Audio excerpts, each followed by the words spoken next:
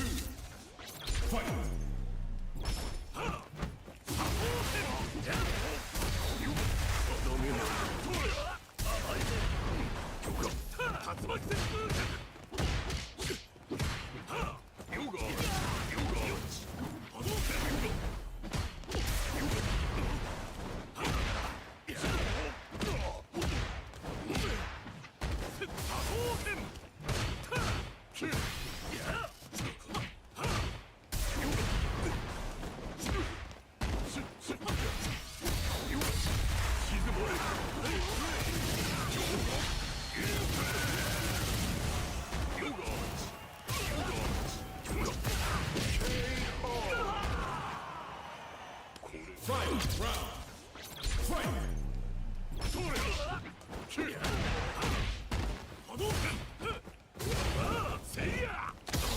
Ow.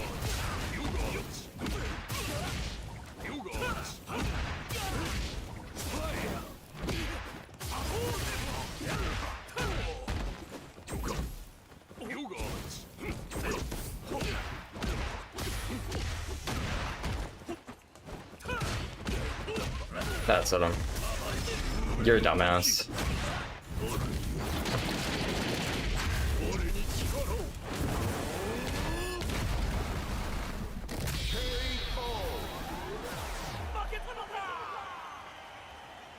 Dawson wins.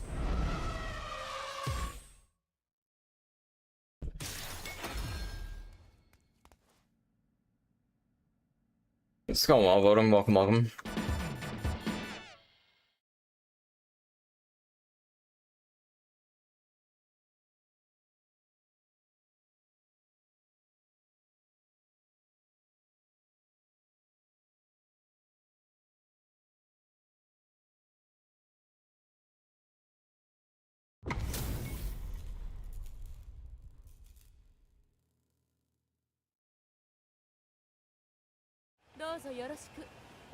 Round 1.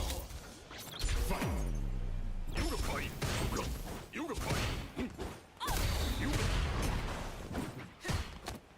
Not what I wanted.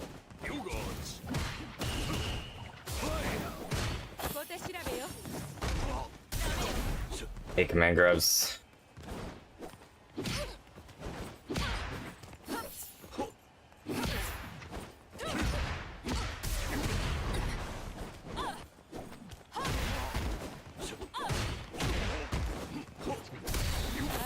Oh my god.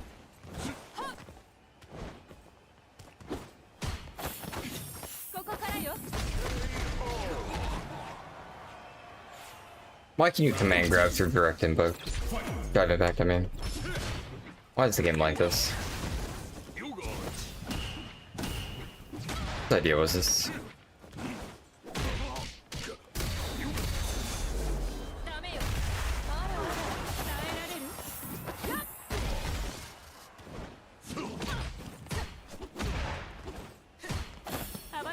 Bro, what do I do? Shades. Manon wins. Round 1. Fight.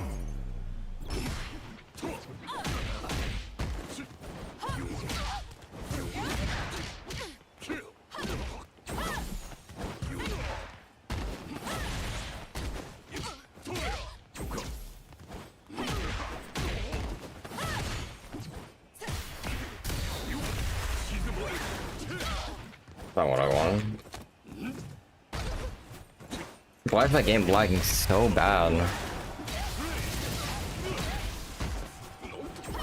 Where'd my grab go? Hello?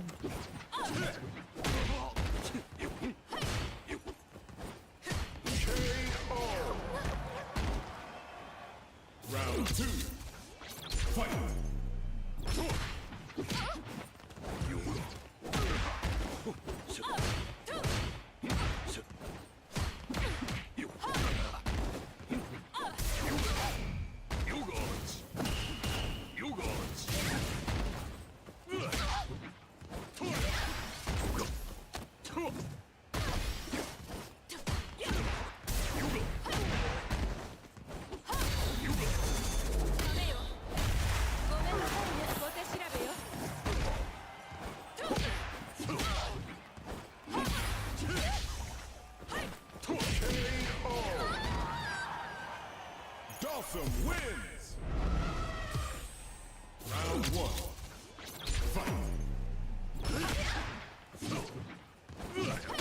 Bro, how does that miss?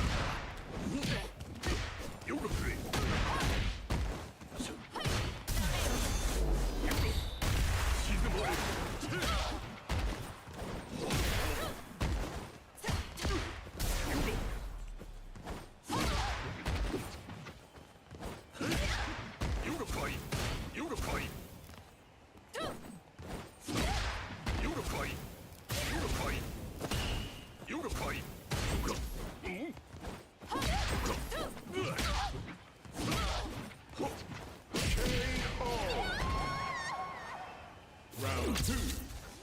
Fight.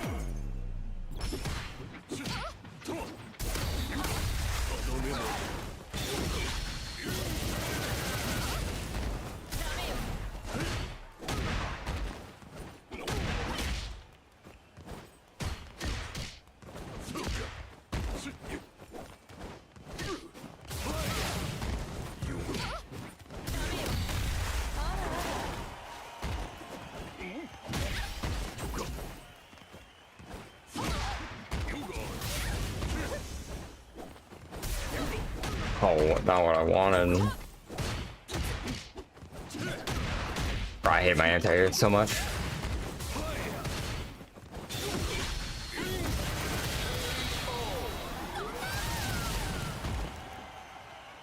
Dawson wins.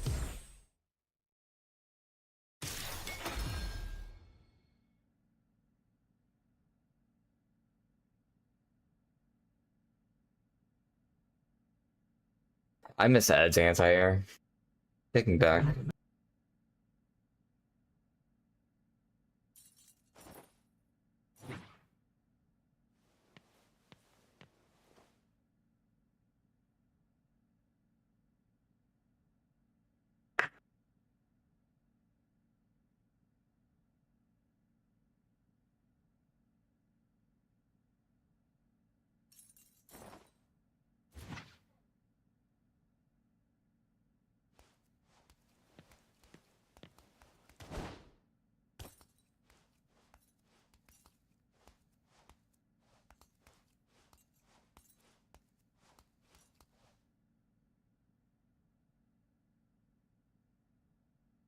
Where are my mods?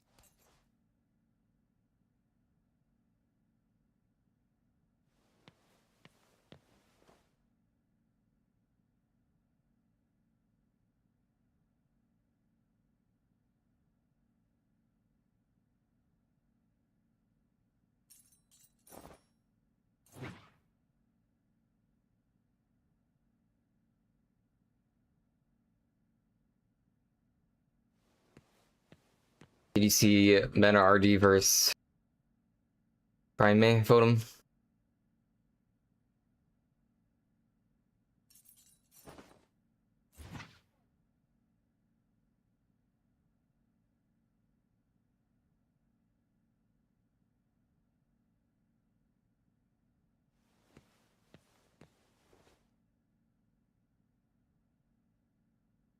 That's pretty good.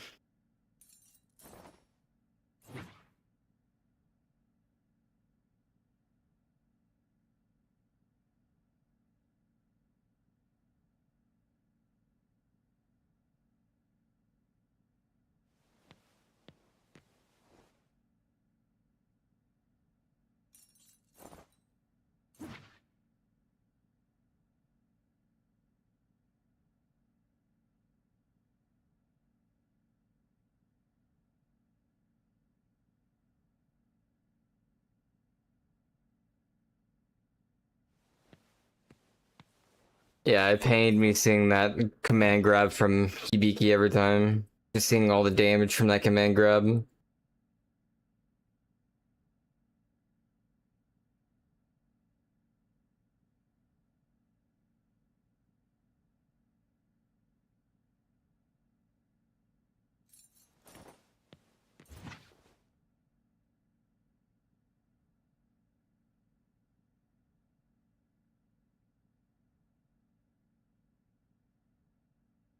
Well, I don't know about Hibiki being the GOAT. Because I mean... I think Crime. I think Crime is kind of the go right now. Hibiki was playing well, but I feel like Crime was playing better in like every single set.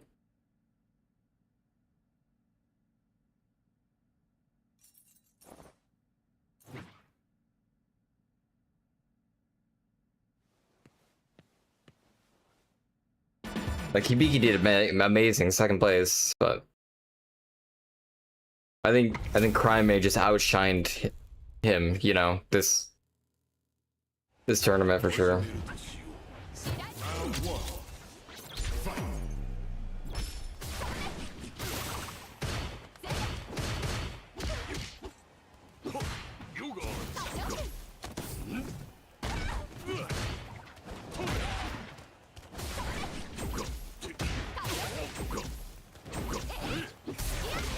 Pie.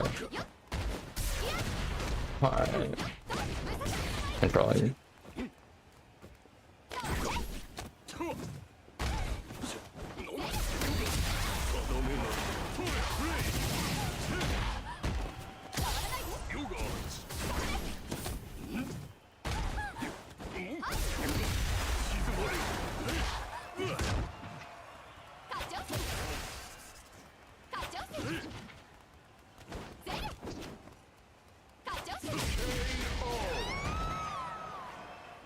Round 2. Fight.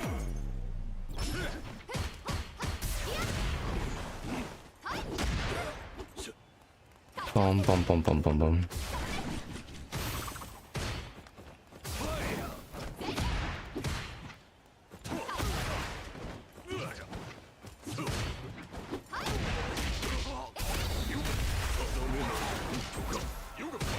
I did not want to do that. I did not want to do that.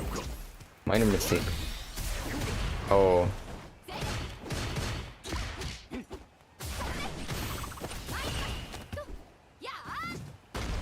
A little bit lighter.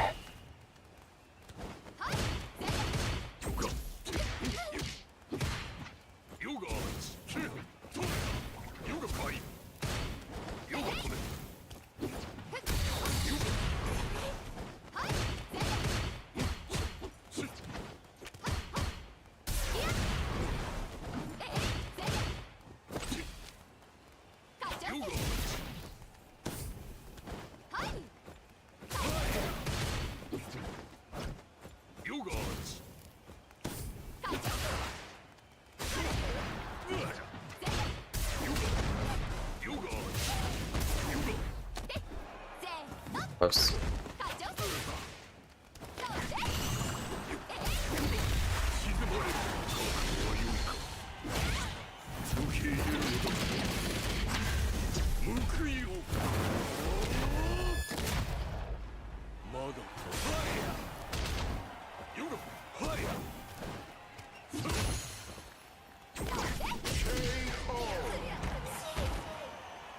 Dawson win.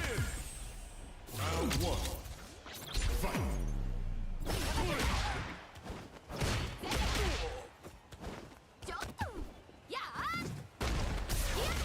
Oh my, I wanted to teleport.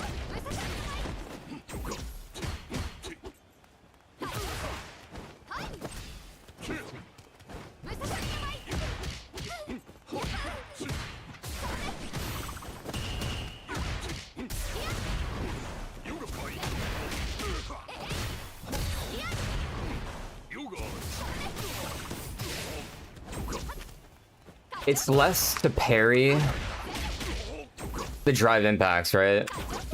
Compared to using or countering.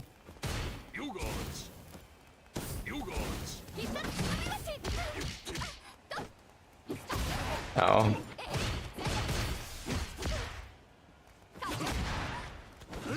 No. Round 2. Just a run.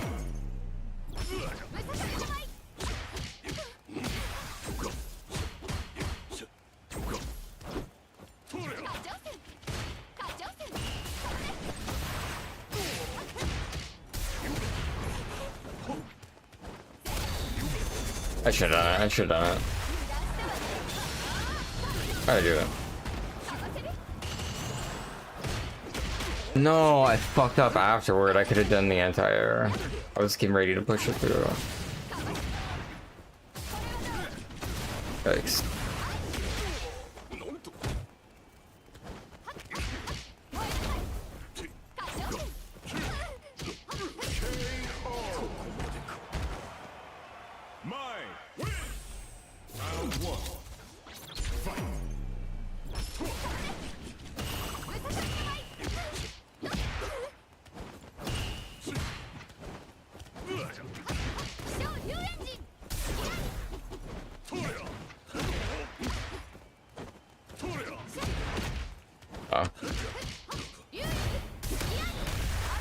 Wow.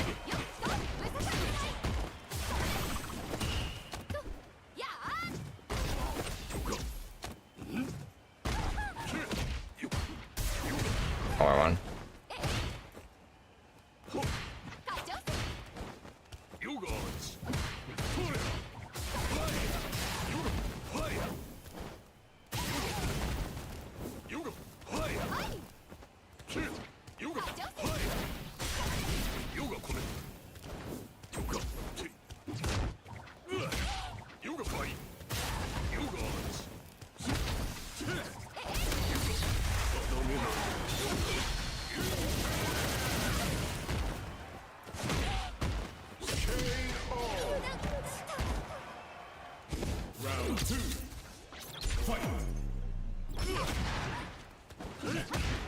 I hit my hand there.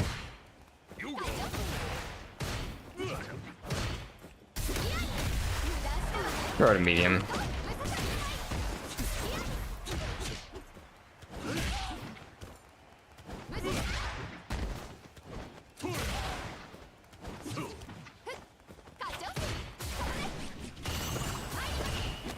No way.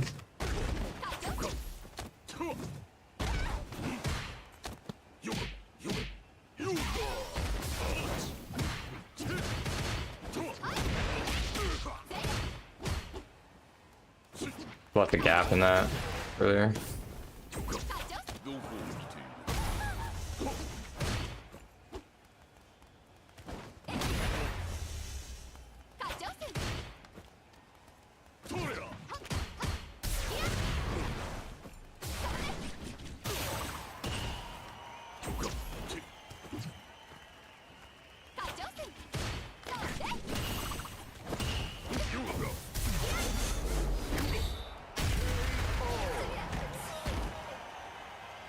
Awesome wins!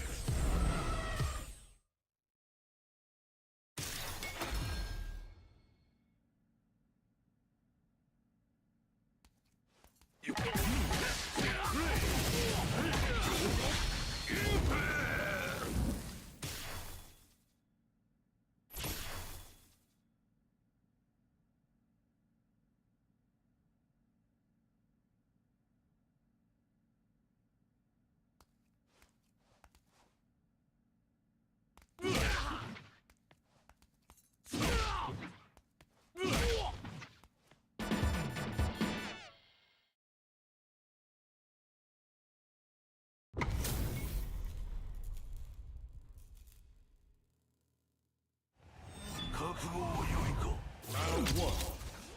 Fight.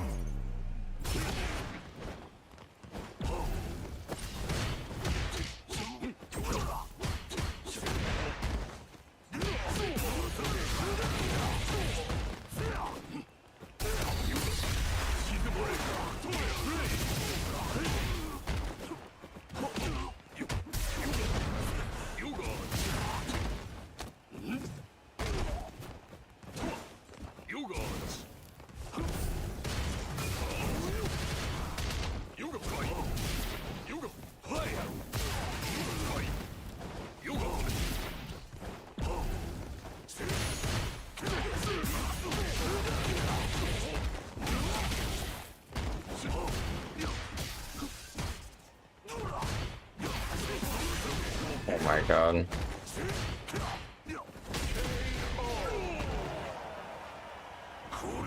Round two. Fight.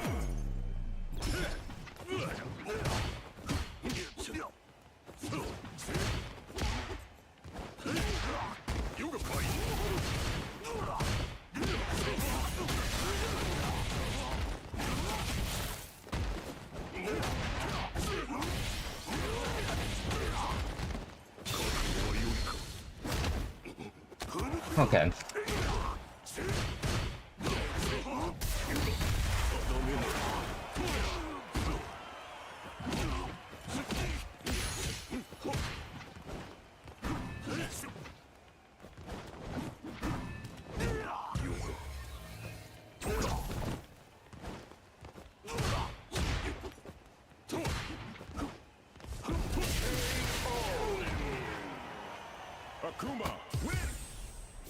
I hate this game.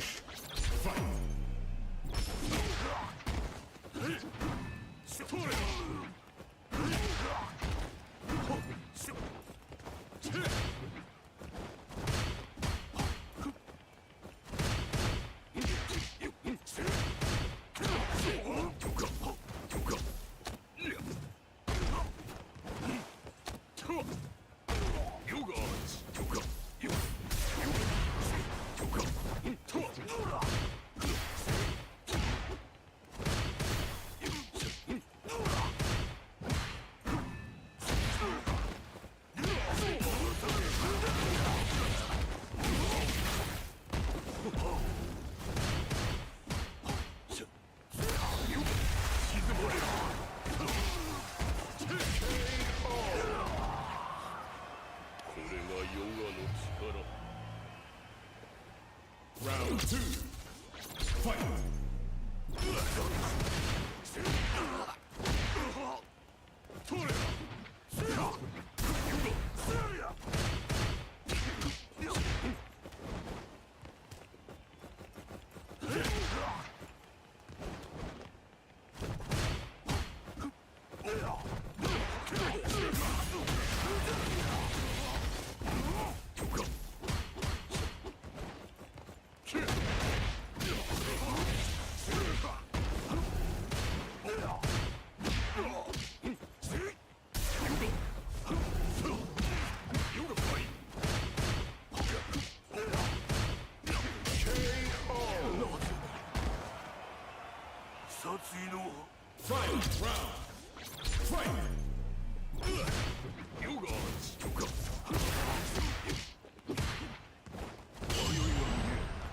No way. I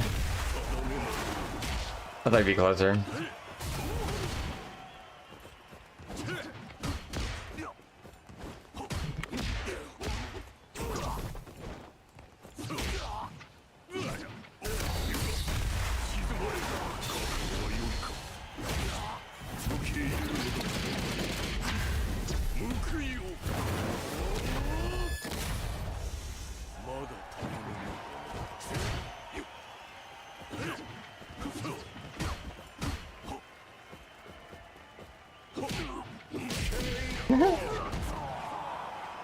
Dawson wins.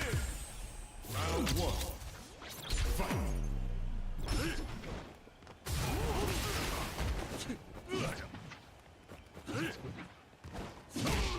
You guys. You can fight.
No way. Final round. Fight. You gods.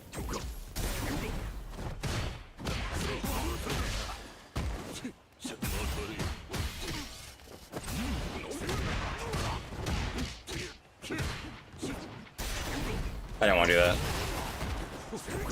I'm trying. Over. I missed that too. GG.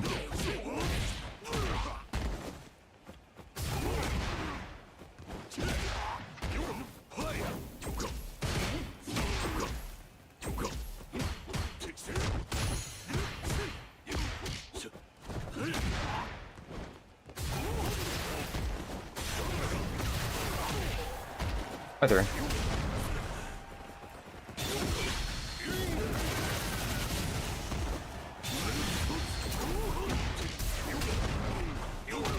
No way. Akuma win.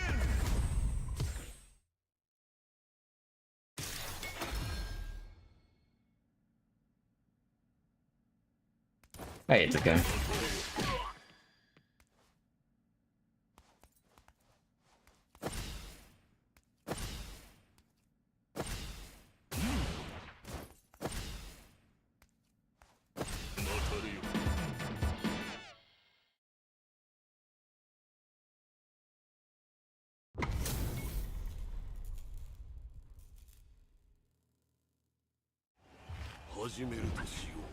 Round one. Fight.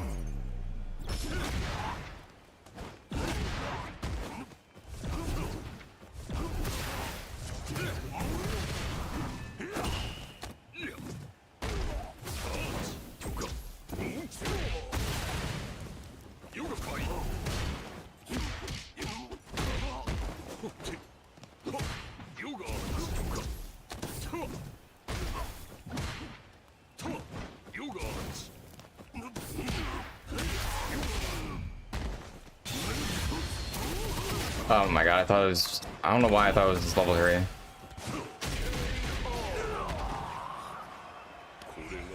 Round two. Fight.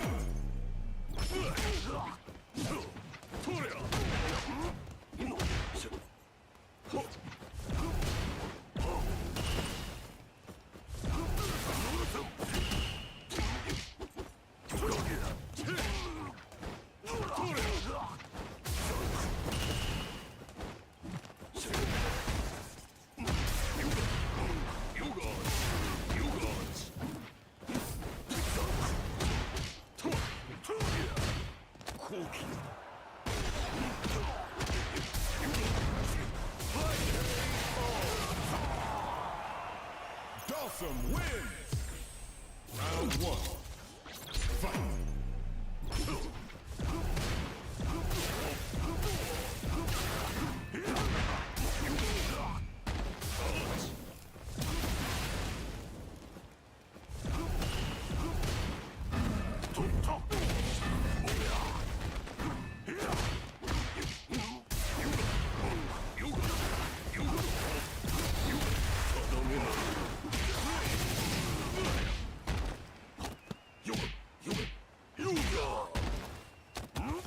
I thought he was gonna wake up DP.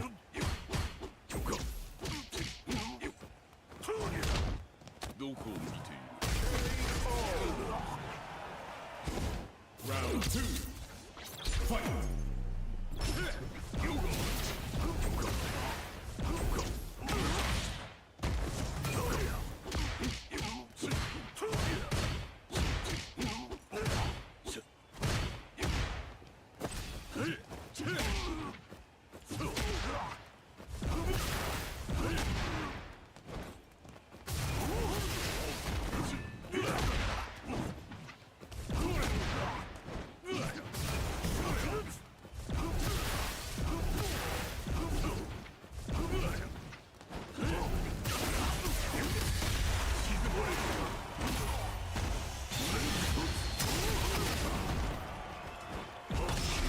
Oh.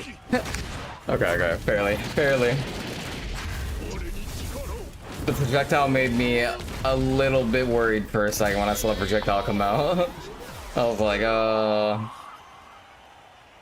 Dawson wins.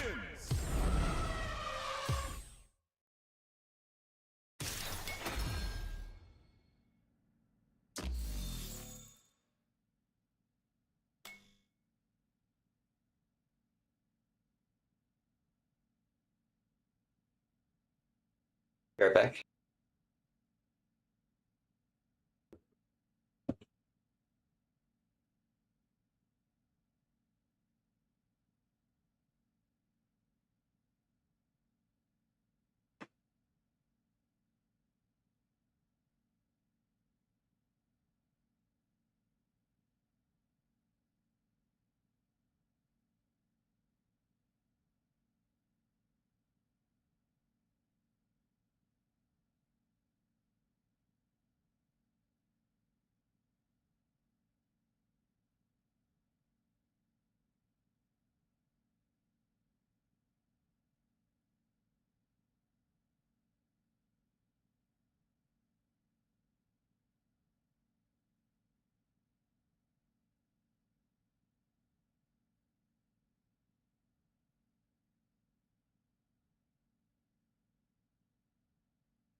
I'm back, sorry.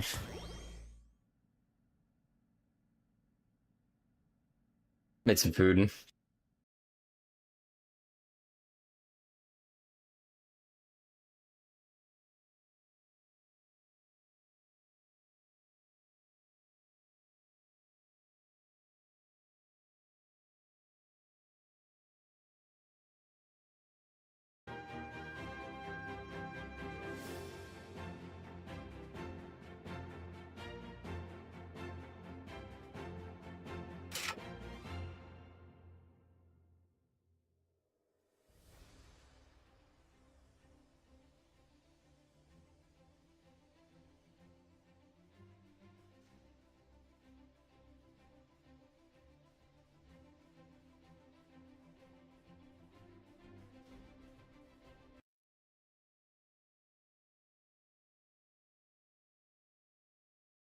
He whiffs, doesn't get whiff punished, then jabs and gets launched.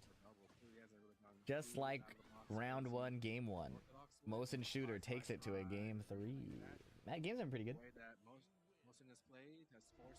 Not feeling Mosin letting DSS forward 1 go unpunished. I mean, we've been seeing Mosin miss a few punish opportunities in general, so it's not too surprising, I don't think. But I could see the frustration being there. Wonder if the setup's ass or he hasn't played Nina in a bit. I'm telling you, Clive be eating up your brain cells. Clive is a brain cell muncher, bro. There's a recent tournament out there in the same region that was like super hot. Blasting the AC just to keep it on the safe side. You know, these tournaments, if you've been to any of them, you know, they always blast the ACs. Brain eating amoeba, yeah. Nice low parry. What?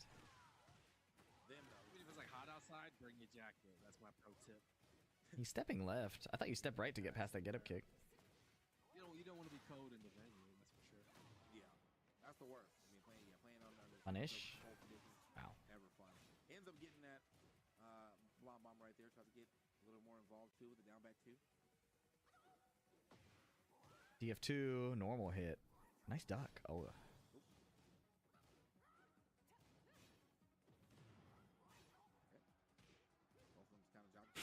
Whoa. Mosin chilling. I love it. Stuffing everything. Slide. Each slide takes 3 seconds. Uh-oh. Chop. He disrespected the second hit. Damn. Like that. Wow, what a back 2-2. Double cooked there. Double was gaming there. Nice. I think you step right for all good. Okay. I think left is maybe better against either spring kick or toe kick. I can't remember. I've seen a lot of that as this day has been going on, man. People are willing.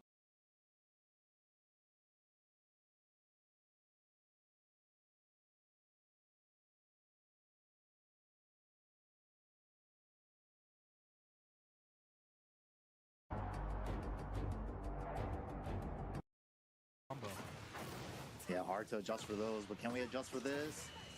Full combo, okay. That character looks ridiculous. What the fuck? Oh my god, in between the hits, gets the counter hit low. Takes the spike, patch side. Anyone's game right here, Rage, definitely a factor. Every hit, every chip's gonna be a chunk. But It's gonna be a throw to take the win. Bull break, yeah, bull. Just finding every throw. The full cross throw, the generic throws. And Kazuya gets some decent Oki after his throws too, so that's been working out. You'll definitely notice stuff like that if you're a tournament veteran. If your opponent's not breaking throws, you're keeping track. Ooh, 3 out of 3 throws, 3 out of 4 throws. At some point, it becomes blatantly obvious like what the key to success is. Just gotta keep throwing this guy. Don't try to fix it if it ain't broken. In tournaments, that's even more so true. That's fighting games 101, man. Don't broke what ain't yeah, don't fix what ain't broken. Exactly. People always try to overthink things. They try to compensate, try to plan for these adjustments ahead of time before your opponent's even able to see them. Yeah, and I think Bulk definitely caught on, man. He's just throwing her every chance he's got. Another full cross throw, gets a punish on the low with the twin pistons. Kazuya privilege right there. He's doing work. No punish on the down forward too, but he gets one. It's aggression right there. We're seeing some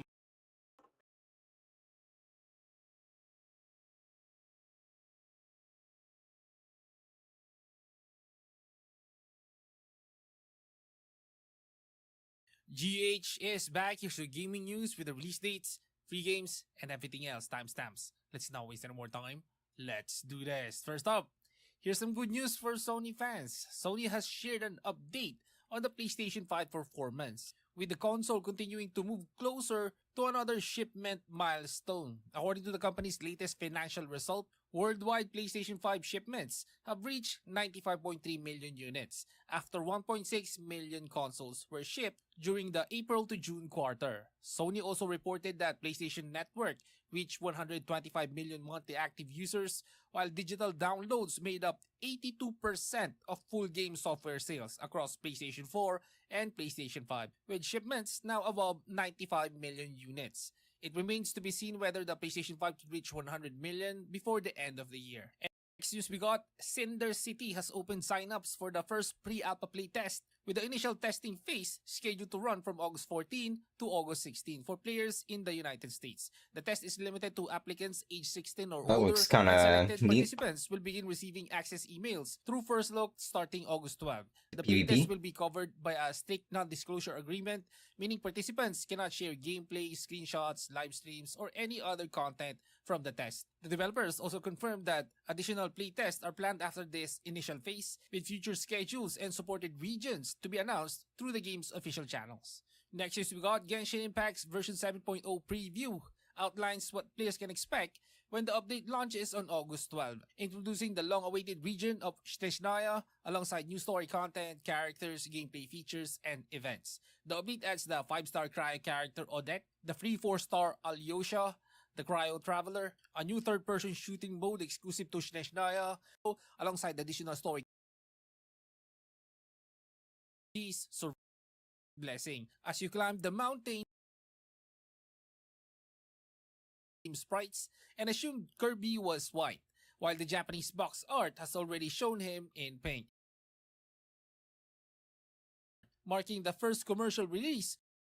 On Entertainment has outlined the main changes coming in Apex Legends Season 30, marked with the update introducing a reworked Bloodhound, adjustments to World Edge, balance updates, and broader gameplay changes. Bloodhound's abilities have been redesigned around stealth and tracking, including updated passive, tactical, and ultimate abilities. World's Edge is also receiving visual and layout changes, with new points of interest, the returning of Sorting Factory, and updates to locations such as Fragment and Big Mode. Elsewhere, Loba and Rampart are receiving balance improvements, while the loot system is being revised with the removal of several item types and the introduction of corrupted attachment and rework.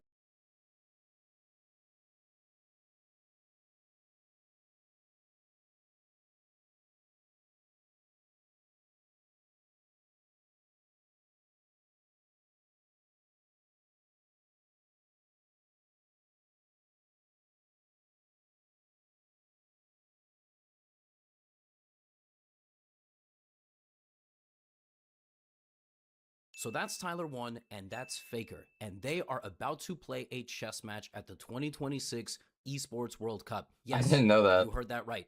Tyler 1, the chess prodigy, the League of Legends streaming powerhouse, and Faker, who is talked about as the Michael Jordan of esports. Yes, it's that serious. This man is the most dominant and decorated esports player ever. He is an international superstar, and as you're gonna see in this video and this game breakdown, he's actually really freaking good at chess. Both of these guys happen to be top 1% chess players, and I am going to show you how this game went. The game on video actually starts in this position and not the starting one, but I've managed to recreate it on chess.com for all of you. So like I said, the video actually shows this position and you can mirror it 1-to-1, and then Faker slides this bishop over here and captures it on e2. But I've managed to recreate the opening because I know what Tyler 1 plays and I can kind of hypothesize how Faker played. So both of these guys get honorary Grandmaster titles, and Tyler of course started with e3. The cow opening, he likes to put both pawns like this, and then knight e2, knight d2. Now I actually don't know in which order Faker developed his pieces, but I can sort of deduce it, right? So we have d5, knight e2, knight f6, and then knight d2. And now Faker either developed the knight or the bishop. I have just chosen a very arbitrary move order. He went here, Tyler went here. This is what he normally does.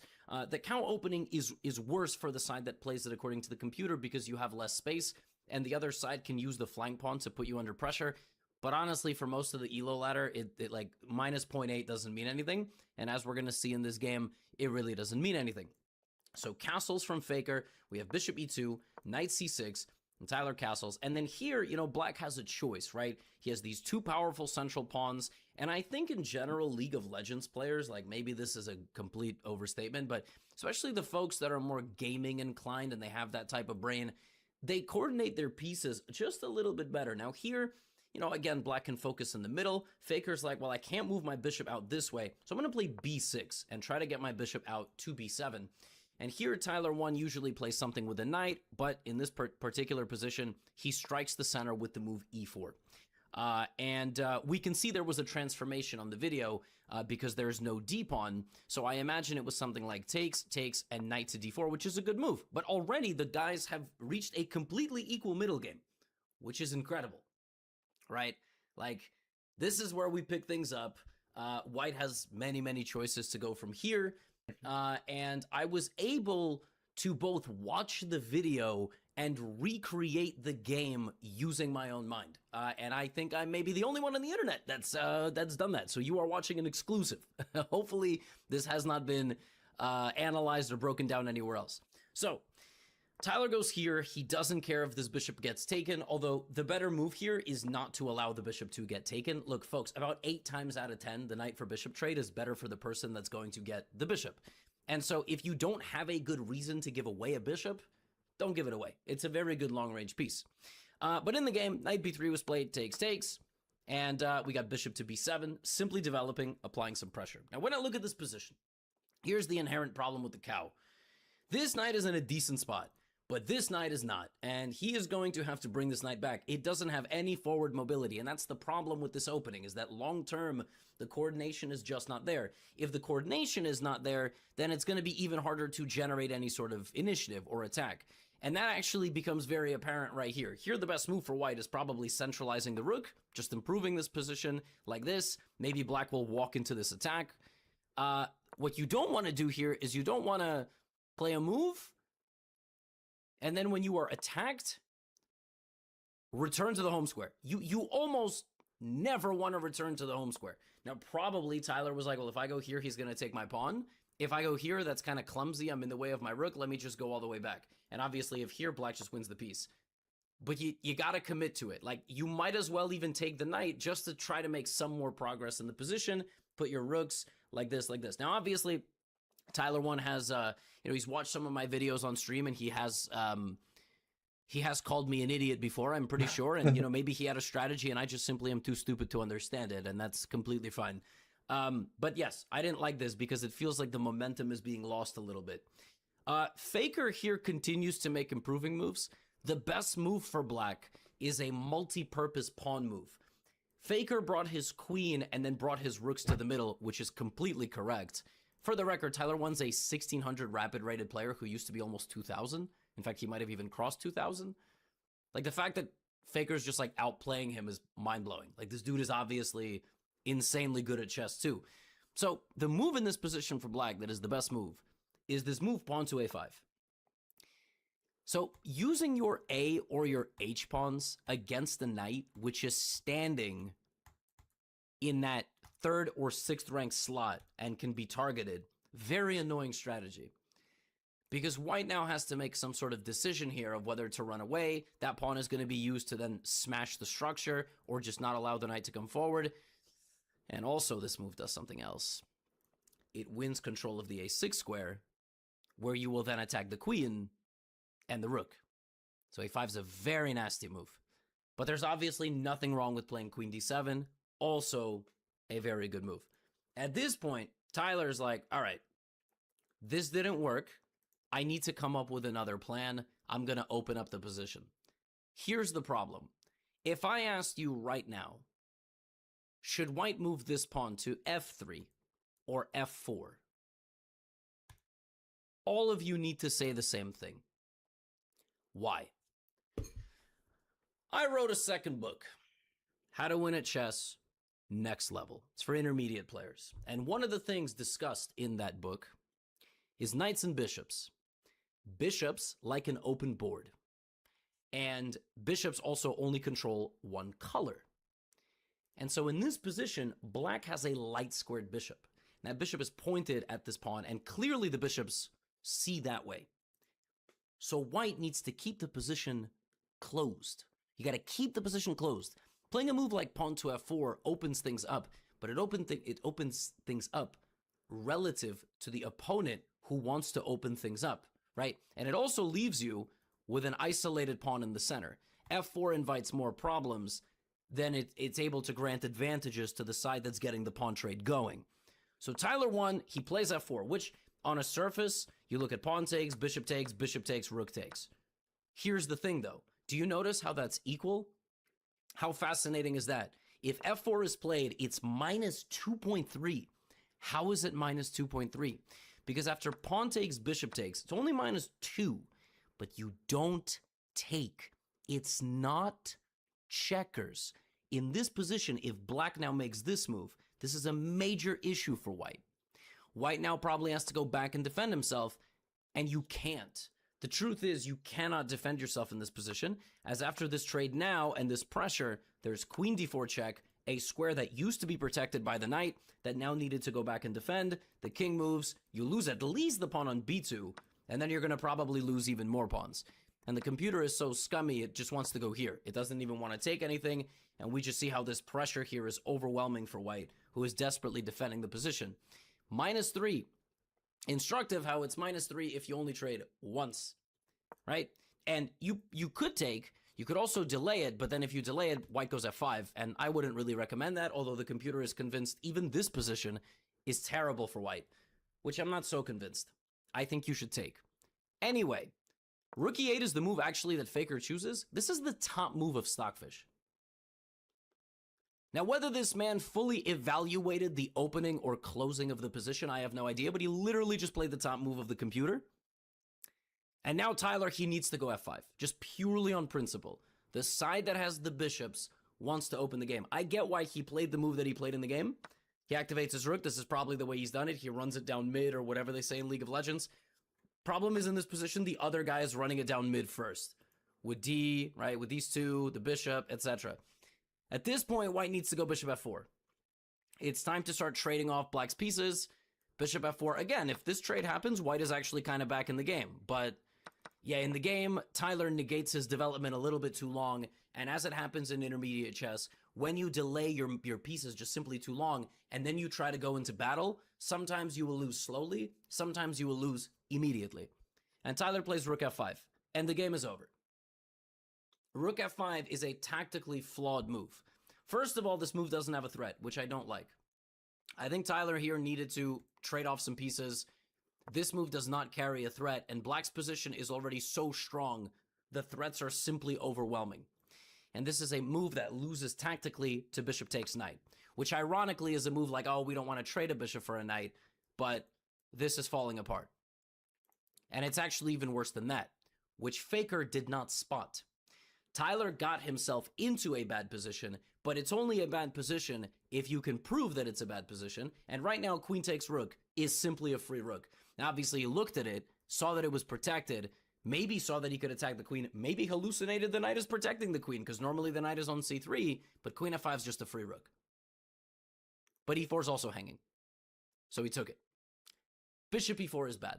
It's a little bit worse than knight e4. Knight e4 is more powerful because the bishop stays long range, the knight is threatening a million other things.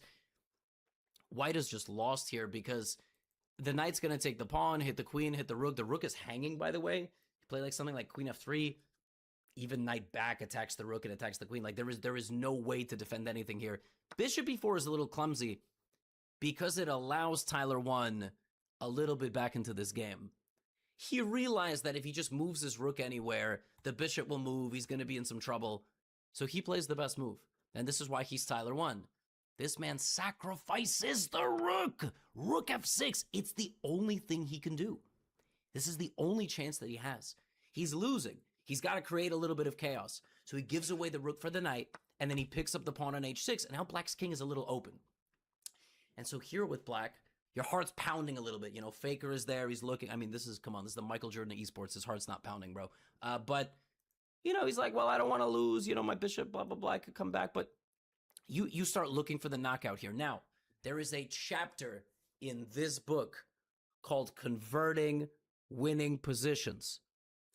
All right? And if you haven't gotten a signed pre-order yet, there's few copies left. Link is always in the description. Now, 2 ways to convert a winning position. Use your material advantage to launch an attack, or use your material advantage to simplify. Like, if you trade the queens here, black will probably win. If you then trade a pair of rooks, you probably win. If you end up with a rook versus a bishop, or a rook versus a knight, you win. Or you launch an attack. Rook d8 is the move played, and now rook f1. And unfortunately here, they're both human, and disaster strikes. Faker just thought he was immediately winning. Now, if I'm playing with black here, you know, I'm obviously looking for a useful discovered attack, like maybe bishop d5. The problem with bishop d5 and trying to trade the knight is that white can go here, and this just kind of looks scary. So maybe you just go here, you cover up your king, queen f2, you know, you make sure that this is protected, and you try to trade the queen. All right, that's really like the course of action here. Maybe queen is c5, like slowly improve the position, but you're not winning yet. I mean, there's no immediate victory. But Faker thought he spotted a victory, and he went bishop d3. And this is a big mistake. Losing a full bishop in the middle of a game like this sends the full evaluation sideways, back into the favor.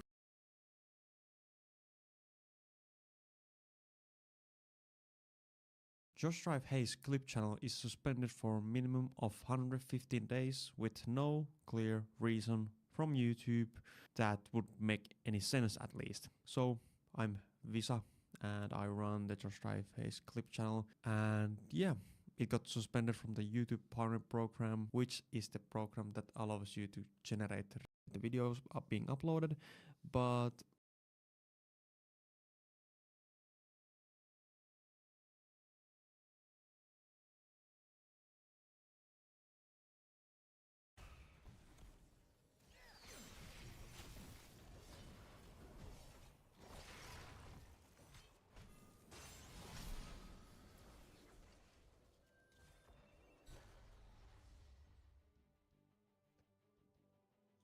no damage with these 3.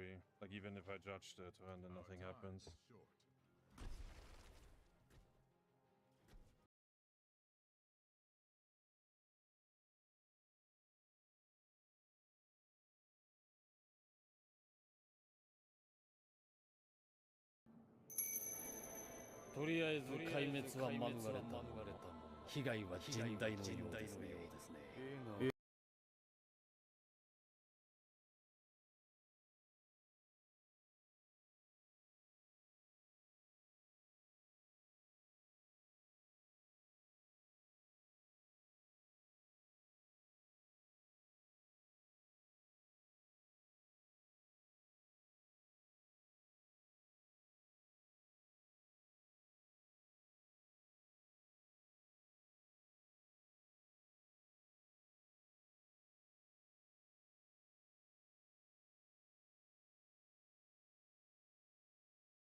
Street Fighter 6.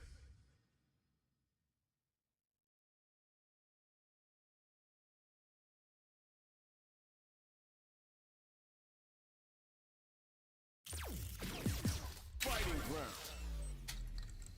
Practice. Character guides. Combo try.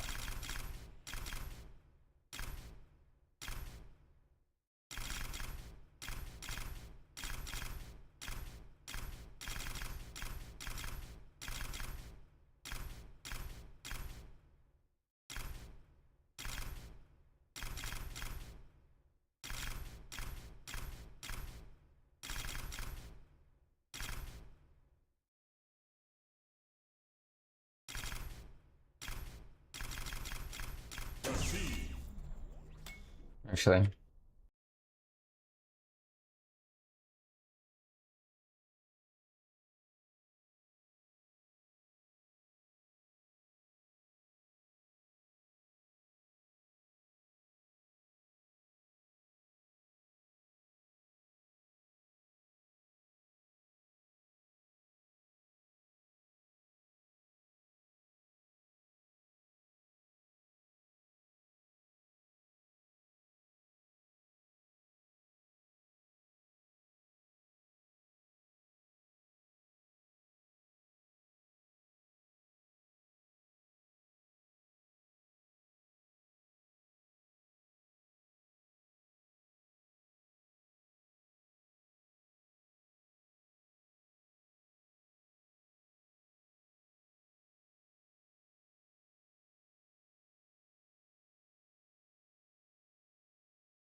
Street Fighter 6.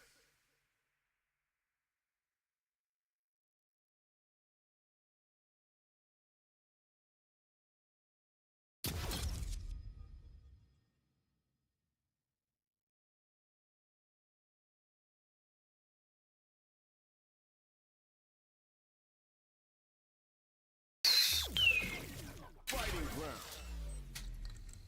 Practice. Practice. Combo try. Proceed.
I was just doing some of his combo trials.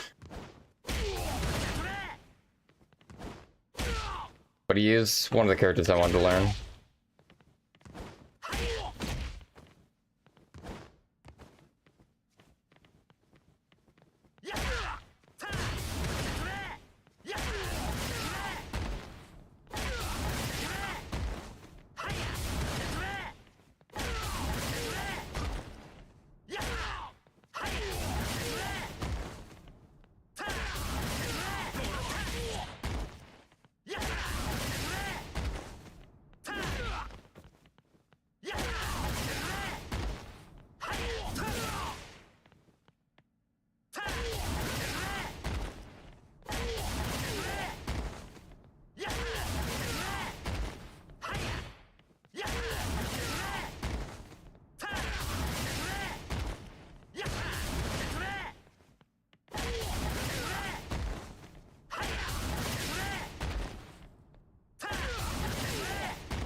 I hate this mirror so much.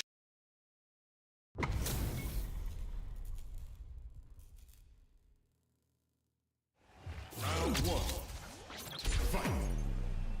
You can fight. You can fight. You can fight. You can fight. You can come in. You got.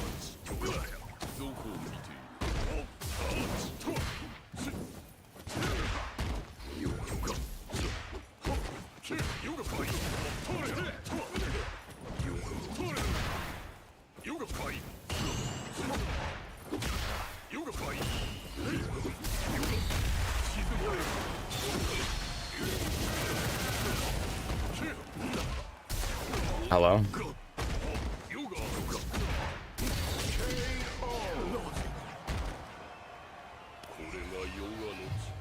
Round two. Fight.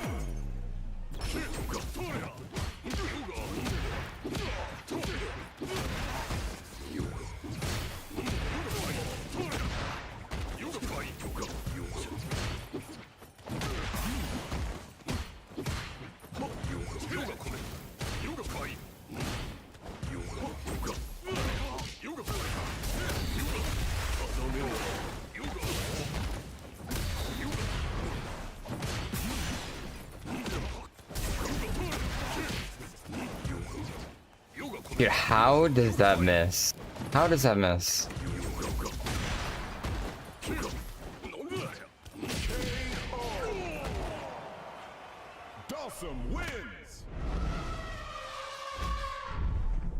Nah, this matchup's AIDS.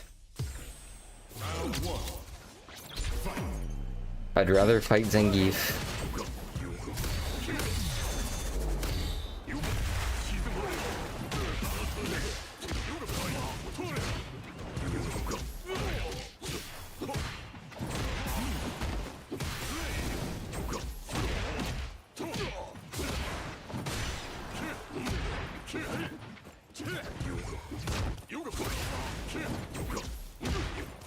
I feel like this matchup is just like both players vomiting at each other. That's why I hate this matchup.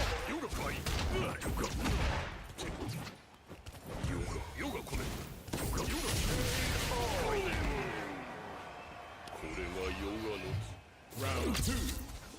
Fight.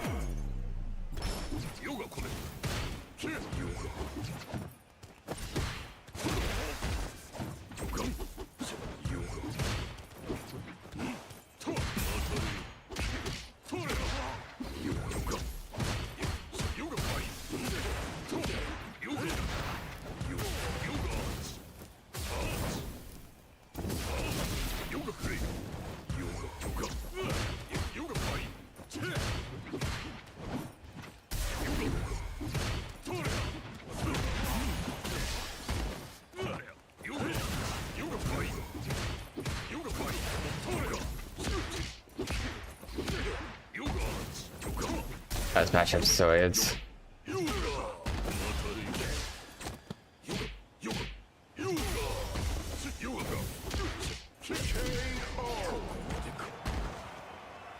Dawson wins!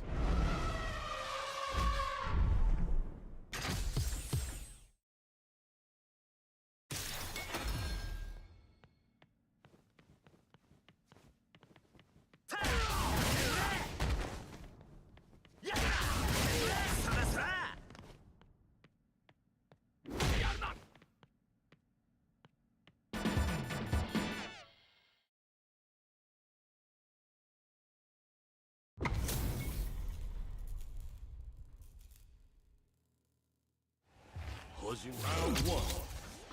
Fight. You guys.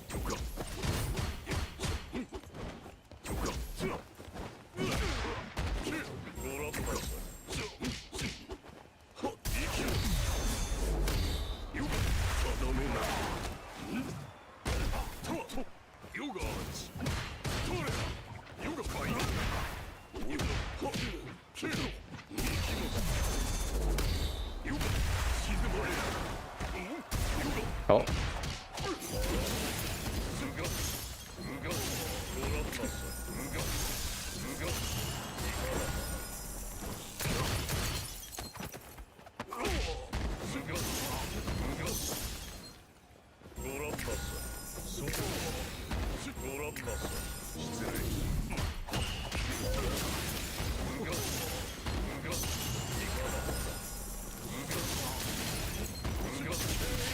No way.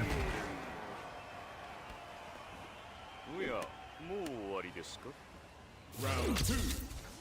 Fight.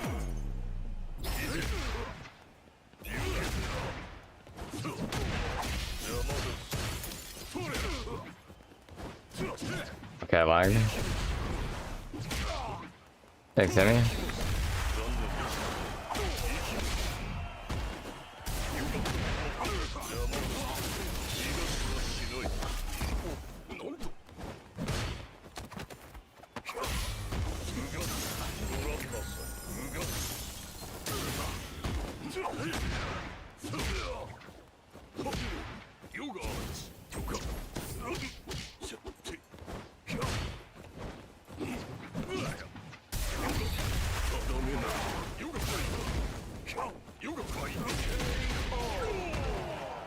That's not what I wanted to do.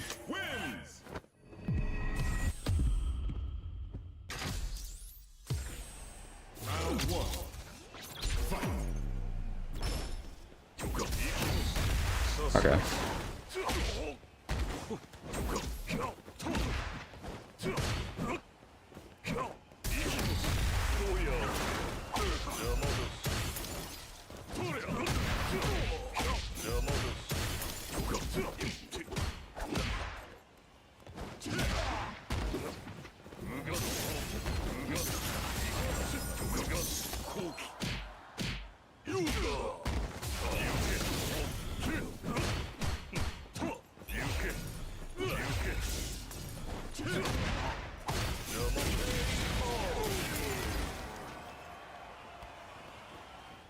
Round two. Fight.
Fight round. Fight.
wins.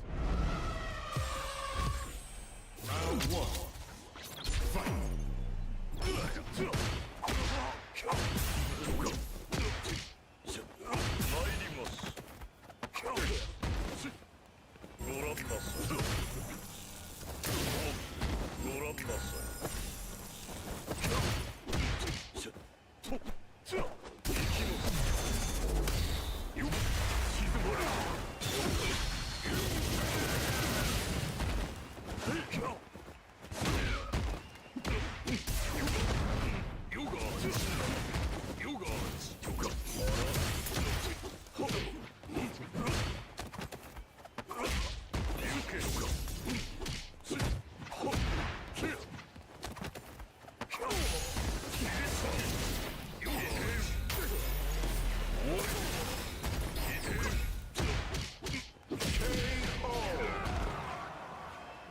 Round 2. Fight.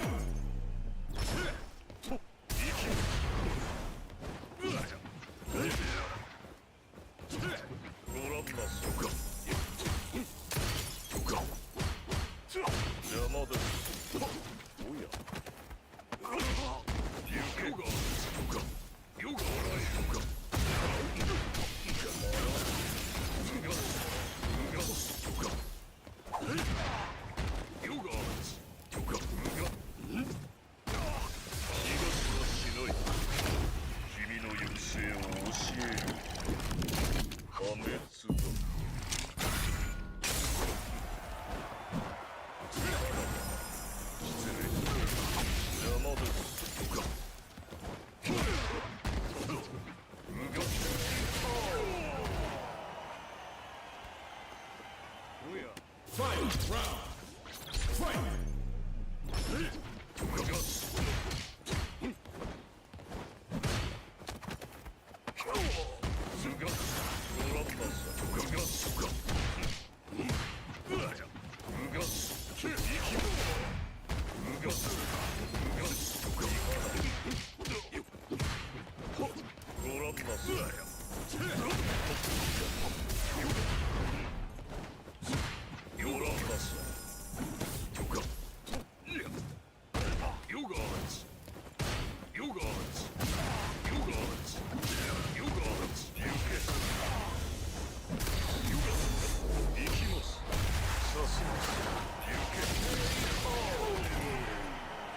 JP wins!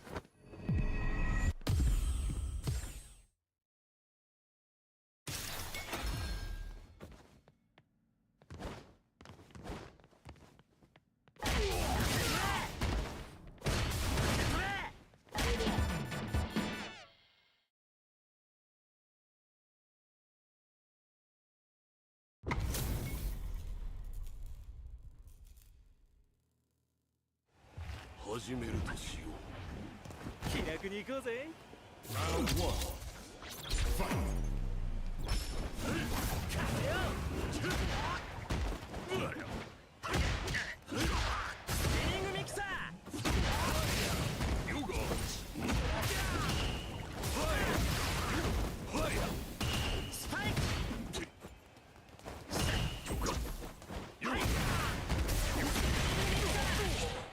Bullshit.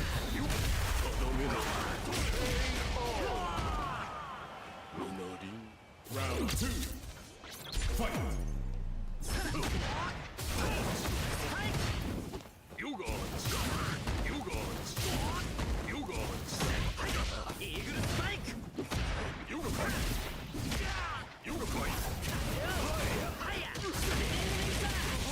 That's insane.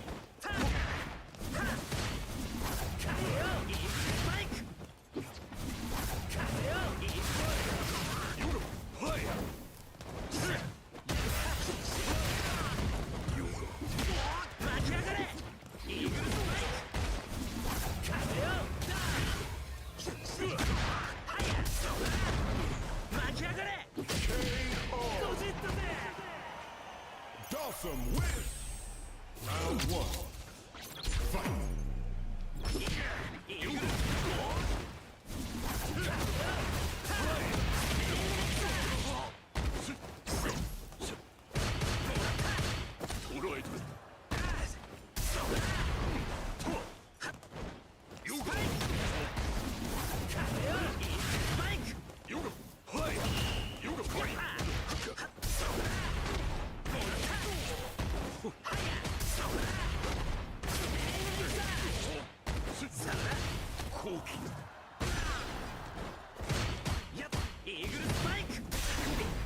What? Going?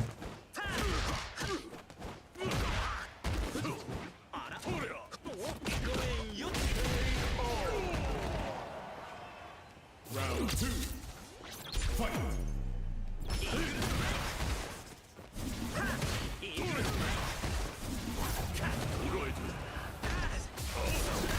Okay. Okay. Okay.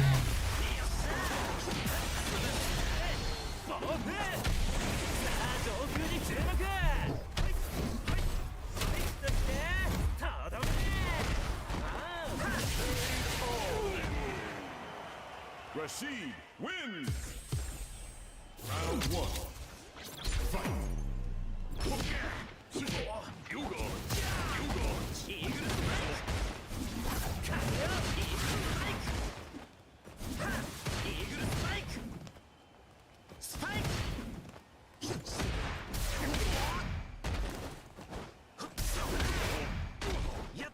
It's on the wall still? That's crazy.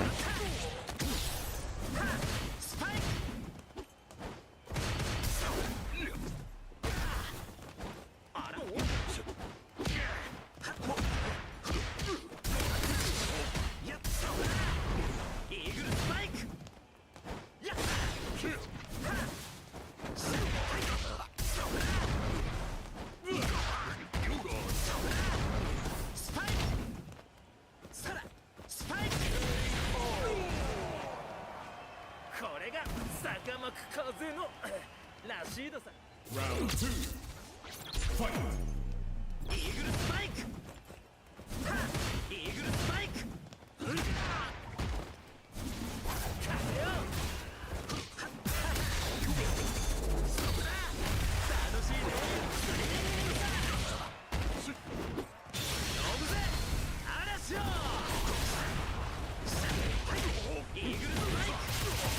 No way.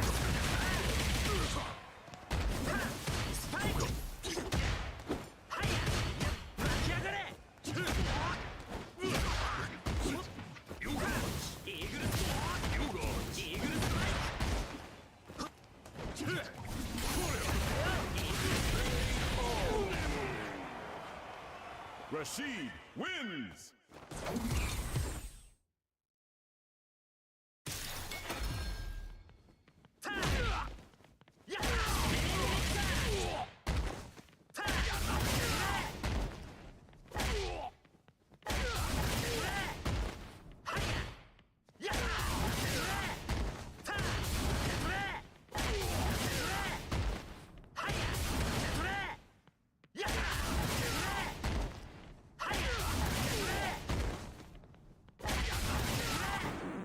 Now, find a new rival.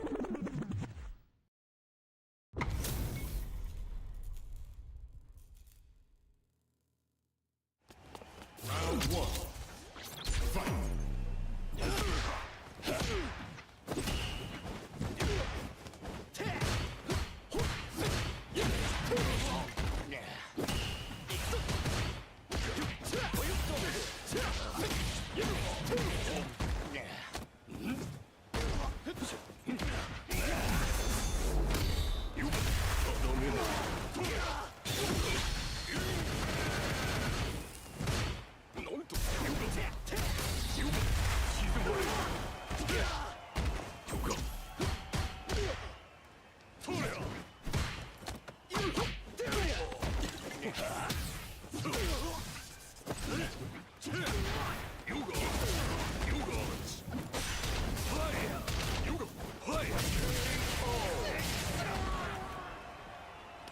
Round 2.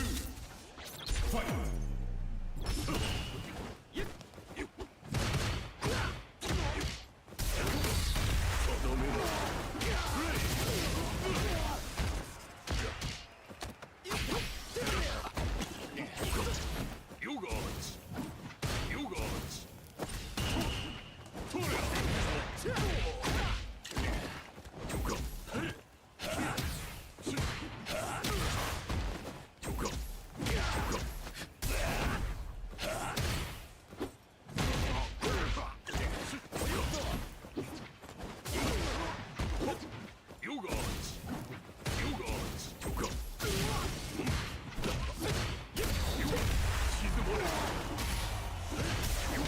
Why am I lagging so bad?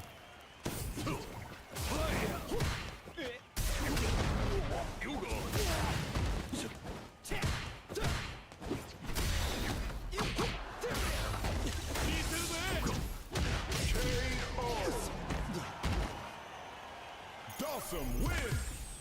Round 1. Fight.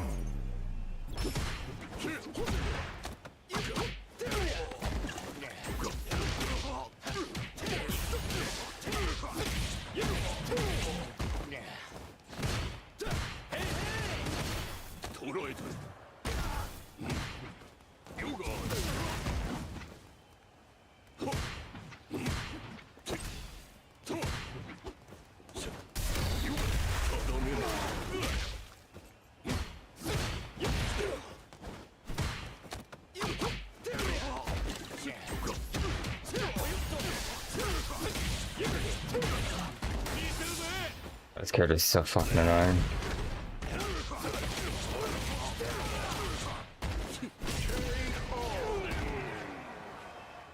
Round 2. Fight.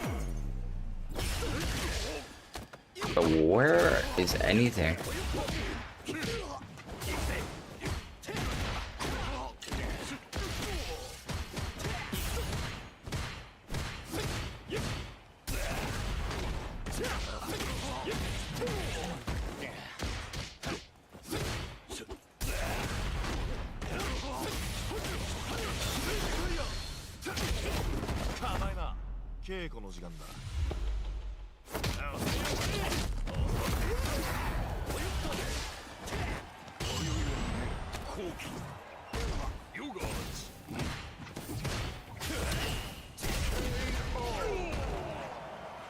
Jamie win. Round 1. Fight. This character's so annoying. Holy shit.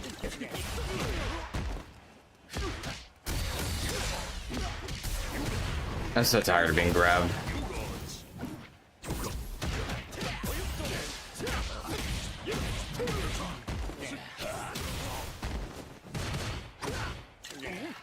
How does that not reach him?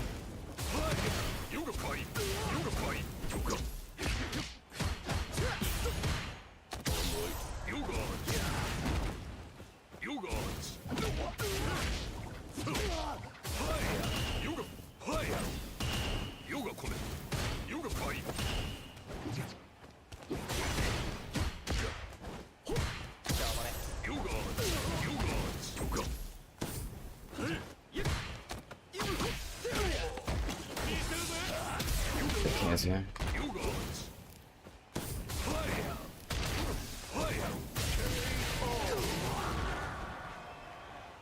Round 2. Fight.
Dawson wins.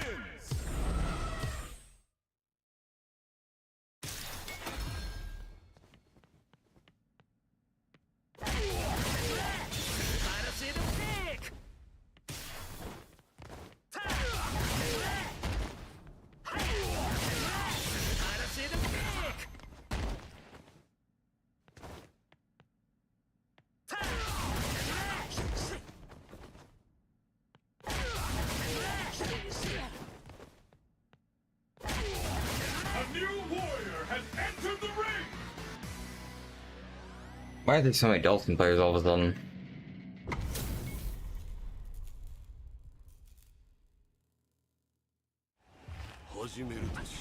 Round one. Fight.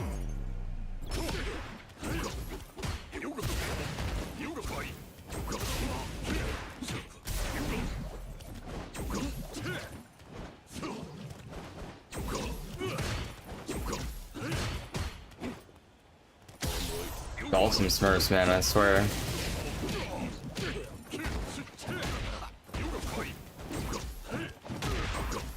Bro, why does my teleport end up like that? I don't get. What do you do? Get a teleport to get the enemy to teleport in front. Round two. Fight.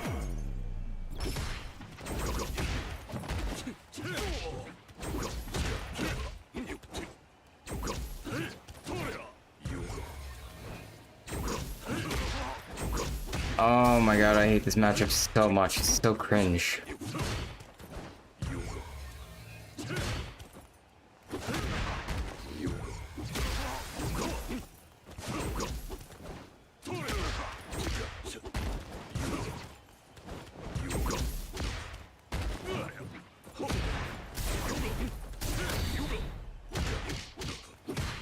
What the fuck is going on?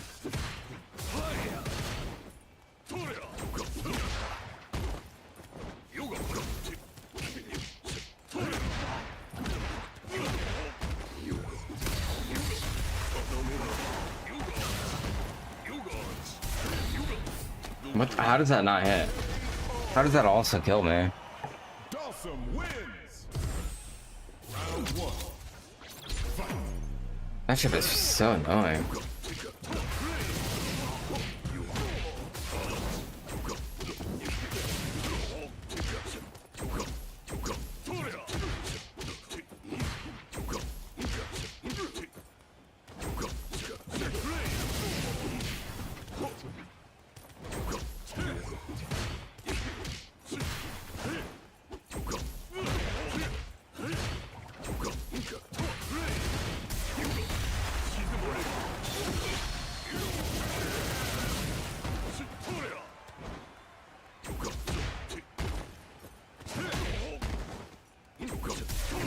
Holy shit, I'm losing my mind. Round two. Fight.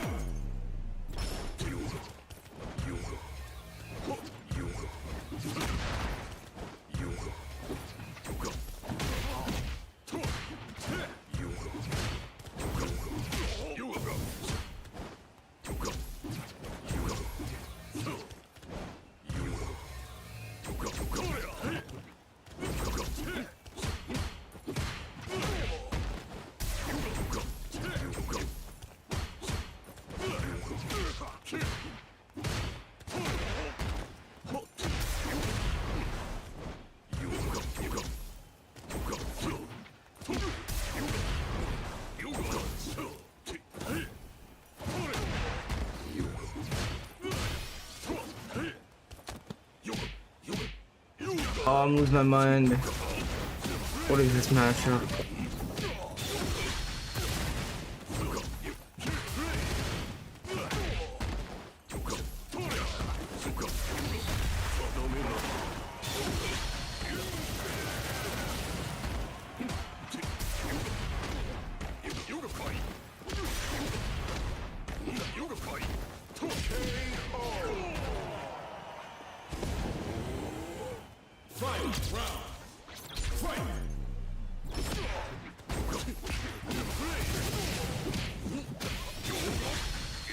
the fuck?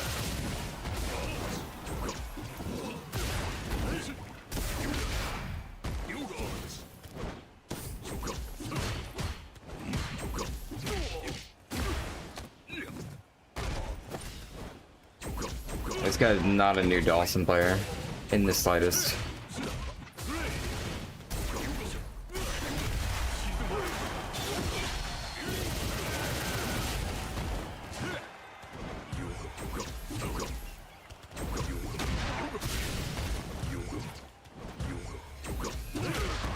Bro.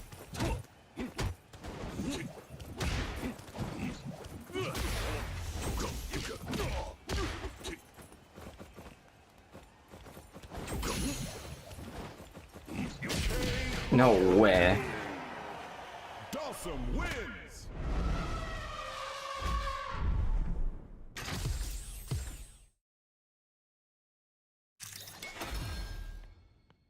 I hate this game.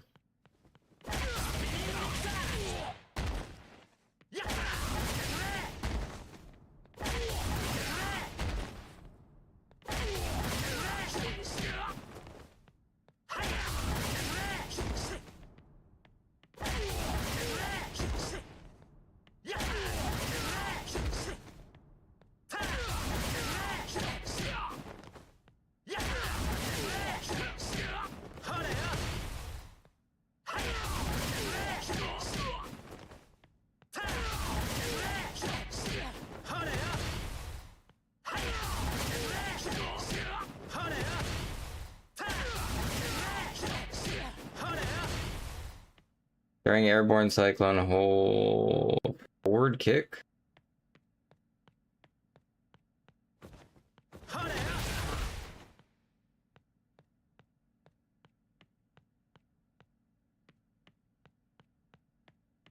Kick again.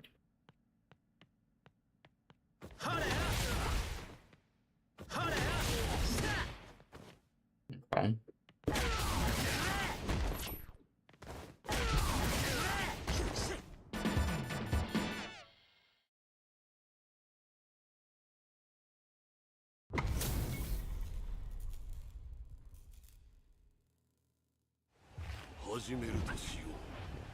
Round one.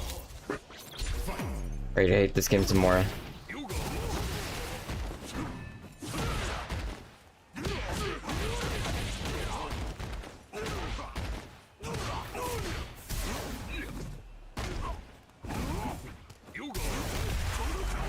And that's my fucking fireball.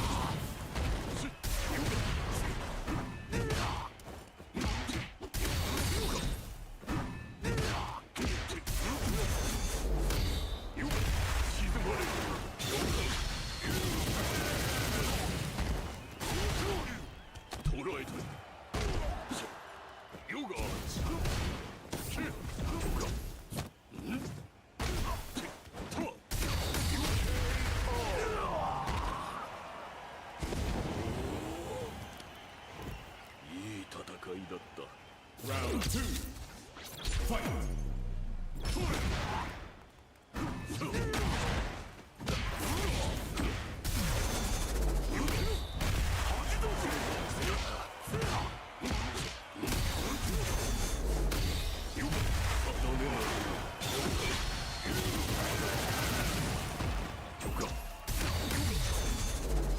Not quite.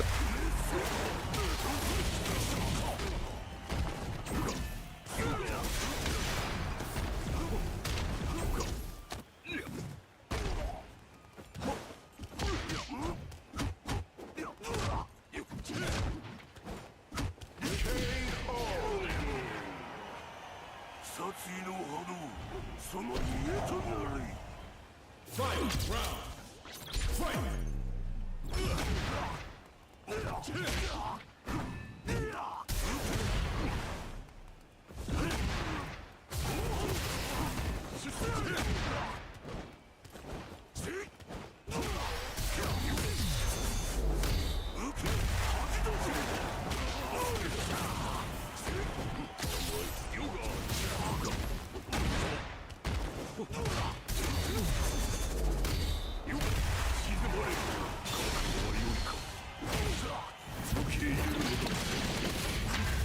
I'm literally like 1 HP from it being a critical R, which sucks. I think.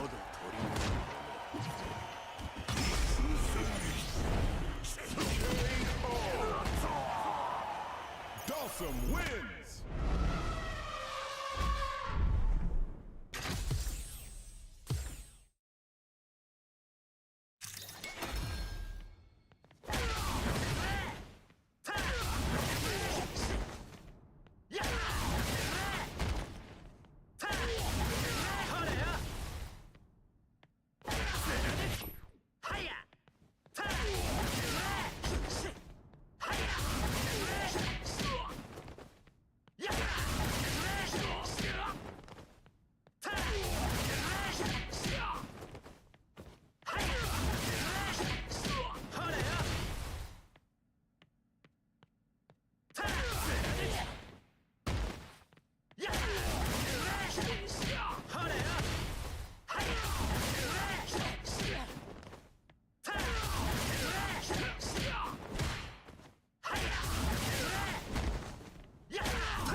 Now, find a new rival.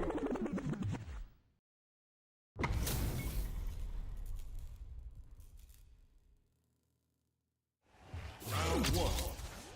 Fight.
Round two. Fight.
Bro is not happy. He's not happy with that run. Bro's over it. Bro does not want to play. Bro does not want to play anymore. DC. Yeah, all that for it. Lamau.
Round one. Fight.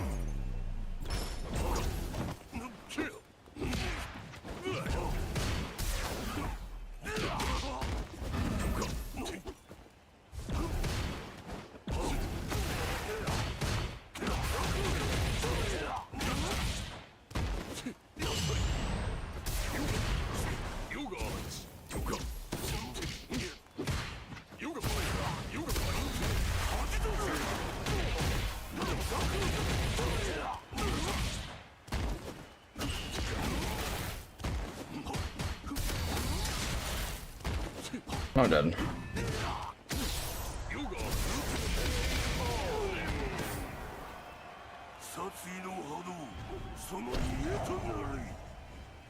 Round two. Fight.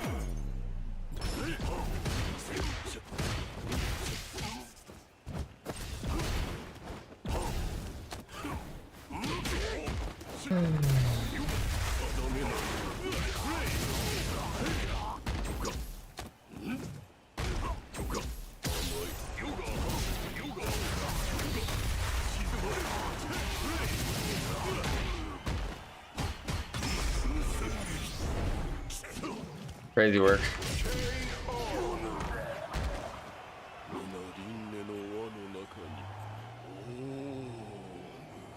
Final round. Fight.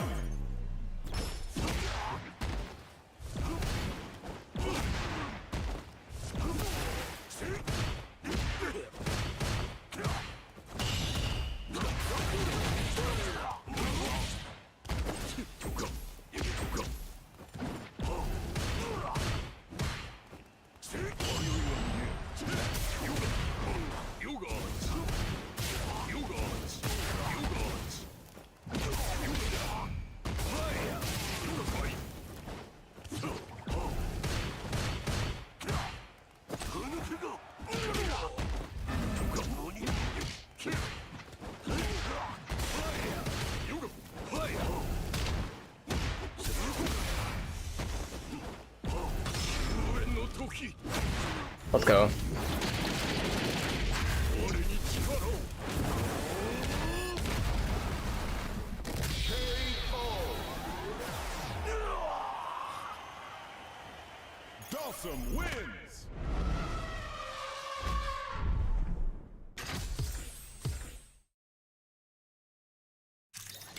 I insta left.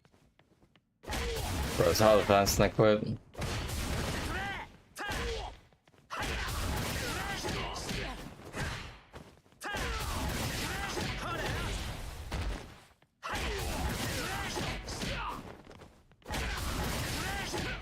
A new warrior has entered the ring!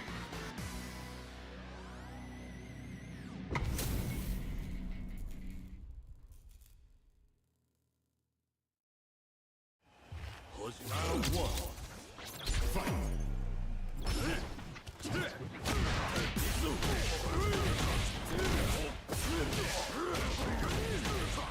Oh, the pan.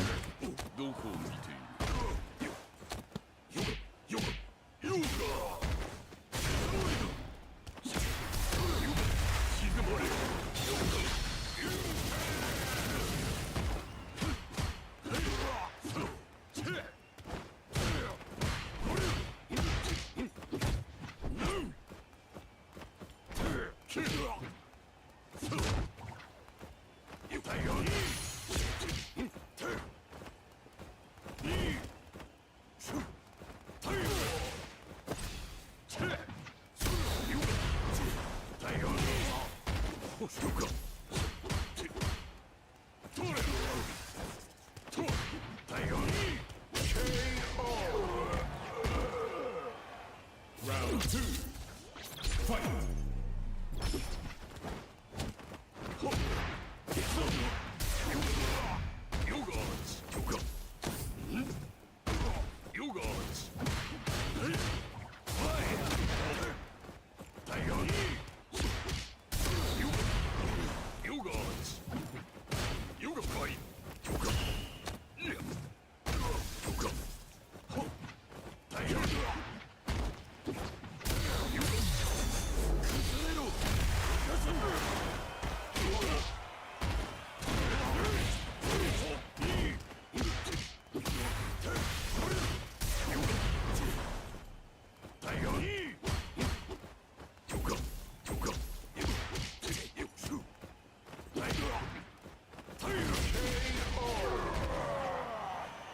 Dawson win! Round one. Fight! You guys! You can fight!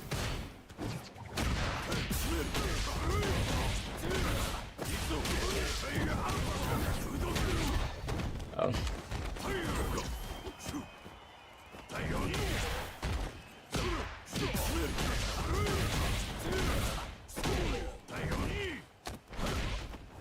Okay.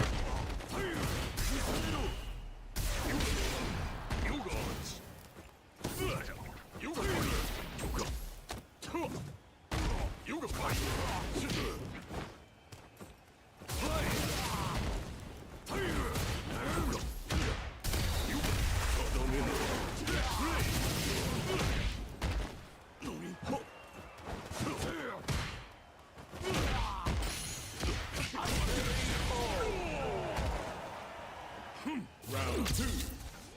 Fight!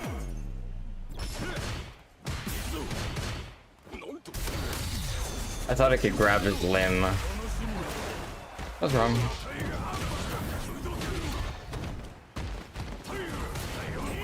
I don't think that's the same.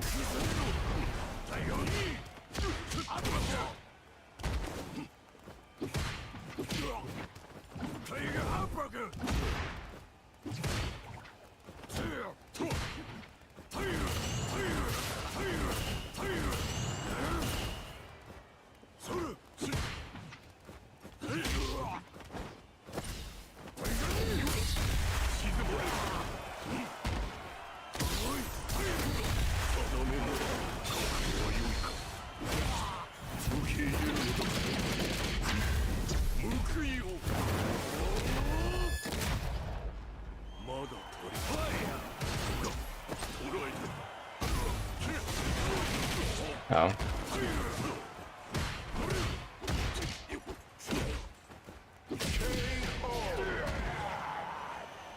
Final round. Fight!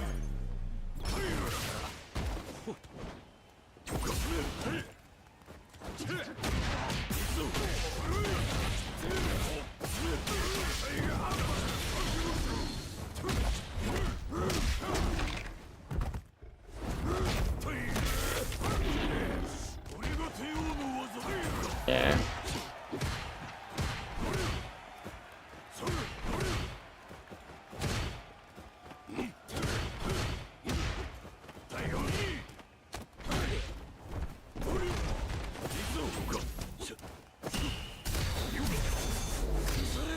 I didn't.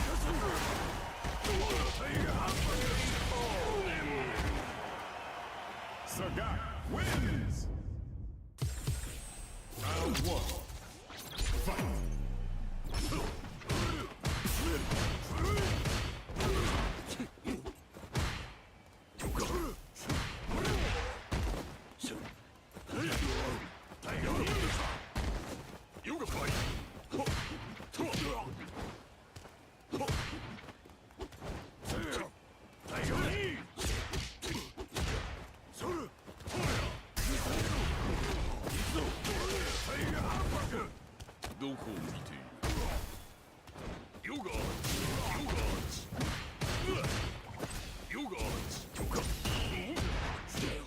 Drawing.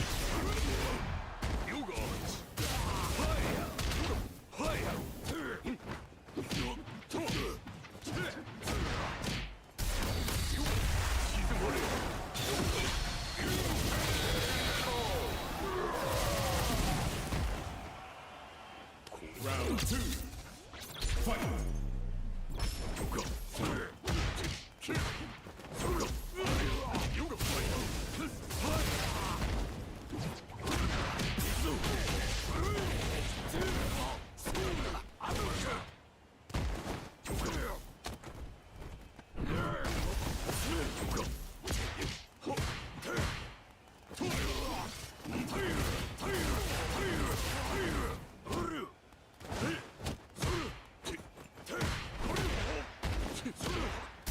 Nice.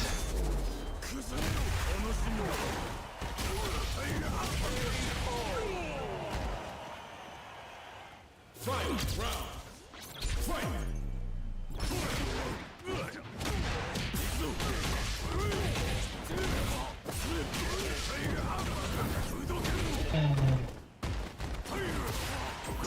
This matchup does not feel in my favor.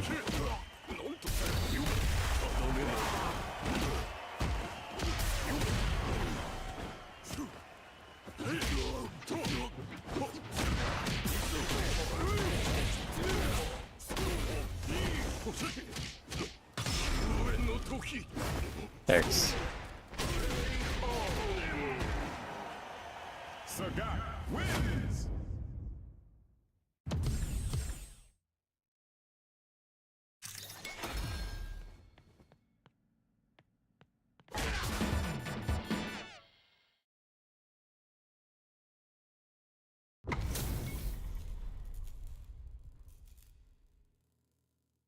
Round 1. Fight.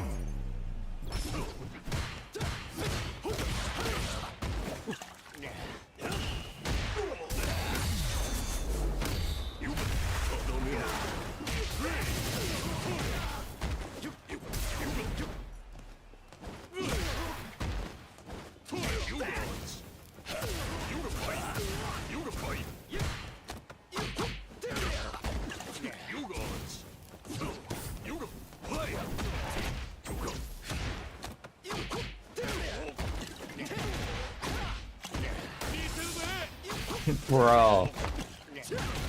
Hate the game.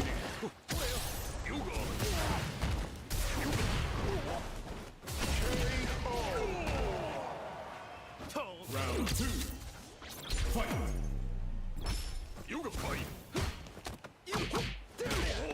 I'm always getting thrown in this game.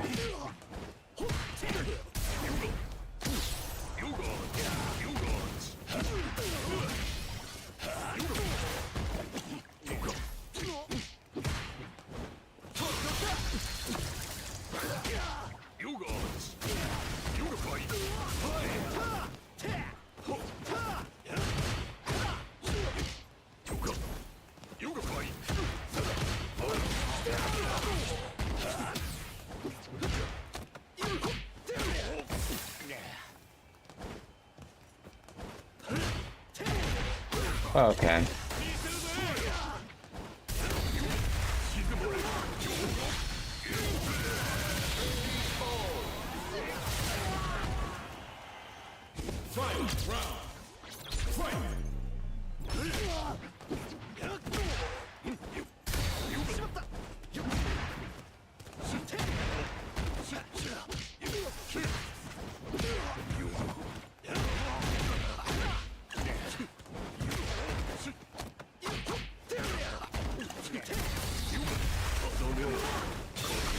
Fuck it.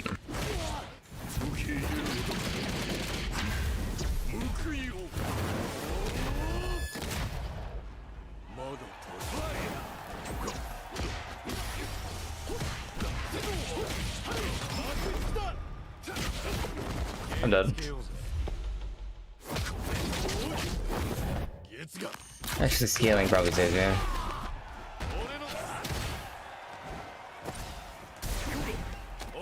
Oh my god, of course I just get fucking thrown. Why wouldn't I get thrown? Why wouldn't I get thrown?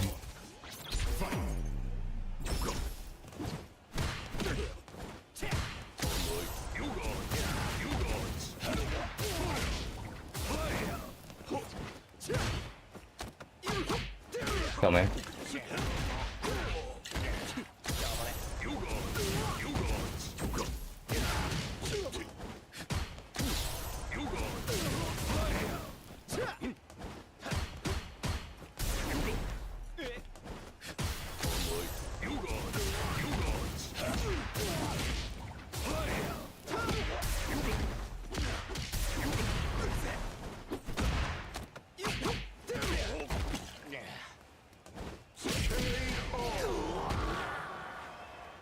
Round 2. Fight.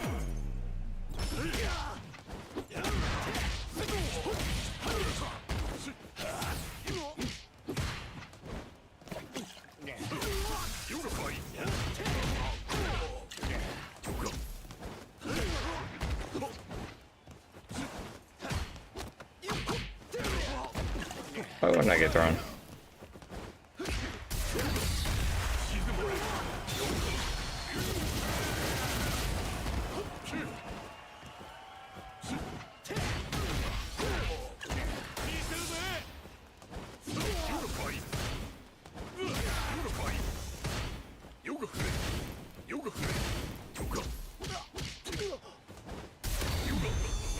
Another play.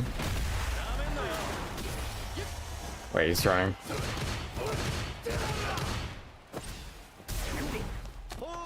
Oh. Of course.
Classic.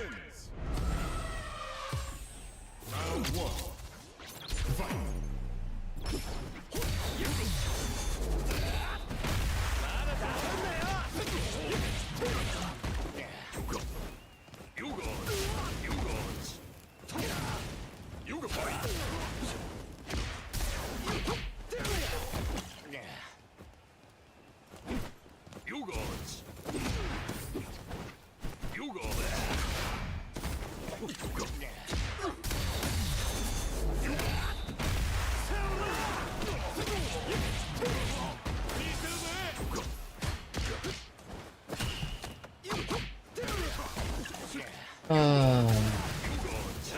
Why is it always grub?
course.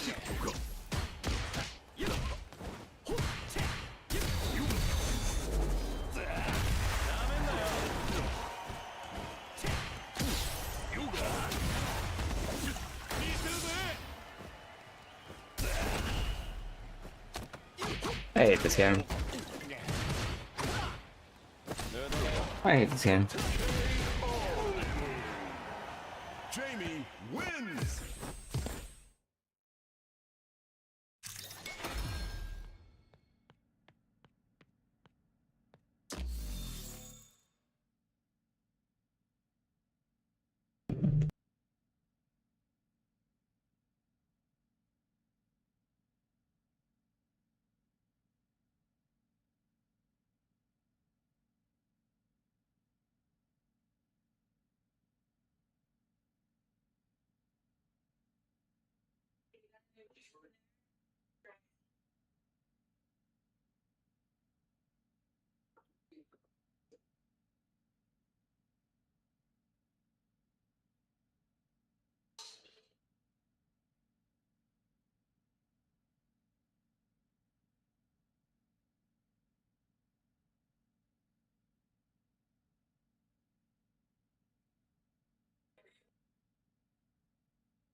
Round 1.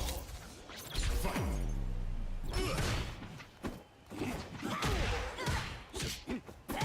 Her walk-up speed's so fast.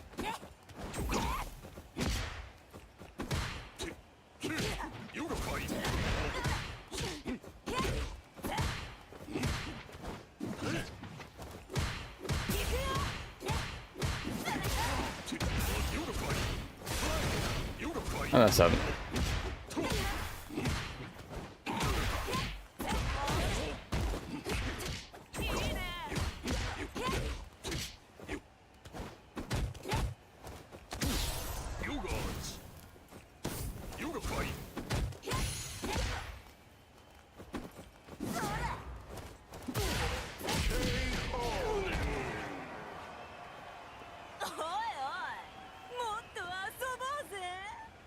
Round 2.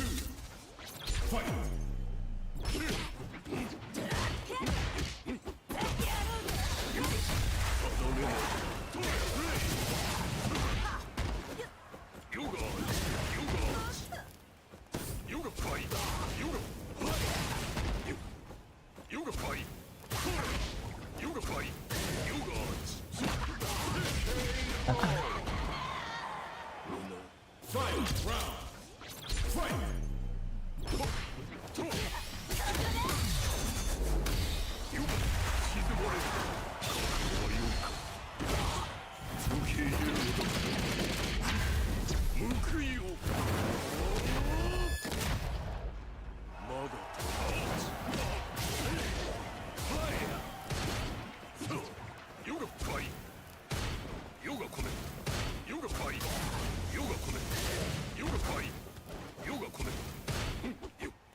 No, my perfect. No. Of course. Oh, of course. I wouldn't do it a third time, would I? I would. I would, chat. I would. I would have done it a fourth time with that much HP. I would have done it a fifth time with that much HP.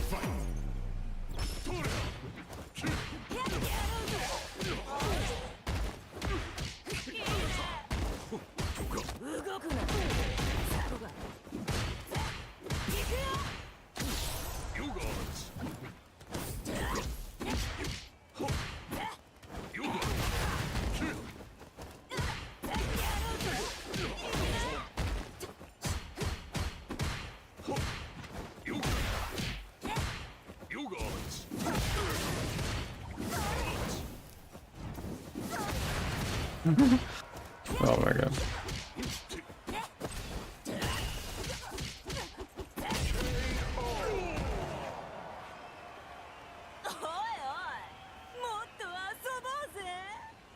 Round 2.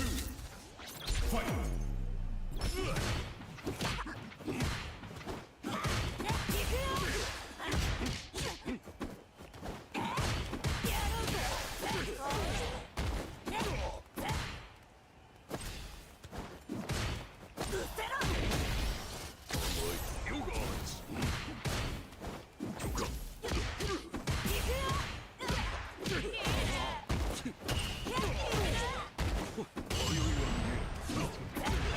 What the? How did I get that attack out? Judy wins. It sucks. Round 1. Fight.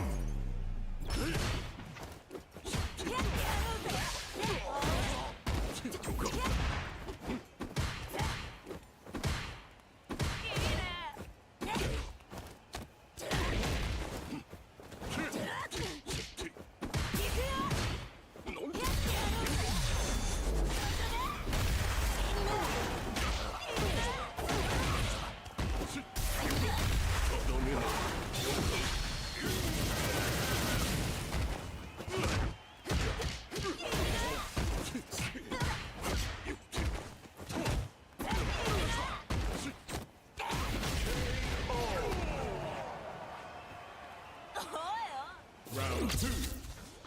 Fight.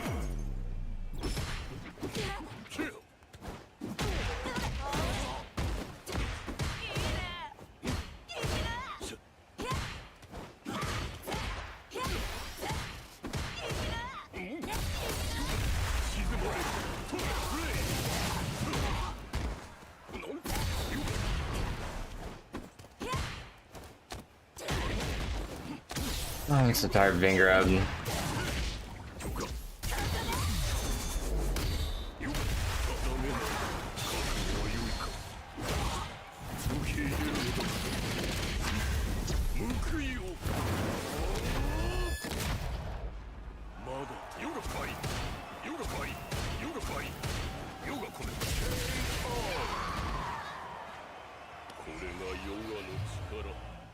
Final round. Fight.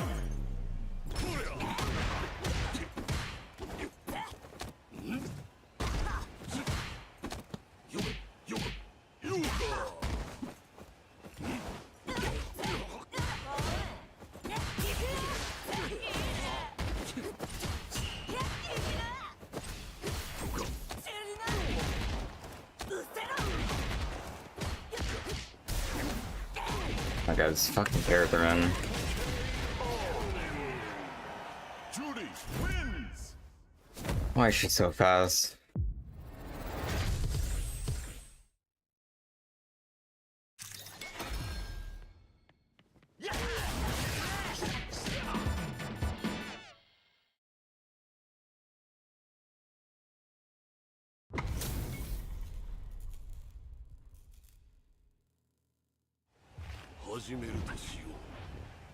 Round 1. Fight.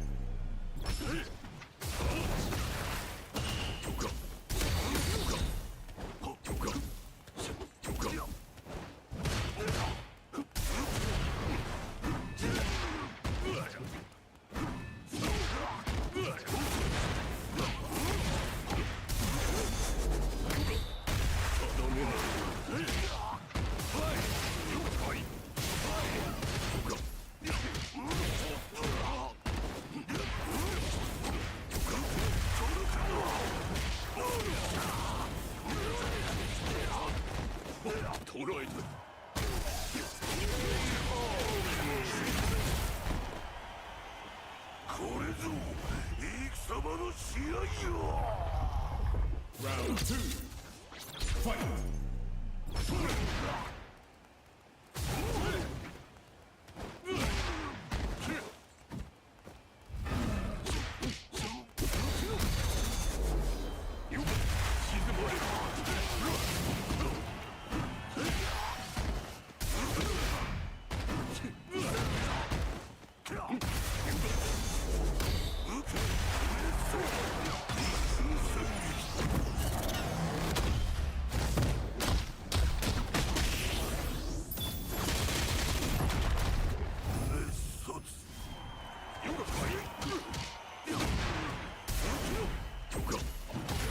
Pro.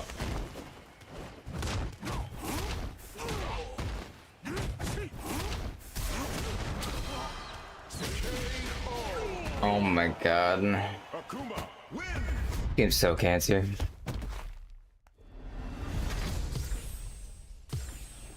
Round 1. Fight.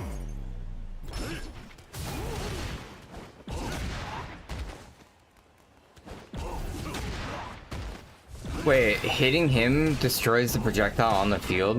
I didn't know this. That's the thing, chat?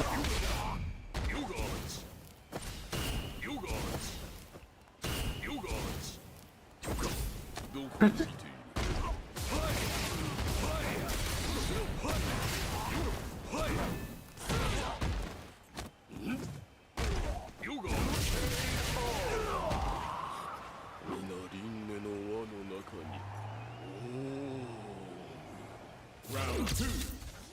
Fight.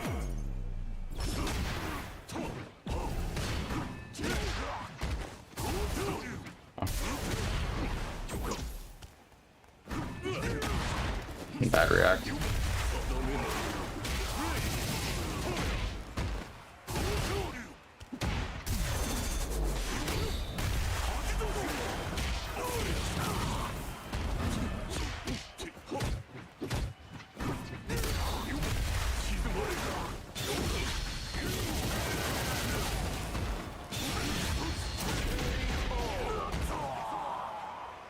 Dawson wins.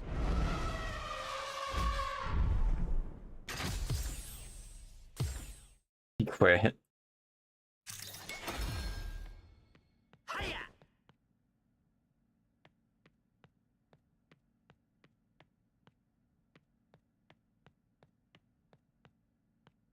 Hora, かかってきなよ。ラシード様は君を退屈させたりしないぜ。やっ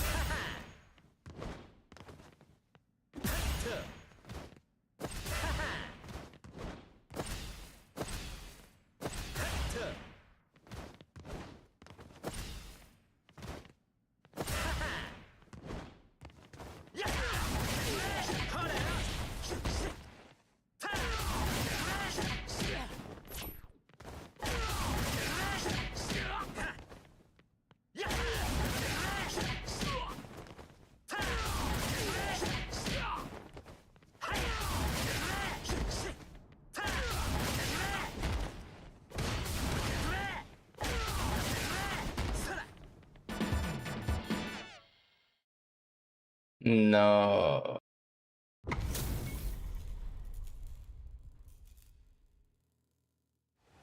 Round one.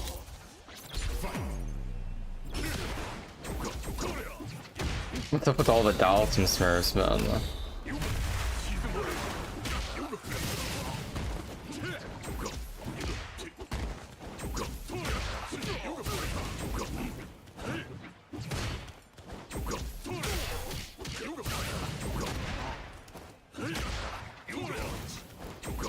Where did all my HP go?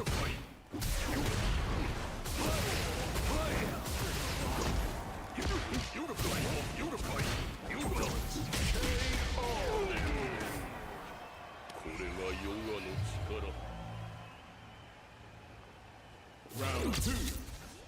Fight.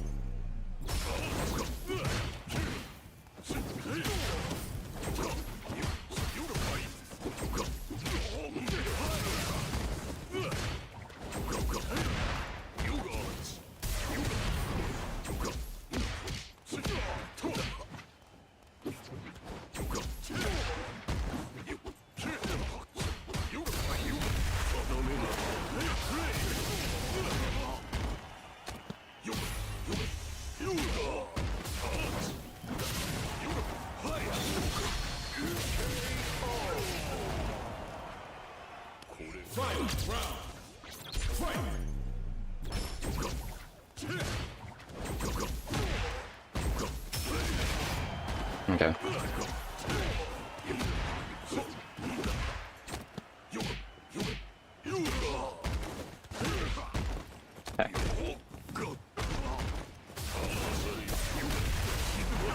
What?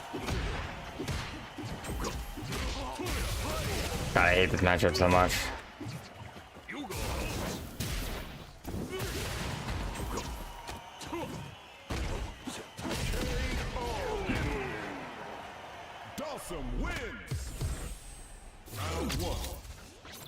So it's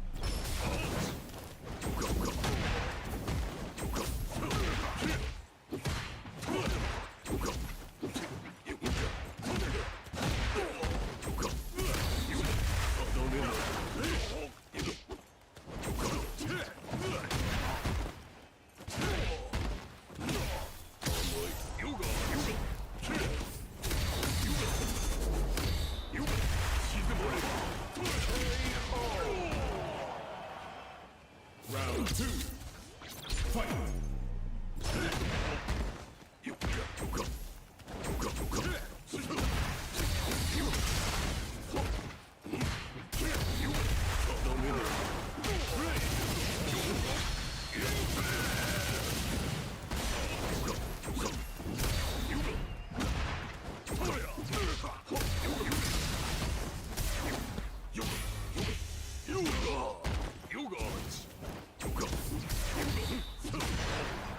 deep off.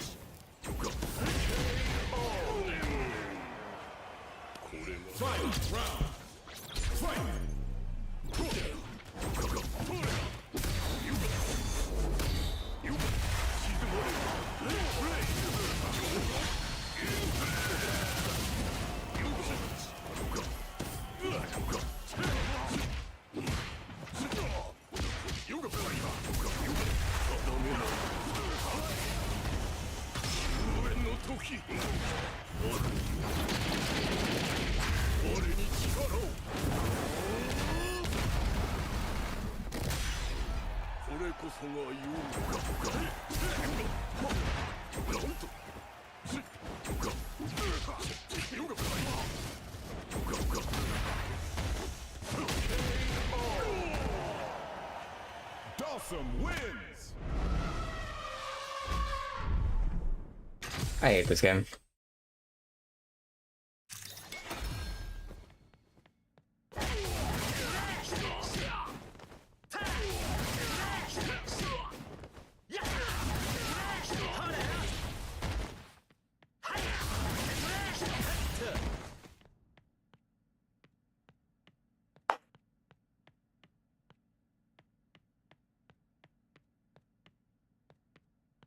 おいおい、早く来いよ。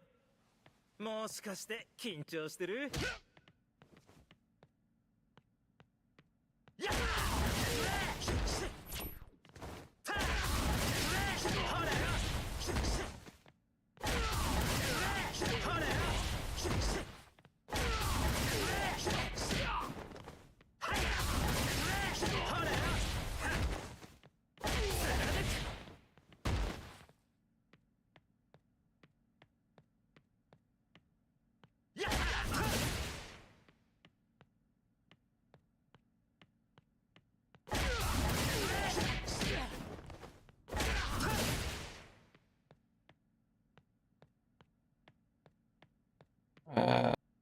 ？Okay.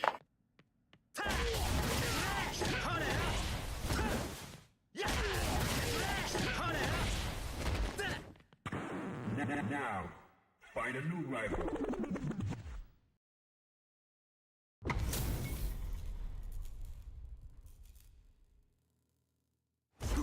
Round one. Fight.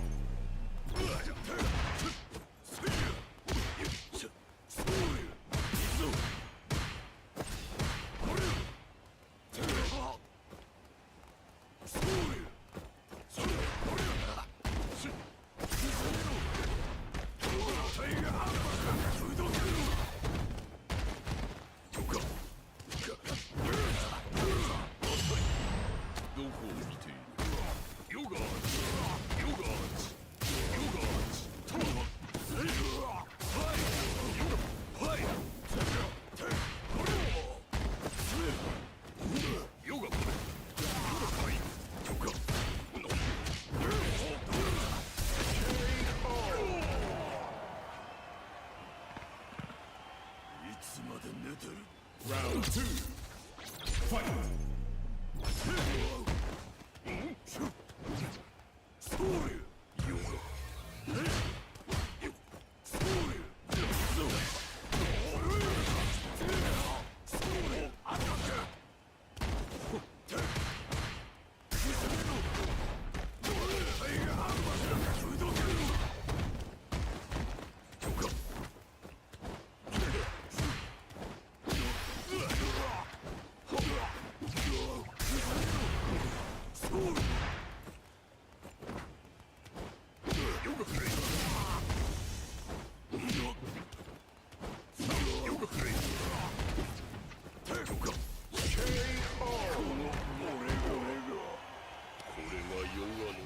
Fight! Round!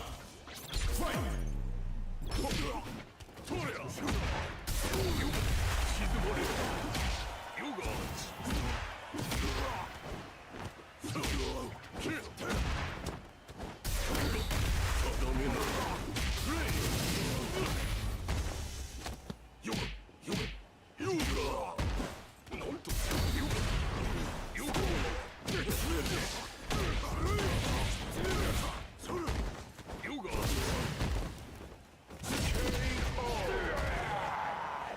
Dawson wins!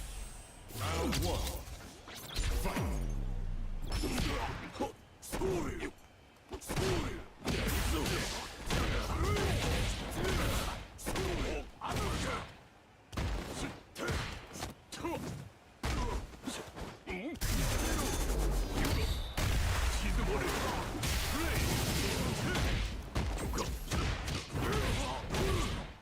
Not the plan.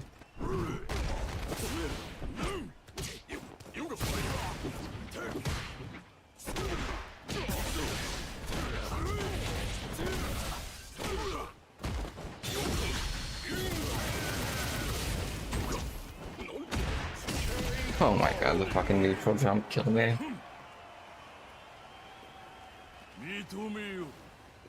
Round 2. Fight.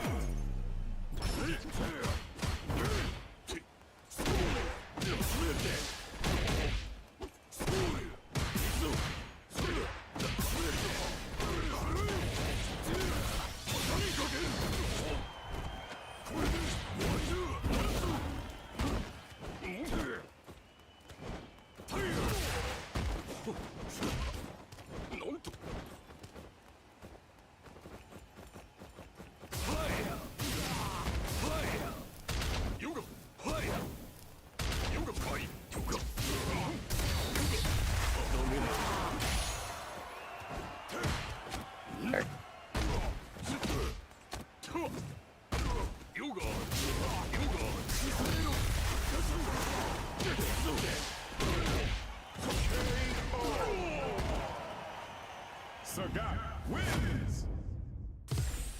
Round 1. Fight!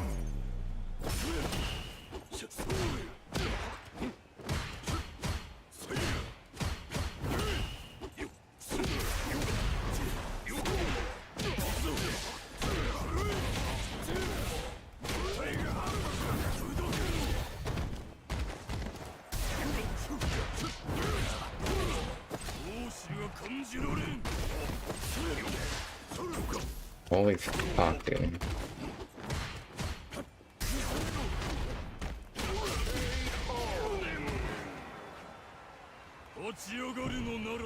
Round 2.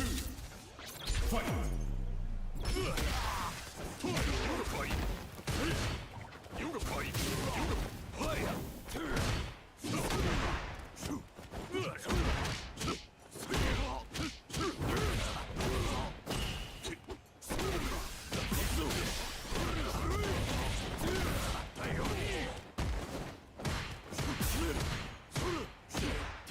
I hate this game, dude. No, I hate this game so fucking much.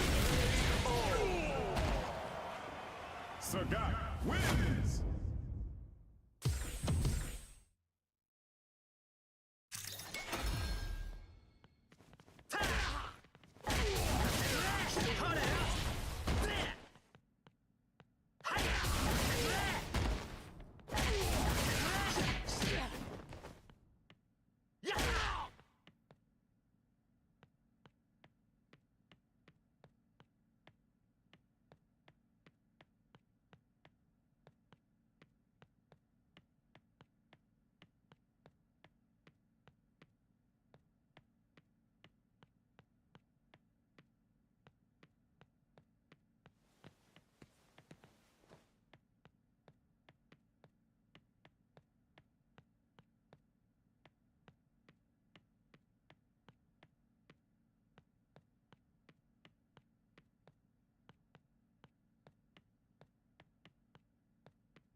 Round 1. Fight!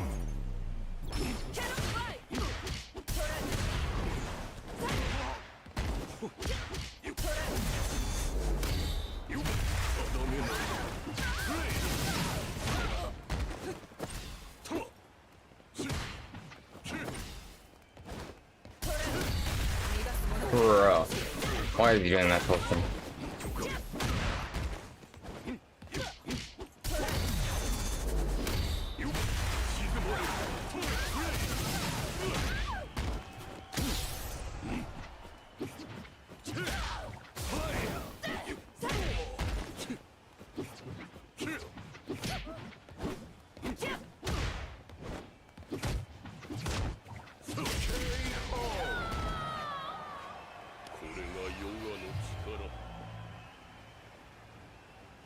Round 2.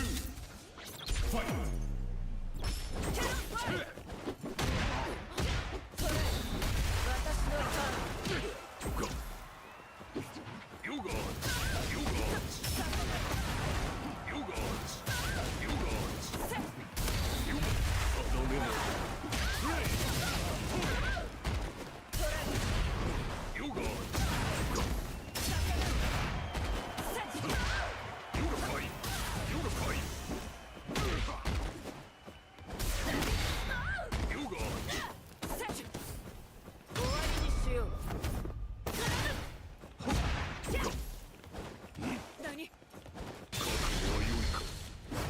No way.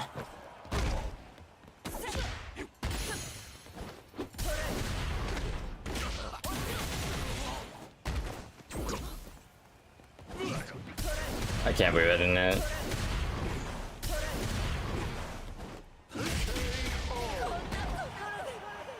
Dawson wins.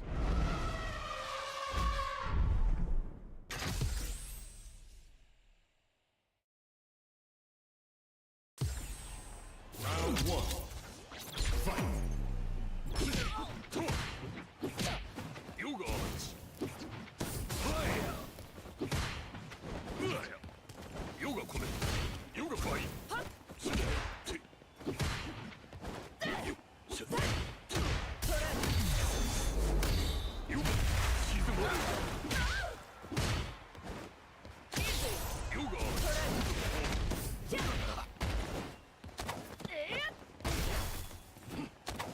Oh my god, I grabbed. Okay,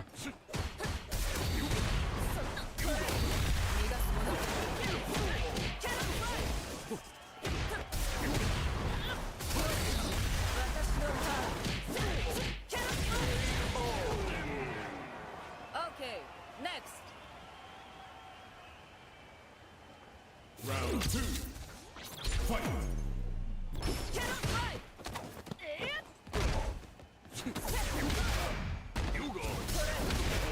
Bro.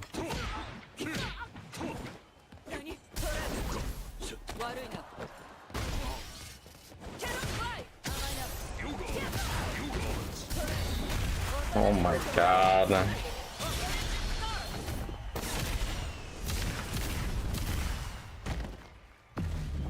Lock on.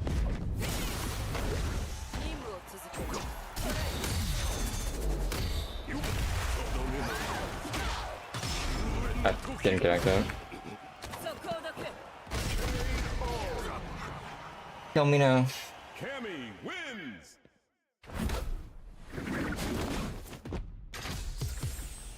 Round 1. Fight.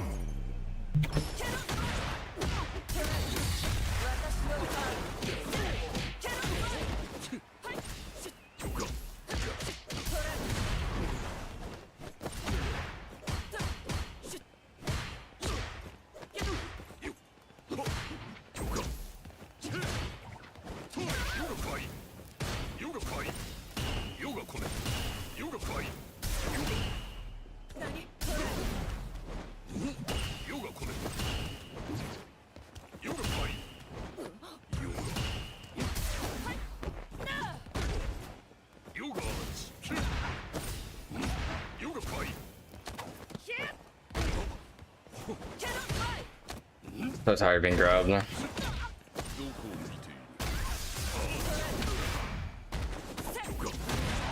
That's some bullshit. Okay, next. Yeah, that's the most bullshit interaction I've ever seen in the game.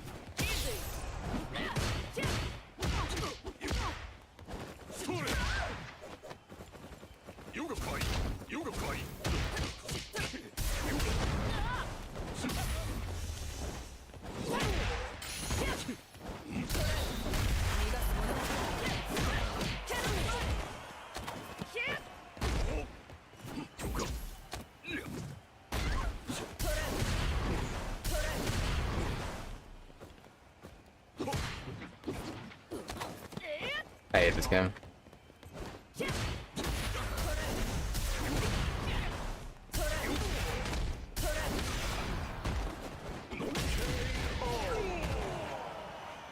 Cammy wins!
Why do so many people use that ugly ass outfit?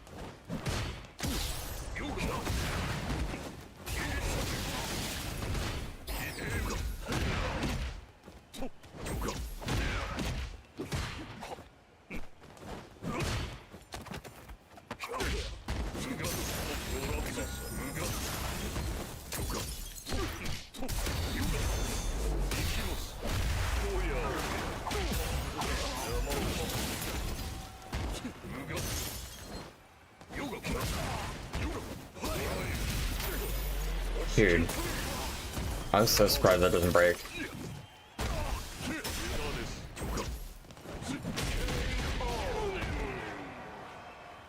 Round 2. Fight!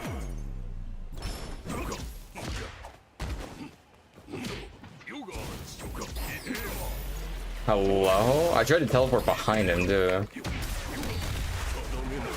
I don't understand why he puts me in front sometimes. I don't get it.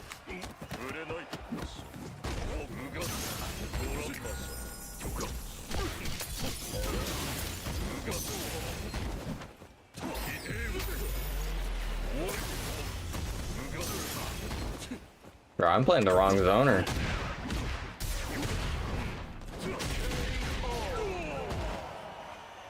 JP wins! Round 1. Fight!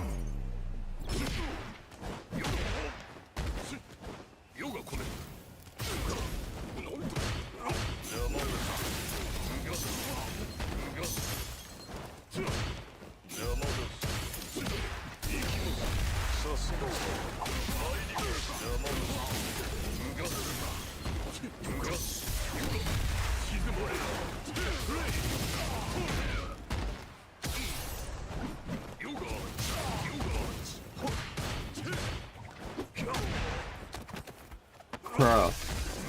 I'm so tired of being grabbed.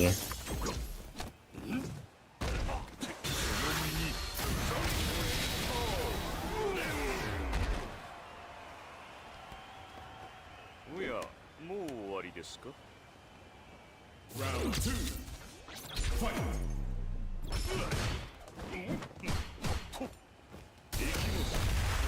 My bad, and I'm not allowed to throw out a medium ever.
Round one. Fight.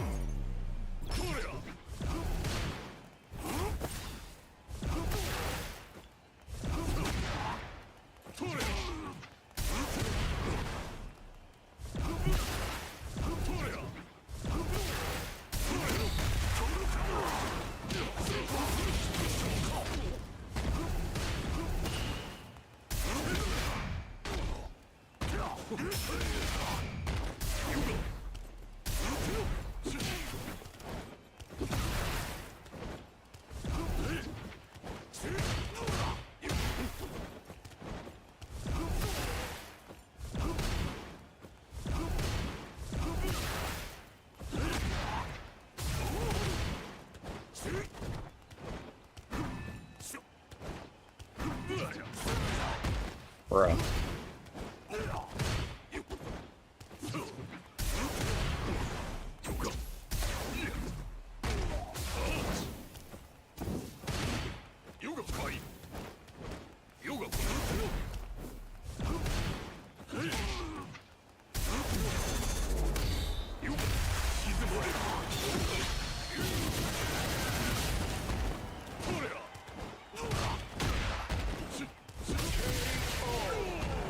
I hate this camera.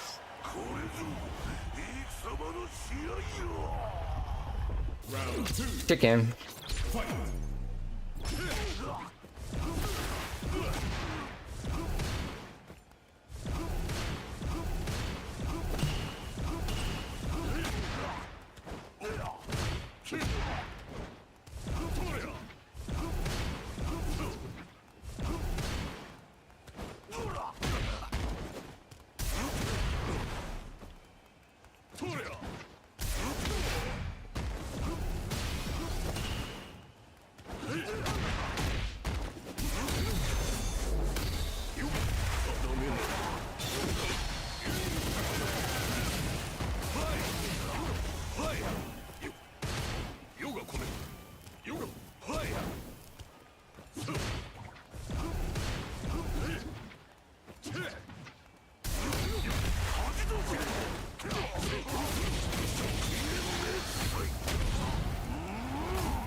Akuma wins!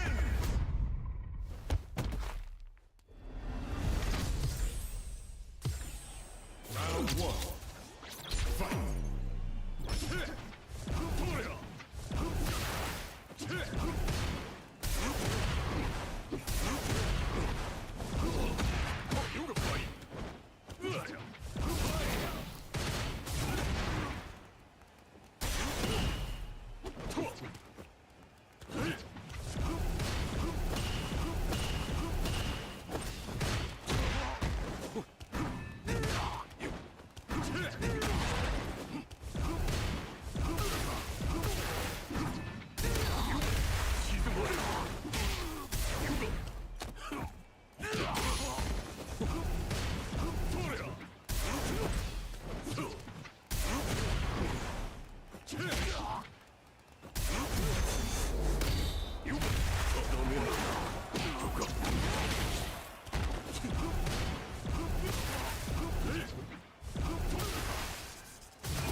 Round two.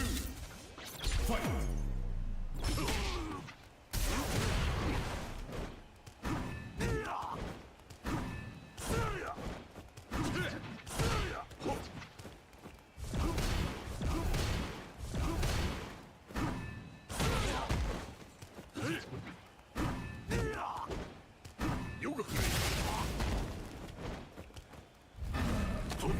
Hello, jab? Good game. Some fucking character.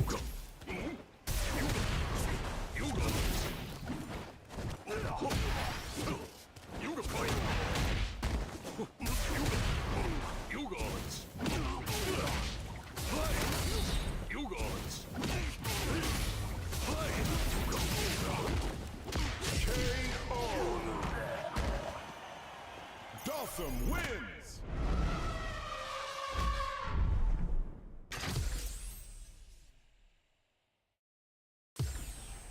Round 1. Fight. You go. You go.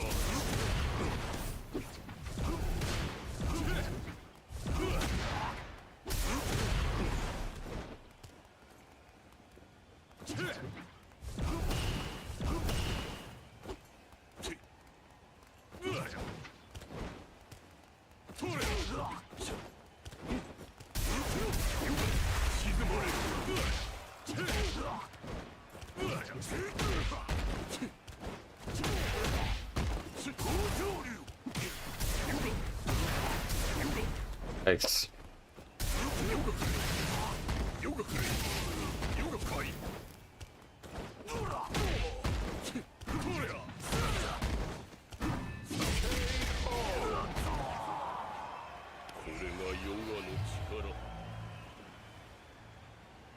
Round 2. Fight.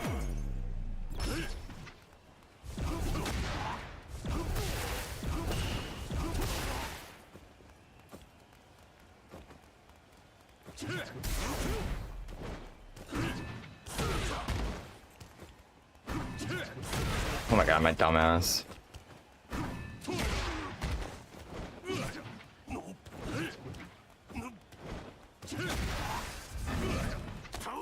Here. Other than that.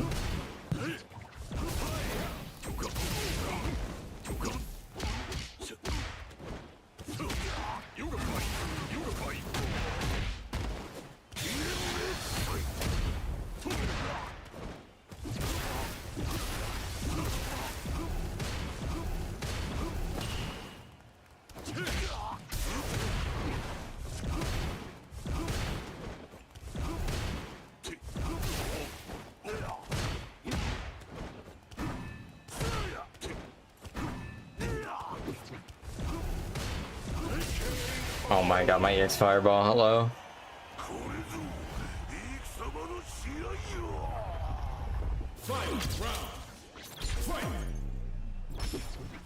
Good game.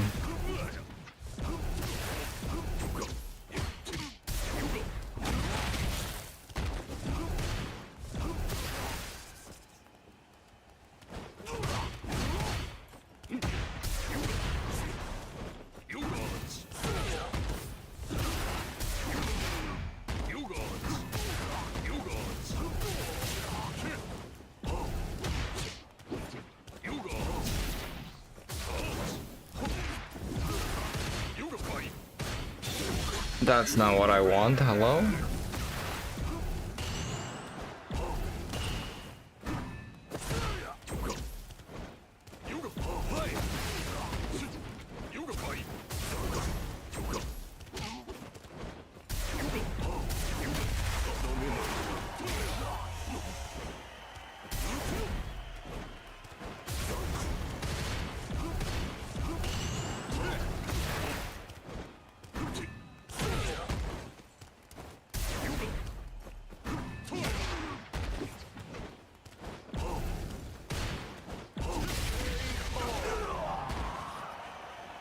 Dawson wins.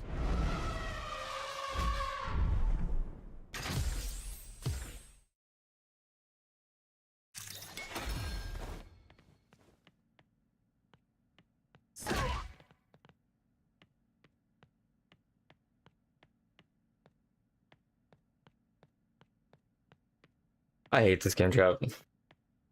You know what game's fun? Drive. Drive is fun. This game, I feel like it's just bullshit left and right.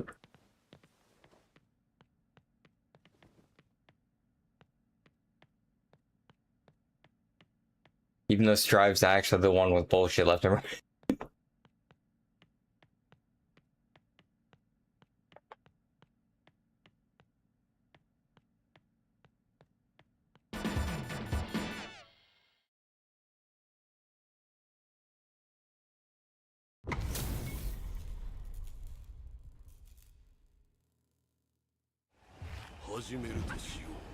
加減は期待しないでくれ。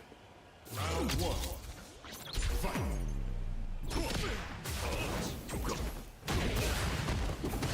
Yoga fight.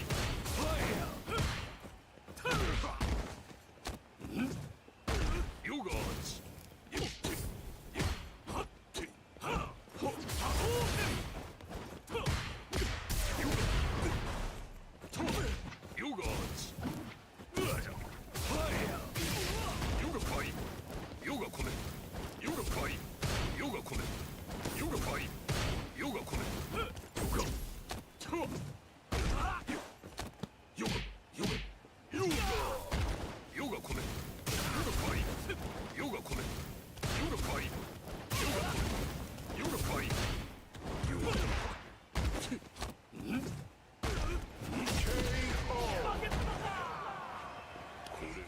Round 2. Fight.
Dawson wins!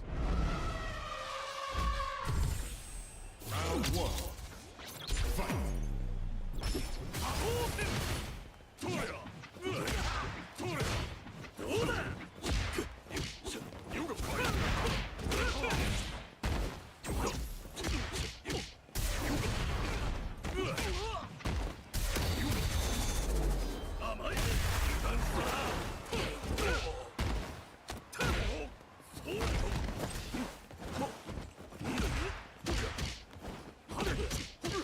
How did that not cross me up?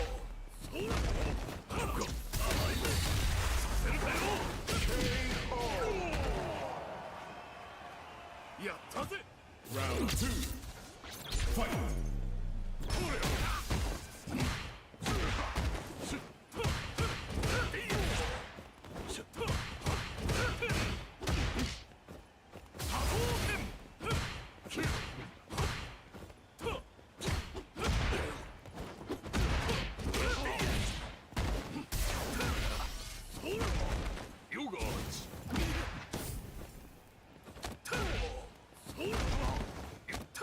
I hate this game.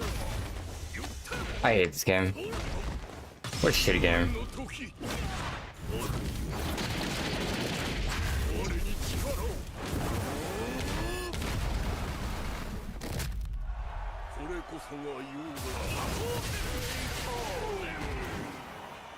Ken wins! Round 1.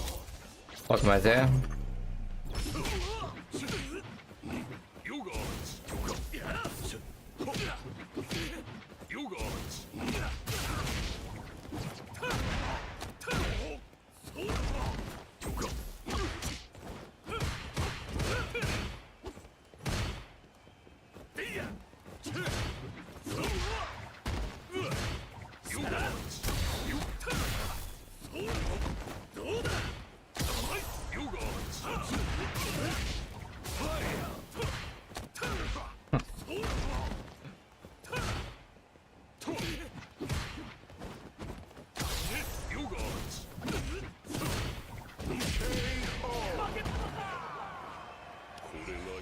Round 2. Fight!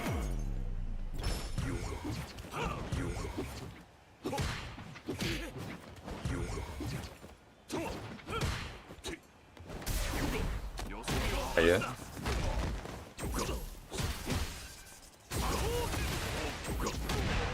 Why'd I do it?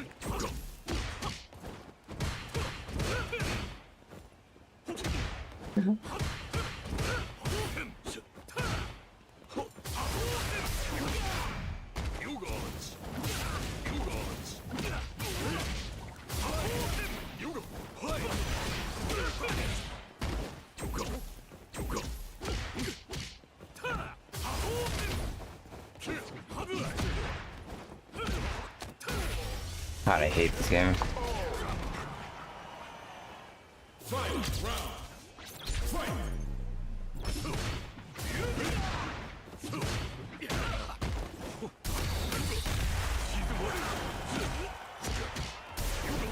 Sorry, Warren.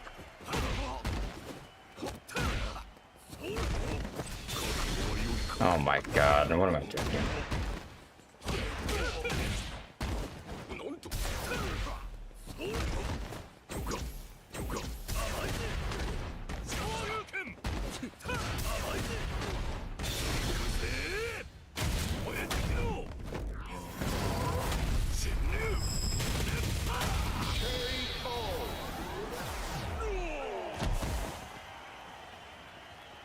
Ken wins. Just end me.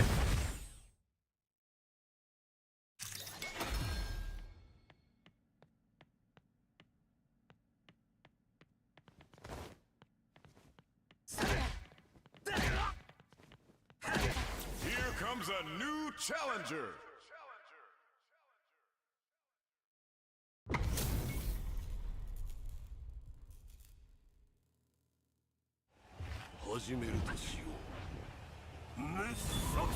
Round one. Fight. You guys.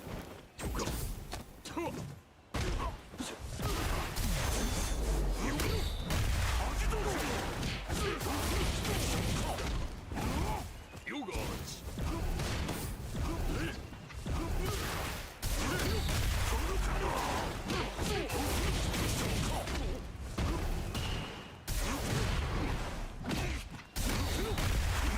Oh my god, I threw out a medium kick. Now die.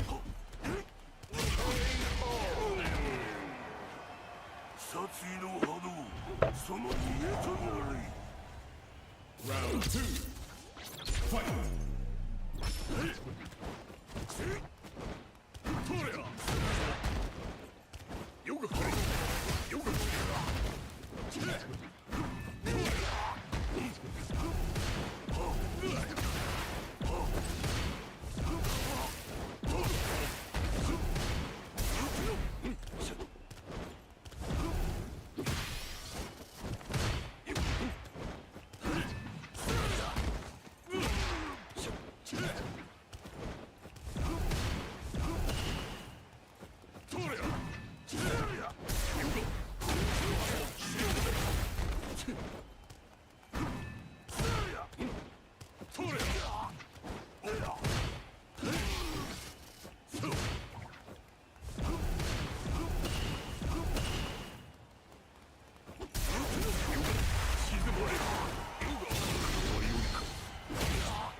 Final round. Fight.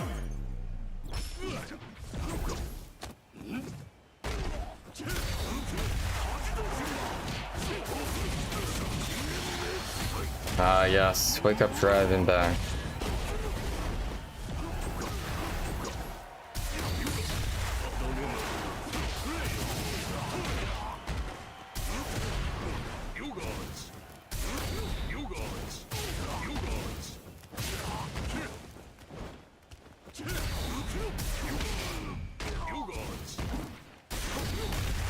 No, you're kidding me.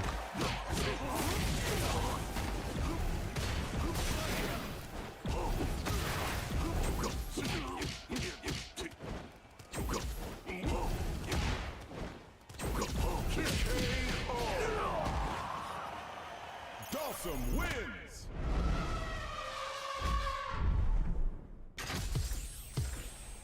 Round one. Fight.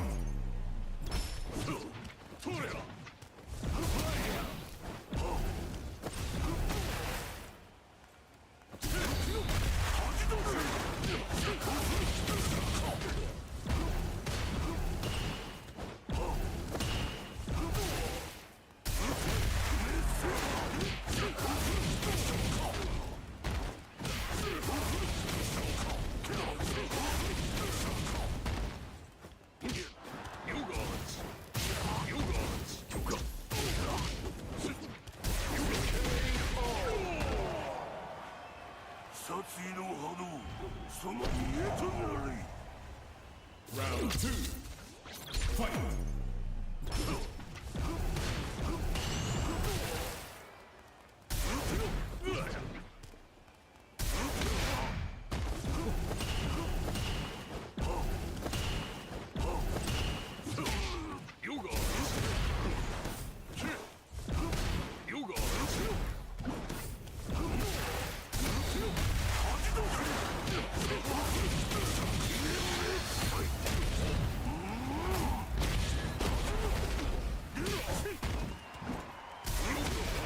Okay.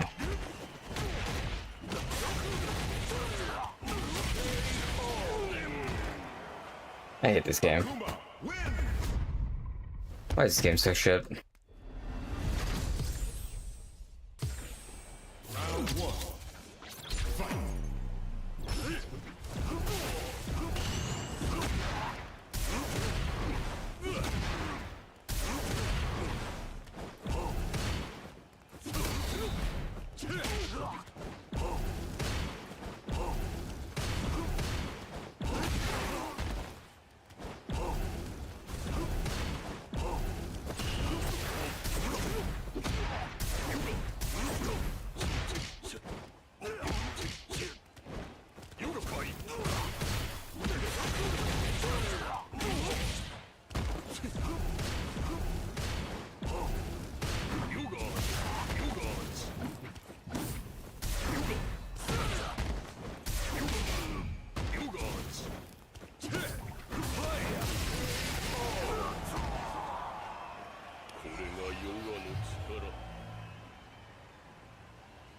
Round 2. Fight. You guys.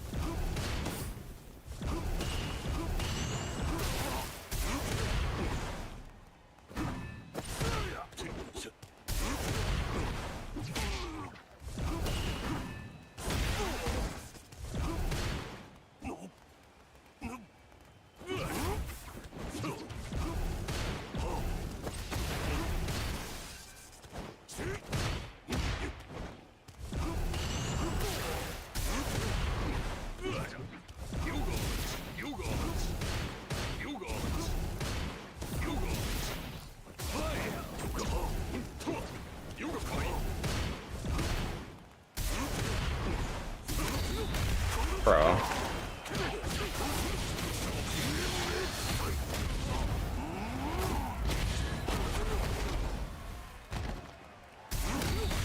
Oh my god, I want to. I don't have level 3 I'm throwing. I was trying to wake up level 3.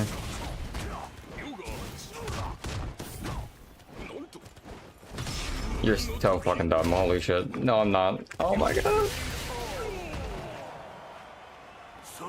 Where's my ult? That's some bullshit. That's some bullshit. I hate this game. This game's so dog shit.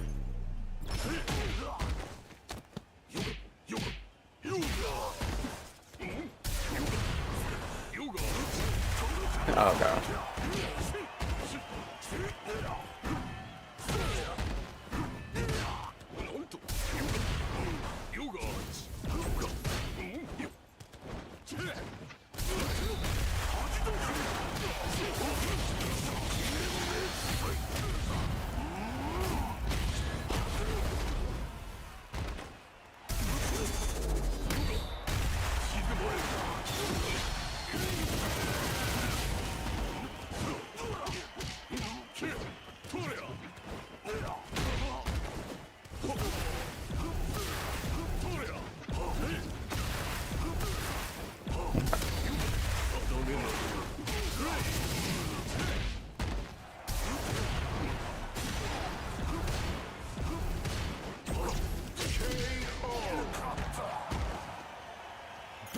Wins.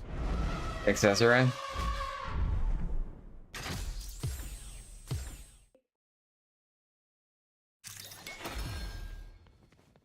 Still hate this game. Your fighter's better.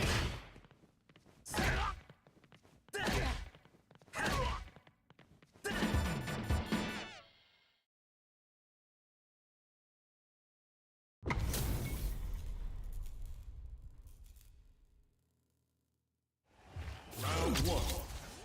Fight.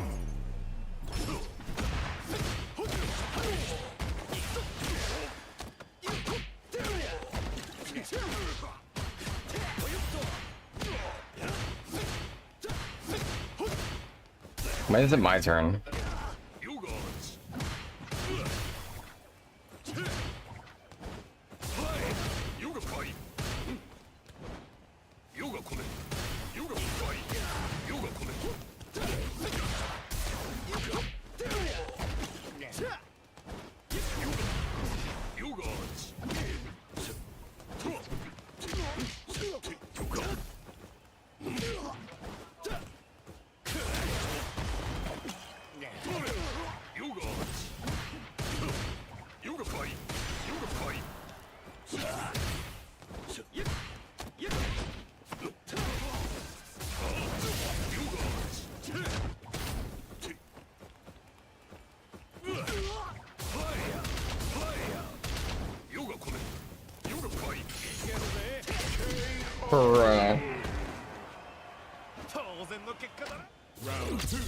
I hate this game.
No, my birthday!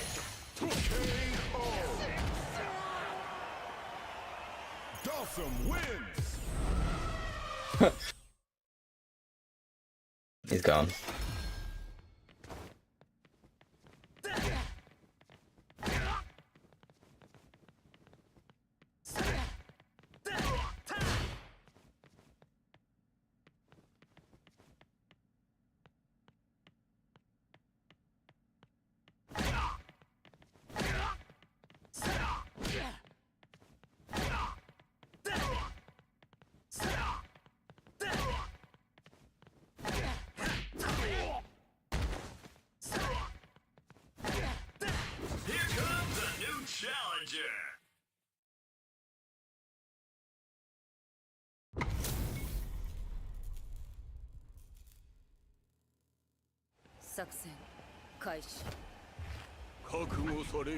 Round one. Fight.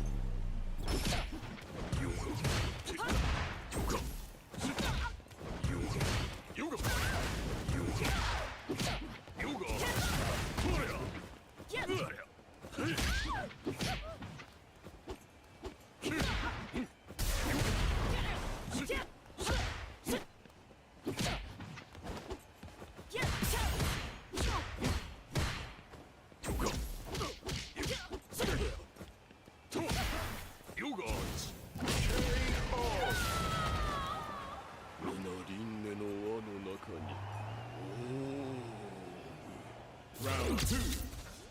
Fight.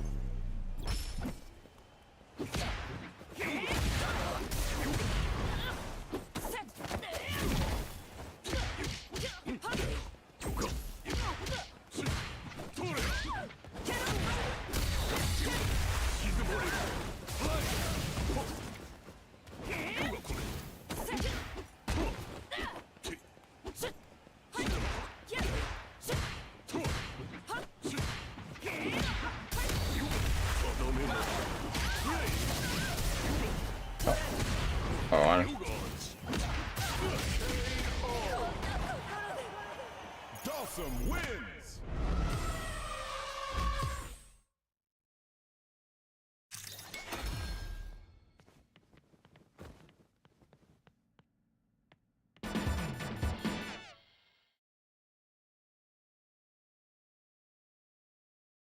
Great, the command grab demon. 始めるとしよう。よろしく。 Round 1. Fight. ヨガファイ。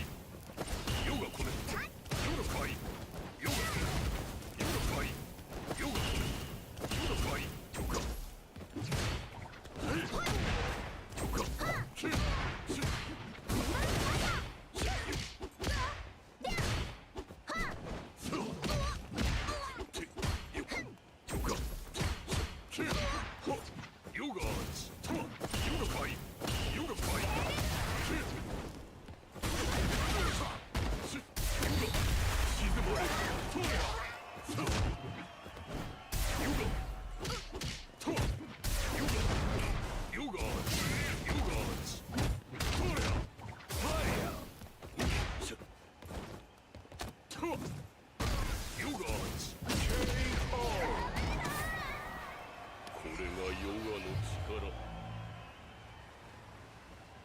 Round 2. Fight. Yoga fight. Yoga fight. Yoga fight. Yoga fight. Yoga fight. Yoga kone. Yoga fight. Yoga kone. Yoga fight.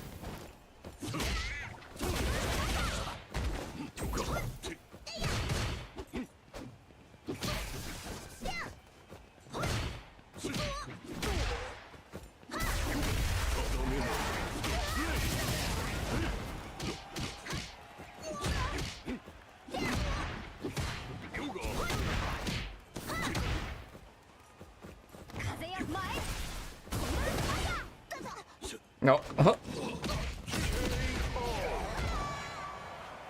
Dawson wins.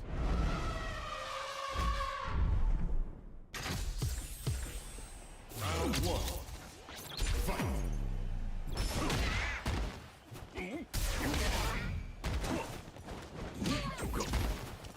Yoga kone.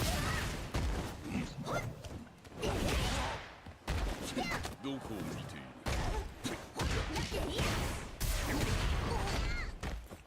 I threw.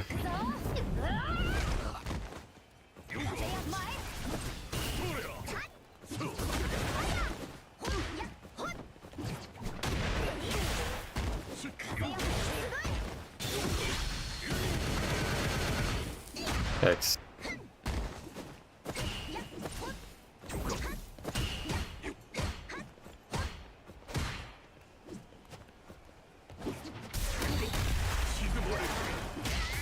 There's no way.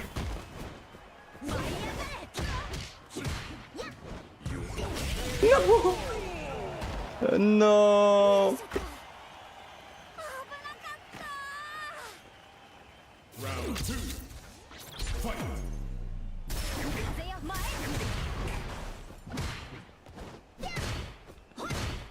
Yoga kone. Yoga fight. Yoga kone. Yoga fight. Yoga.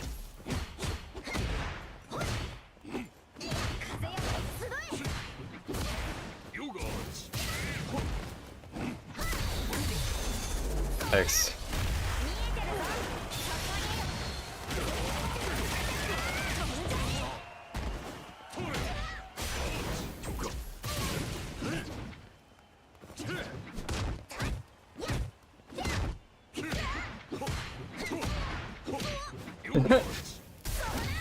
You didn't expect me to do it 3 times.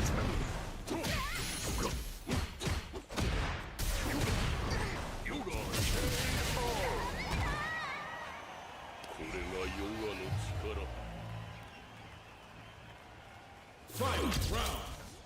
Fight.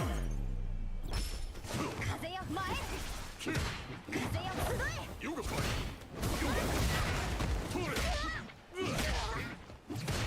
Yoga fight.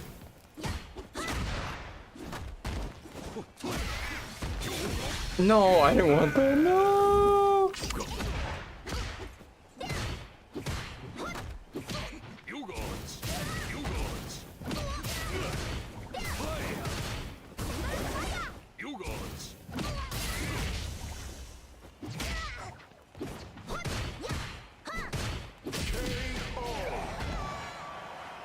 Dawson wins.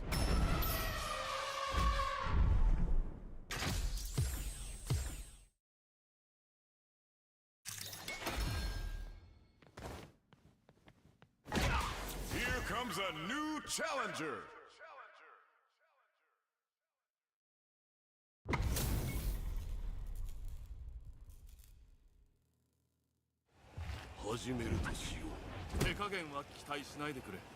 I think the win streak goes away after plat or something though. Oh.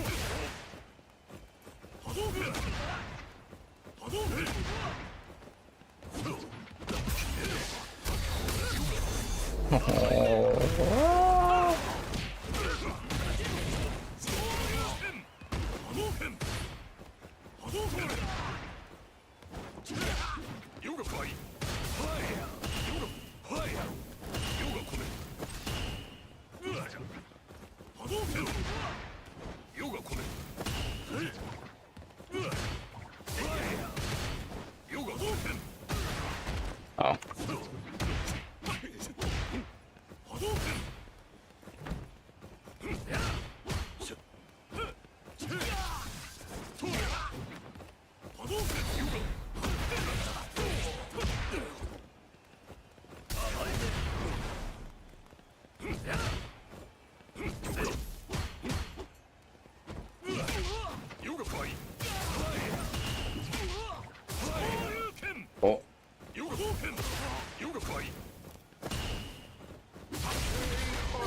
Round 2.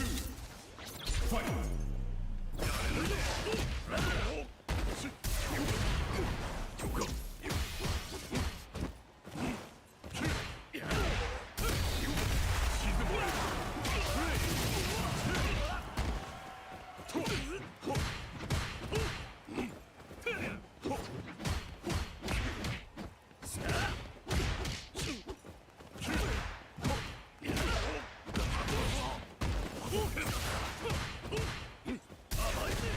No way.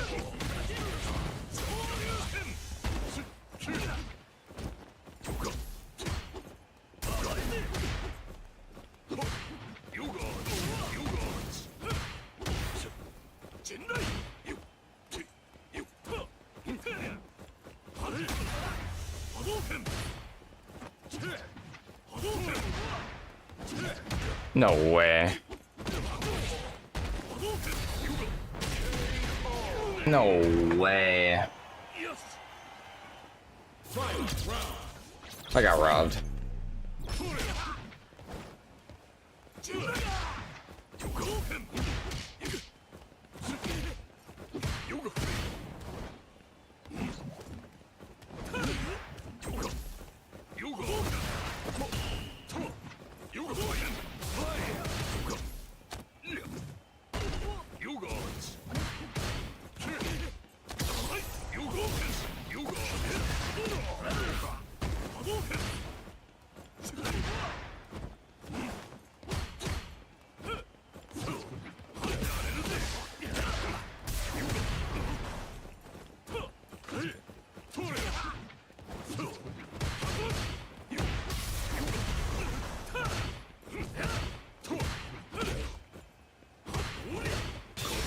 I think I caught it. I didn't catch it. The game sucks. The game's awful.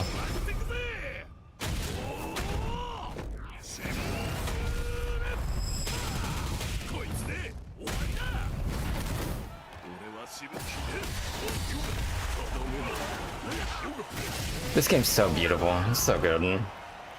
Dawson wins.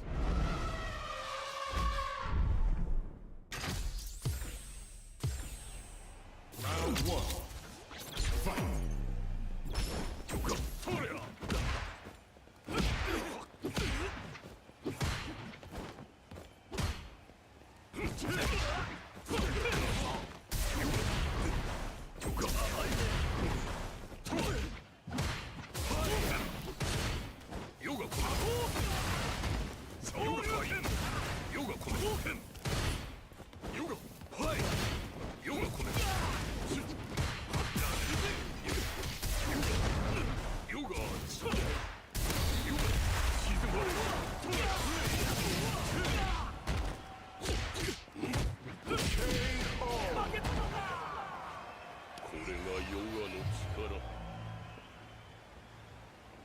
Round 2.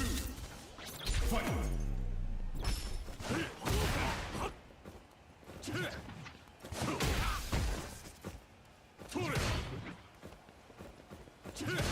You gods.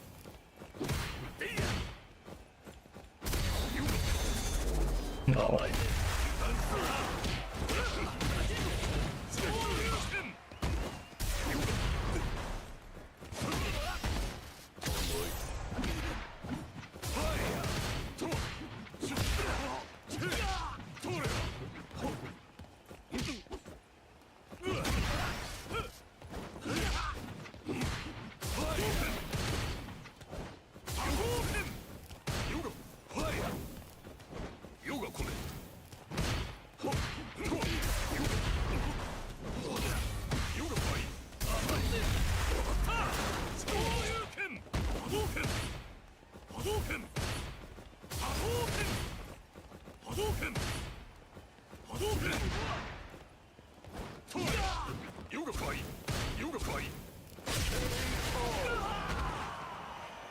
Dawson wins. Oh, we're juiced.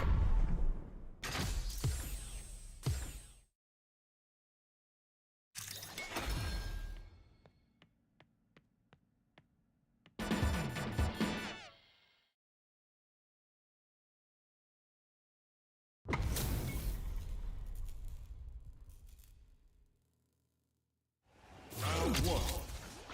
Fight.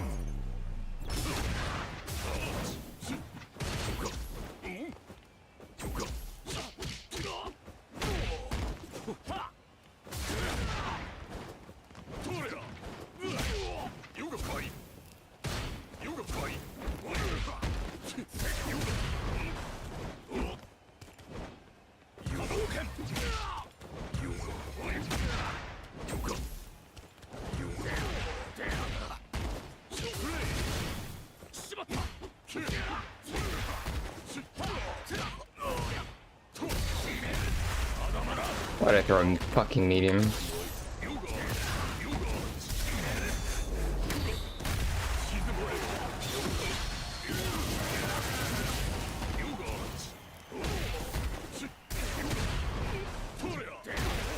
No way. No way. Round 2. Fight. I hate Ryu.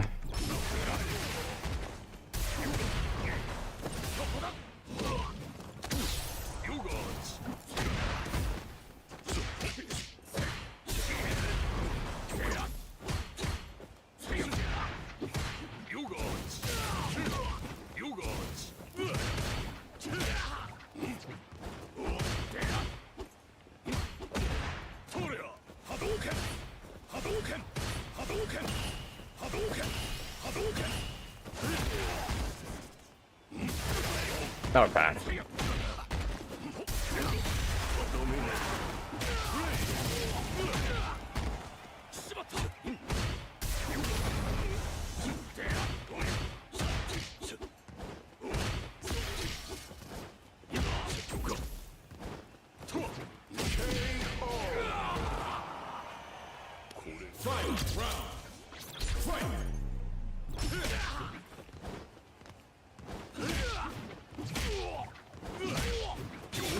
I didn't want to do that. I did not want to do that.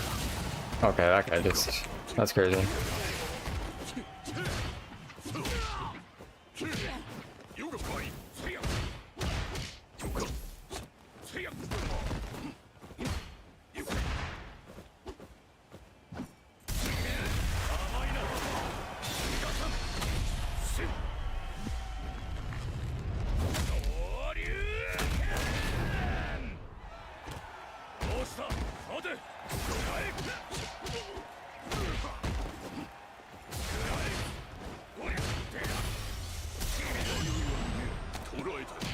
I could have fucking ulted, that would have been so sick.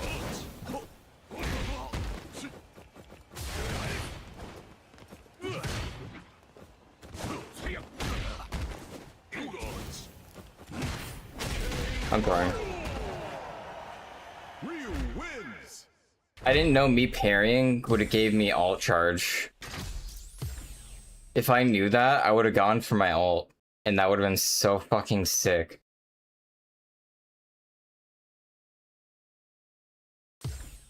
Oh, the more you know, though.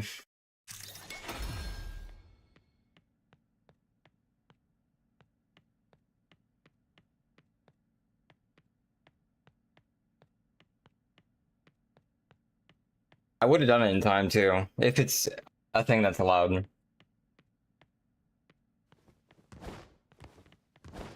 I just didn't know I got, like, ultimate charge from it.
おいおい、早く来いよ。もしかして緊張してる？ほらほら、撮ってるよ。Oh, it gets reduced a lot. Okay.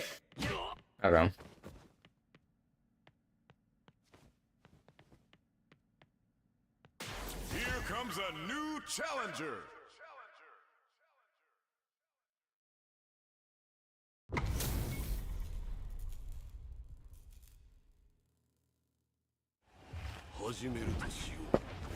Round 1. Fight.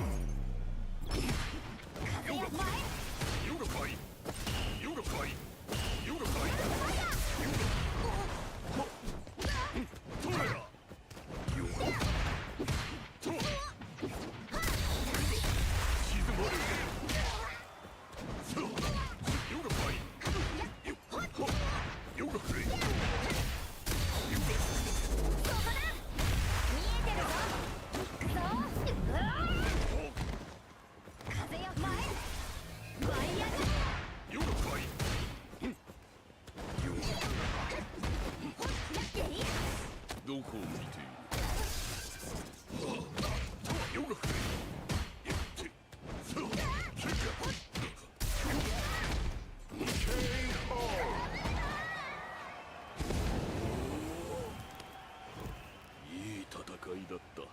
Round 2.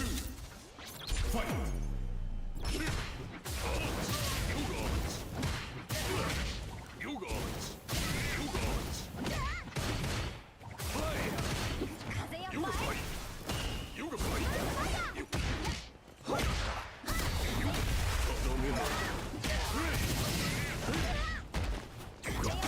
That's not what I wanted. How did I hit 3 buttons?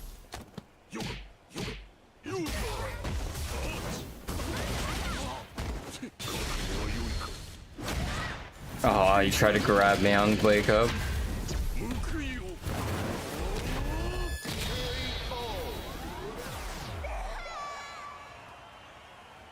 Dawson wins.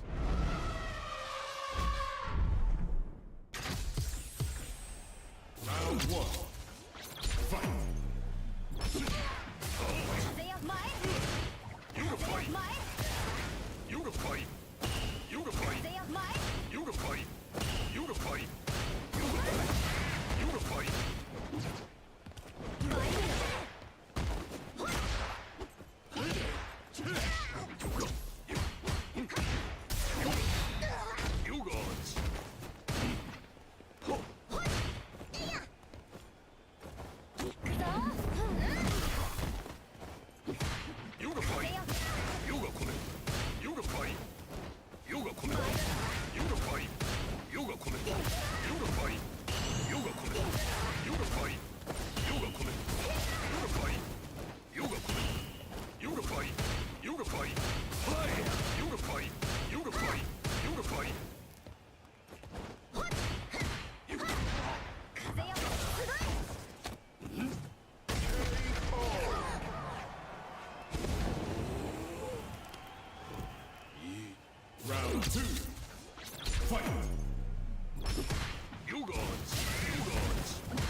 He's not happy.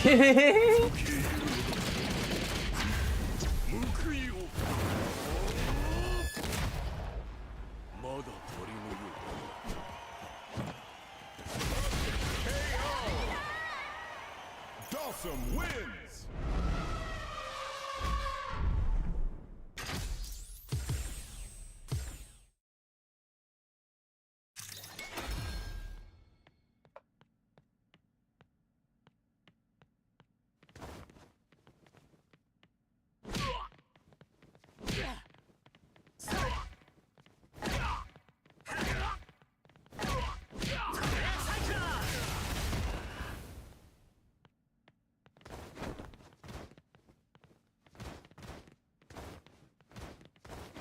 Or she does a run.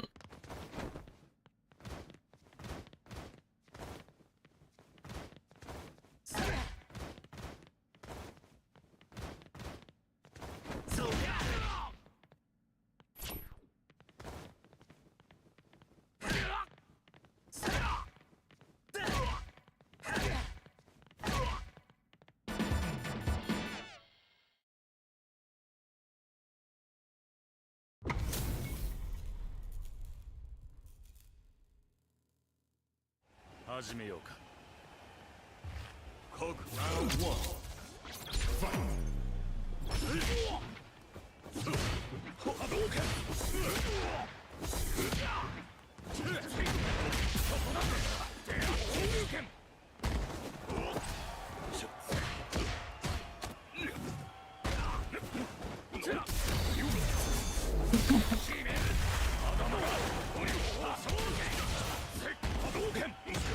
Fight. What?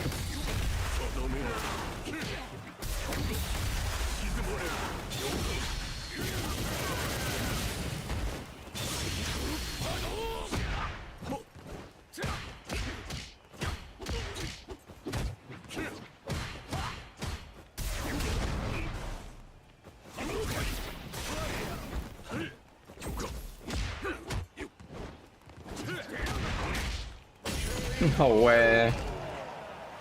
I hate this game. Round two. Chicken.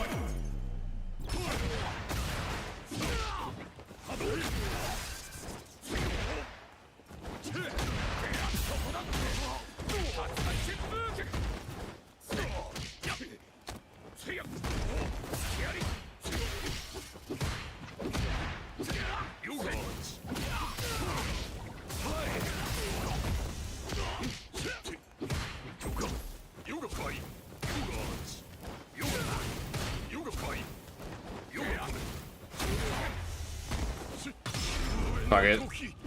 It didn't work. I shouldn't have done it. I fucking hate this game.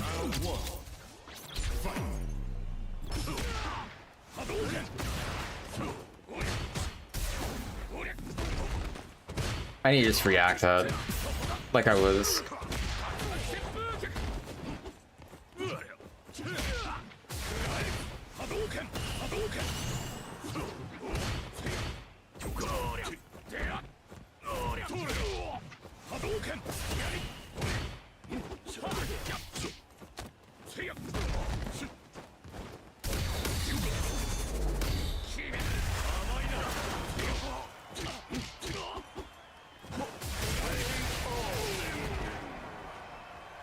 I hate this game. Round two.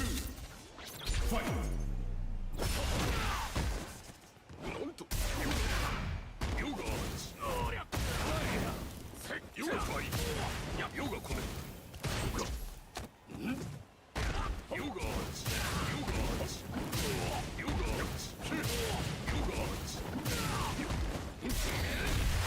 No way. How do I not get my DI out?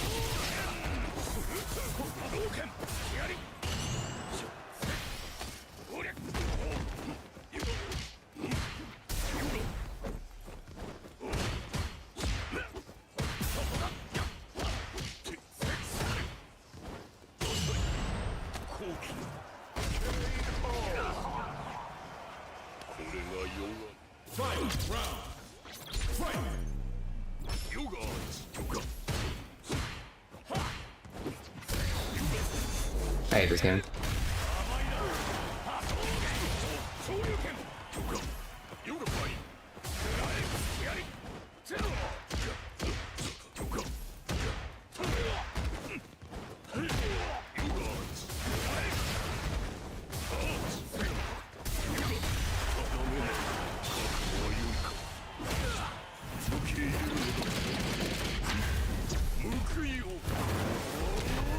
Keep away. I'm done.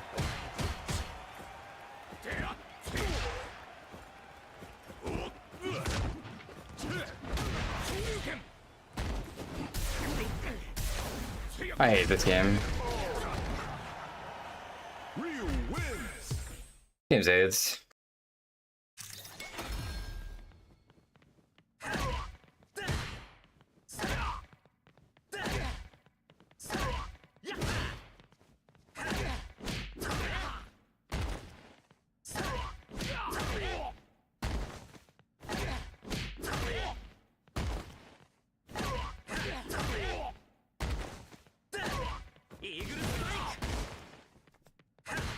Boom, boom, boom, boom, boom, boom.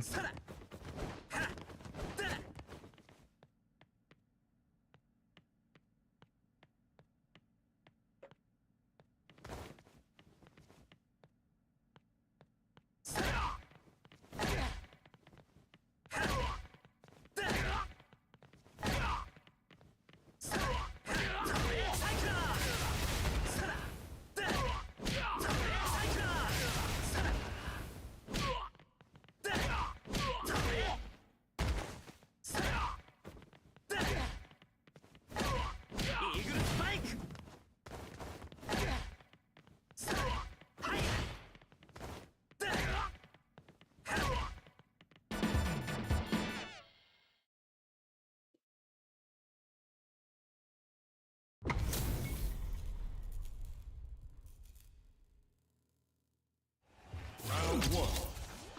Fight. You guys.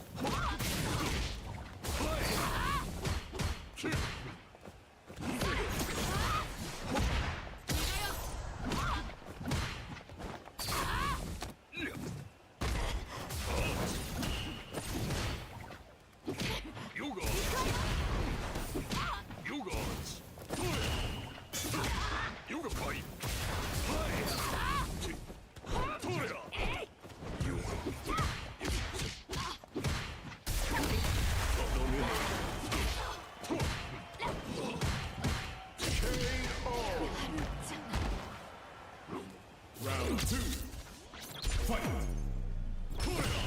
You guys. You can fight. Nah.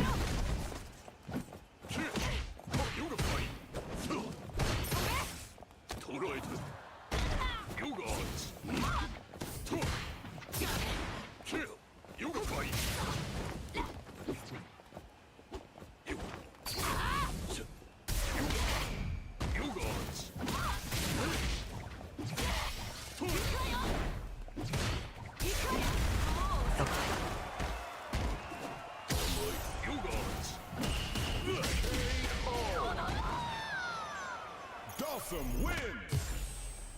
Round one. Fight. You guys. You can fight. You guys.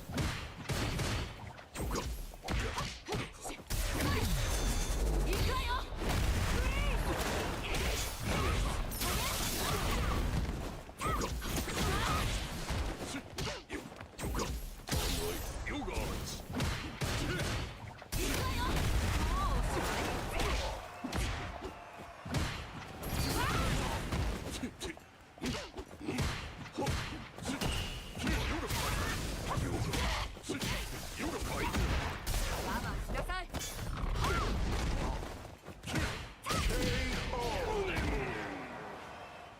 Round 2.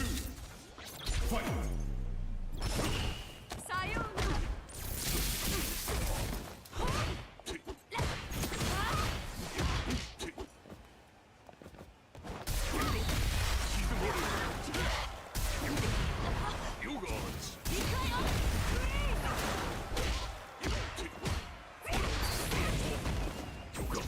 お遊戯はおしまい暴れないでねヨガ無縁の時 KO Viper wins Round 1 Fight Yogas 我慢しなさい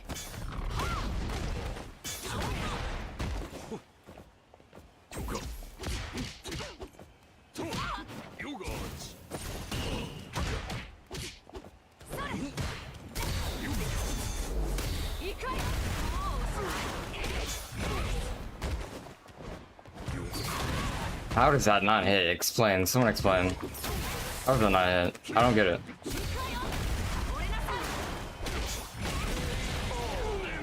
Like, where did that attack go? Round 2 Fight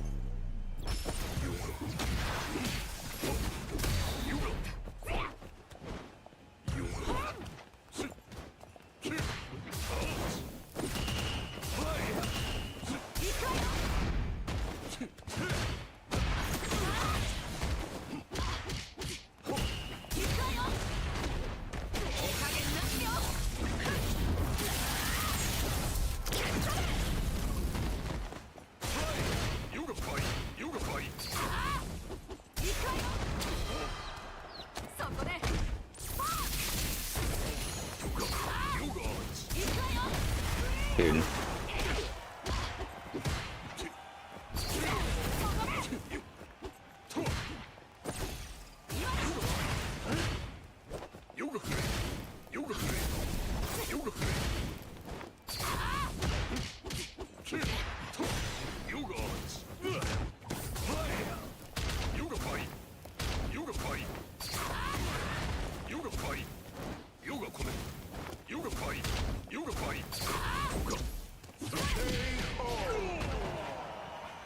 Viper wins!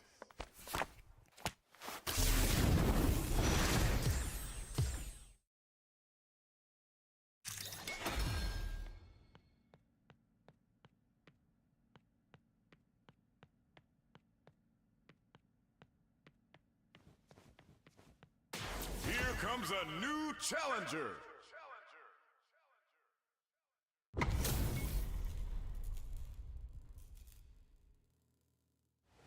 Round 1. Fight!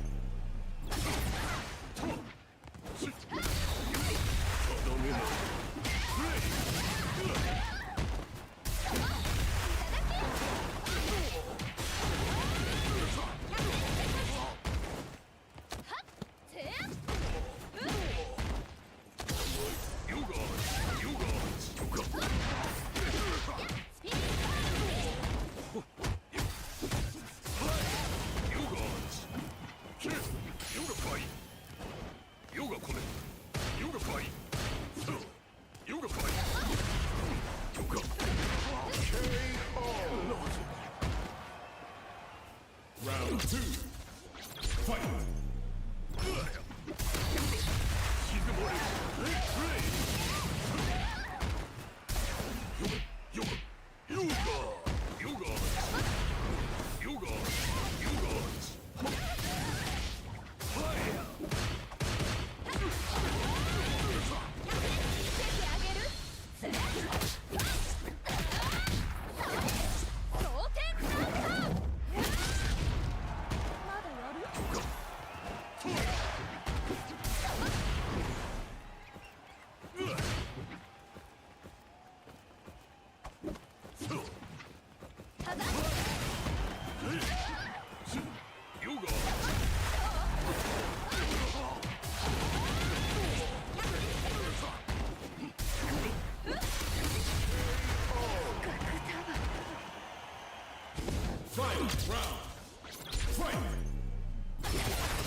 No way. Chun-Li wins. Round 1. Fight. You guys. Unify.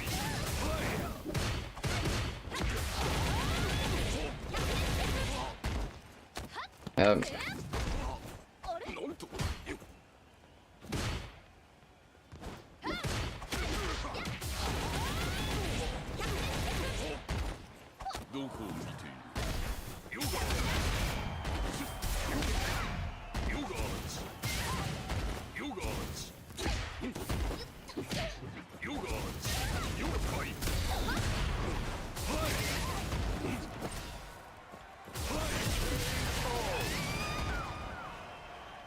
Round 2. Fight.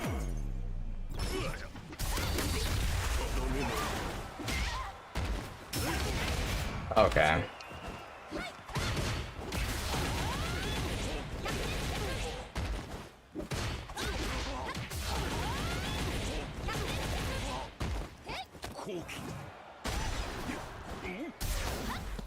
Okay.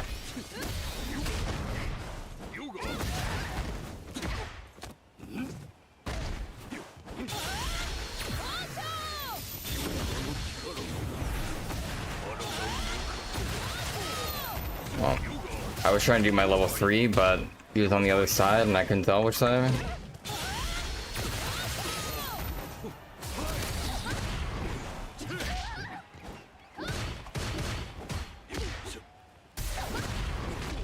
No way.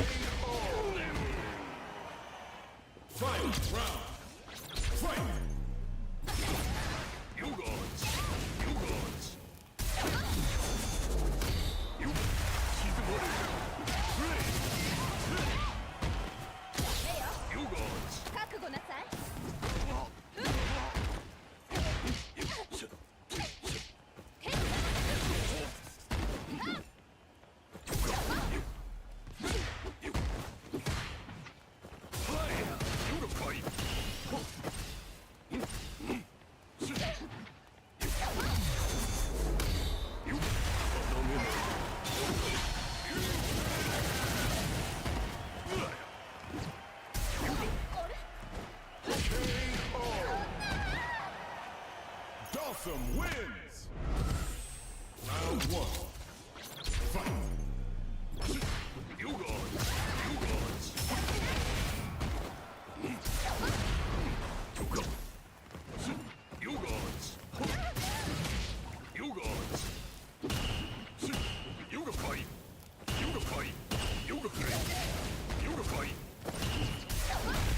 I cannot believe I fucking missed him, but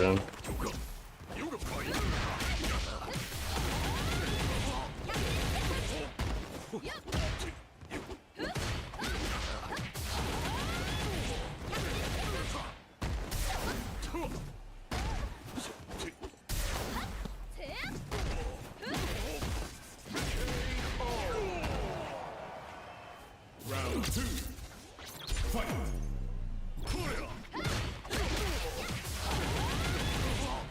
bro, how brain dead is this character? It's actually insane.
Oh my god, I threw out a fucking medium.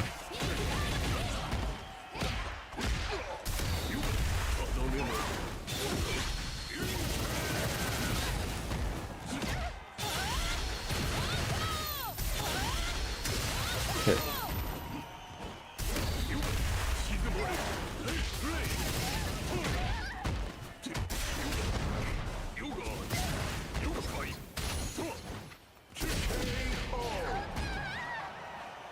Dawson wins!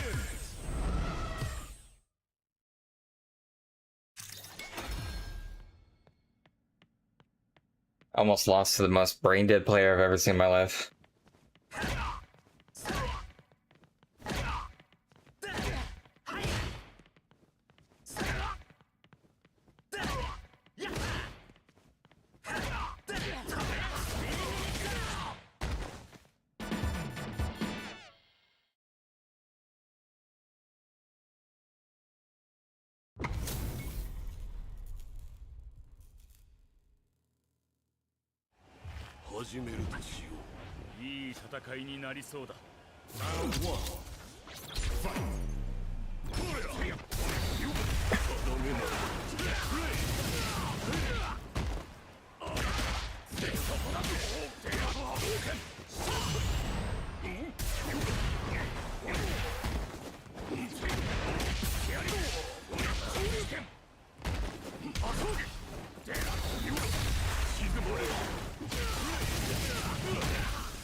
Yeah, was that not close enough?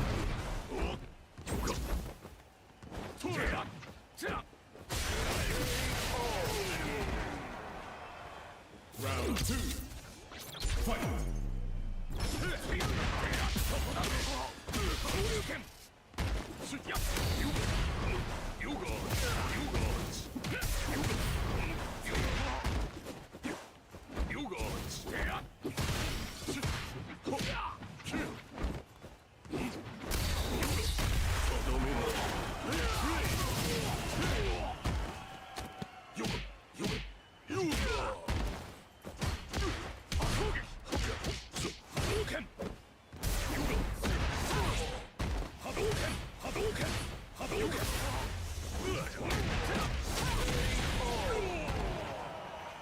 Ryu wins!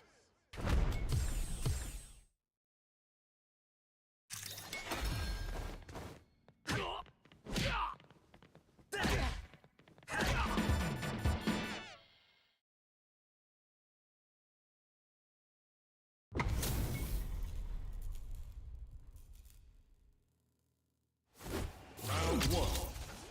Fight!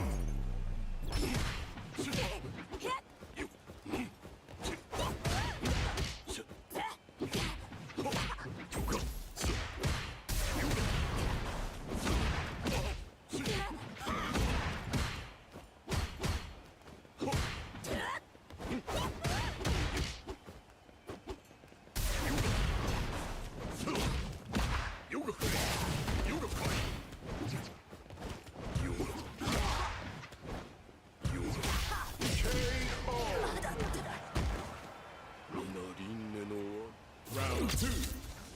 Fight!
Calculated.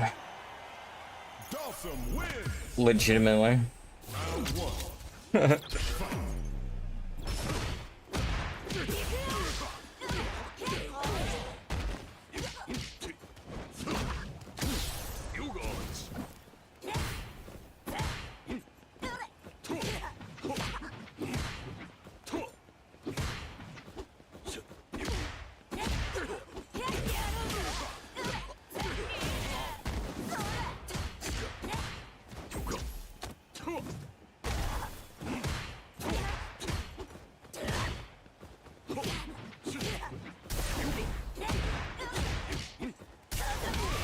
I'm going.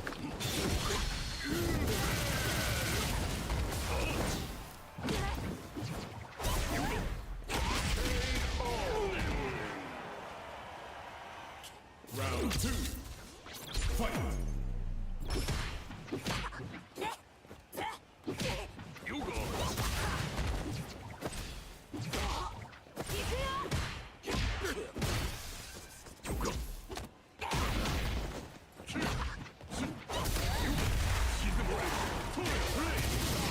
How's it going, Kako?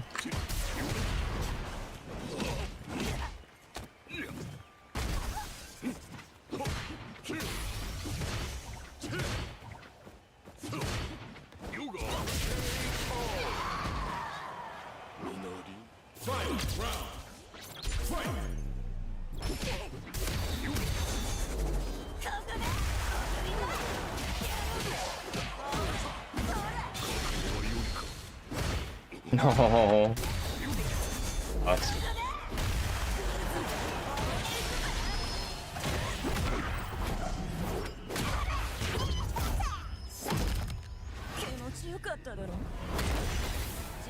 I took a risk.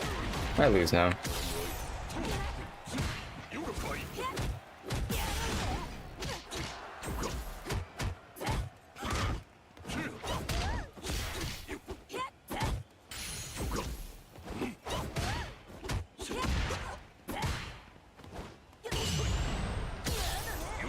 He counter grabs.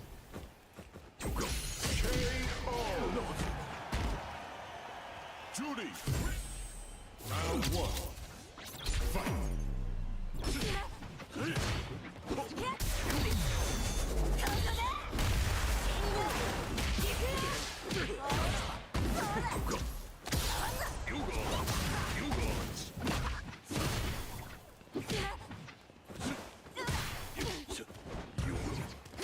How does that just go through people? I don't understand that sometimes.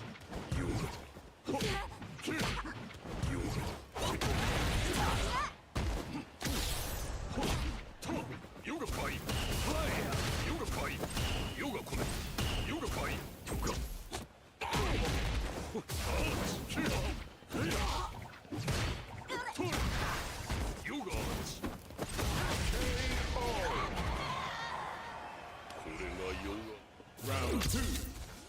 Fight.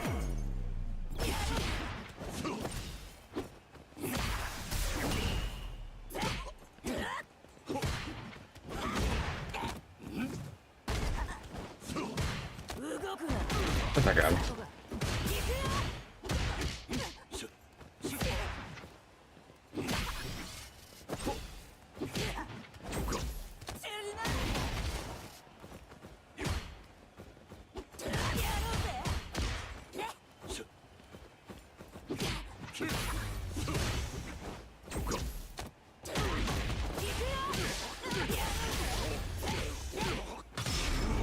I'm done.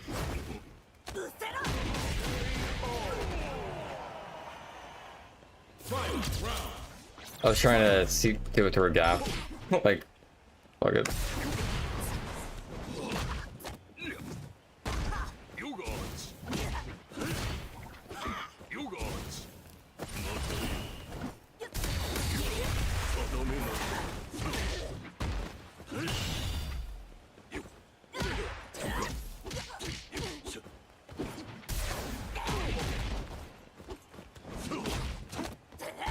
Wow.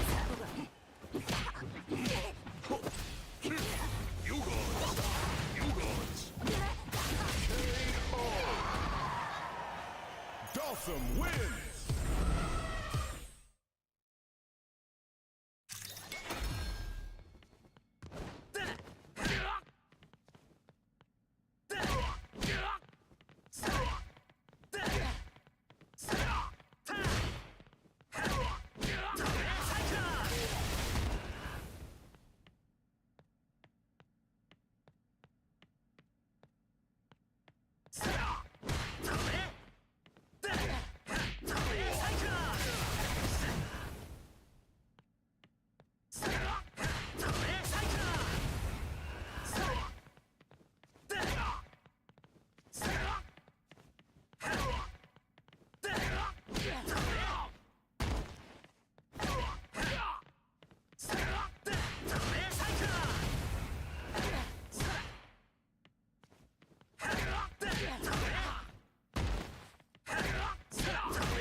Round one. Fight. Yoga come. Yoga fight. Yoga fight. Yoga fight. Yoga come. Yoga fight.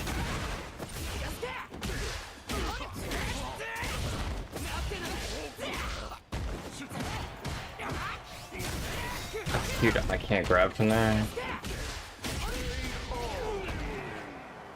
I saved. Round two. Fight.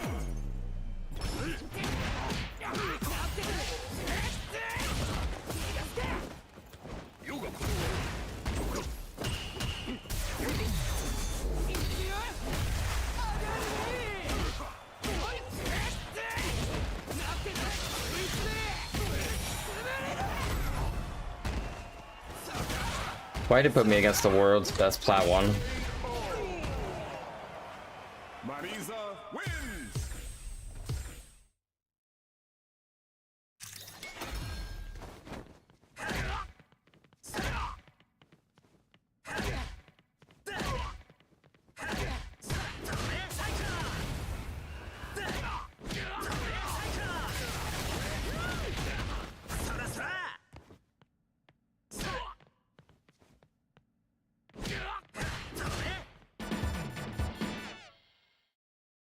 This is basically the same matchup. I hate it here. Help.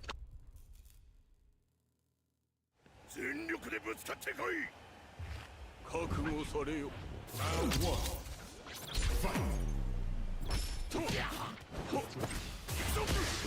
I did not wanna.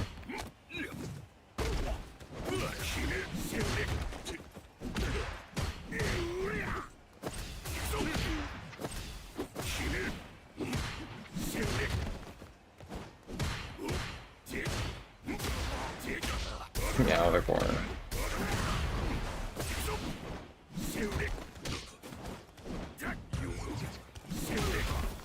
Bro.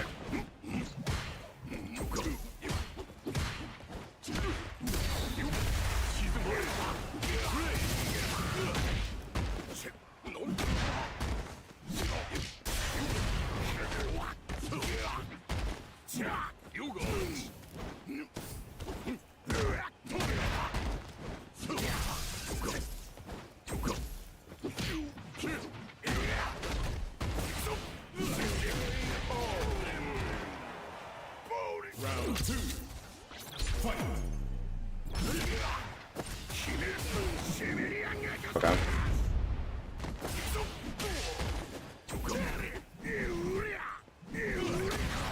Bro. I hate this matchup so much, man. Like, what do I even do? What is the win rate for my character on this matchup?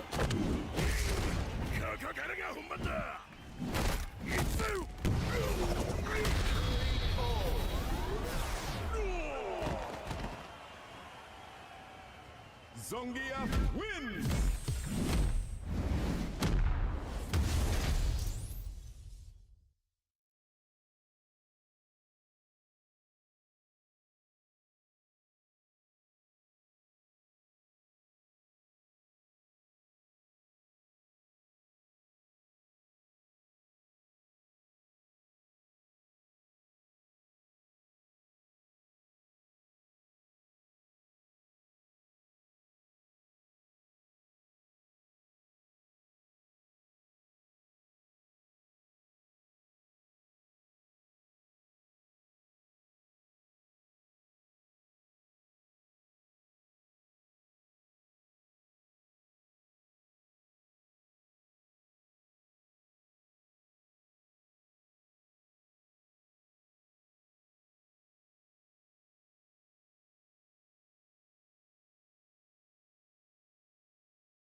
Hora!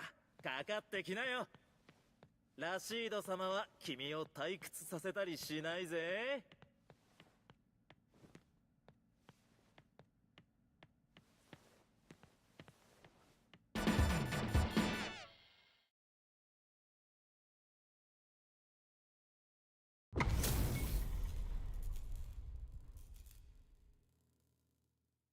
よし、やるか。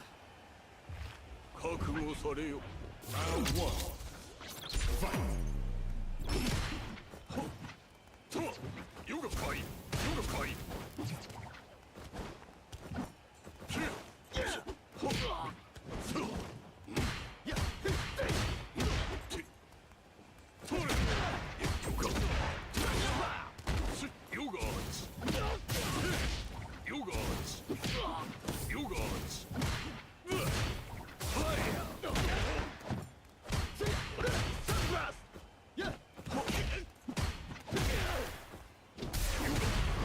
You guards!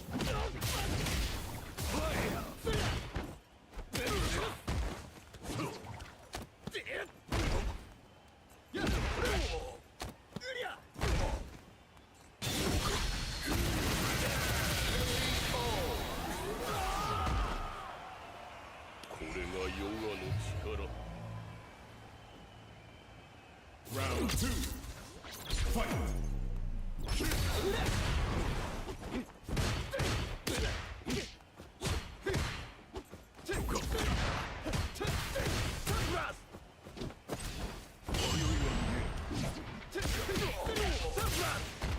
You guys. You guys. You guys. You guys.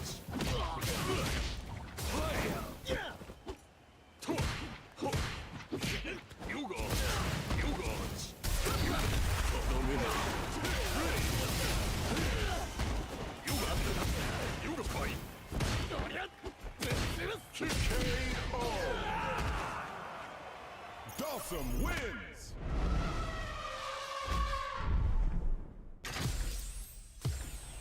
Round 1. Fight.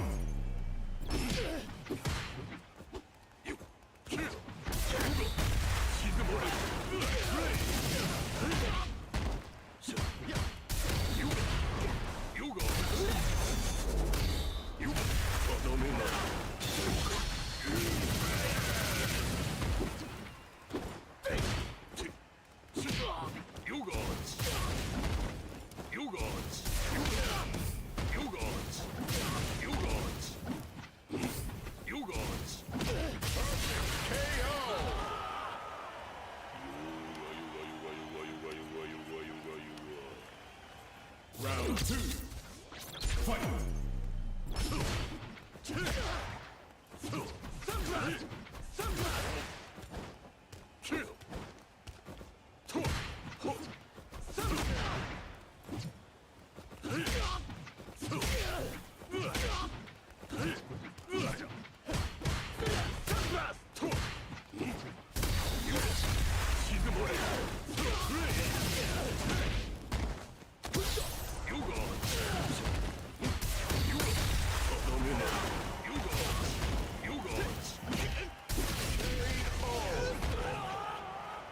Dawson wins.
Here comes a new challenger.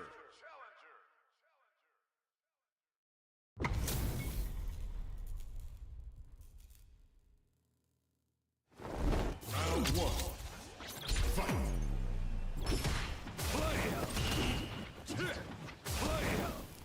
You can fight.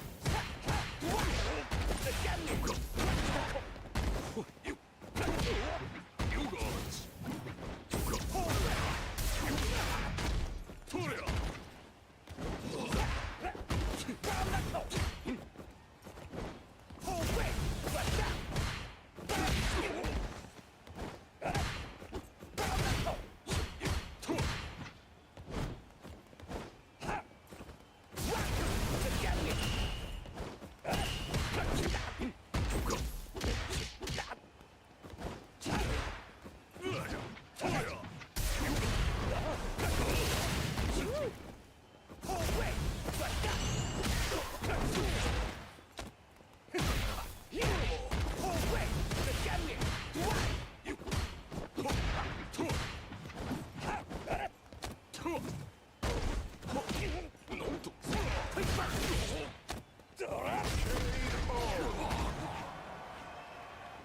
Round 2.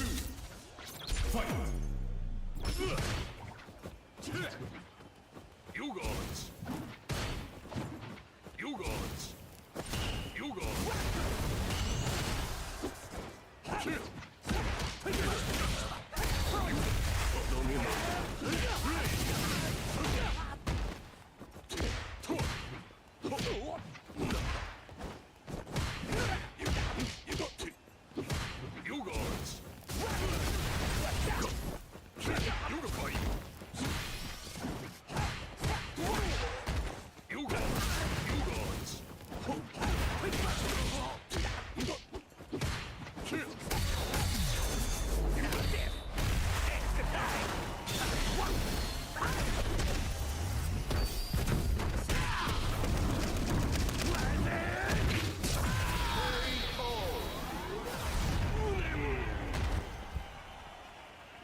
Now, find a new rival.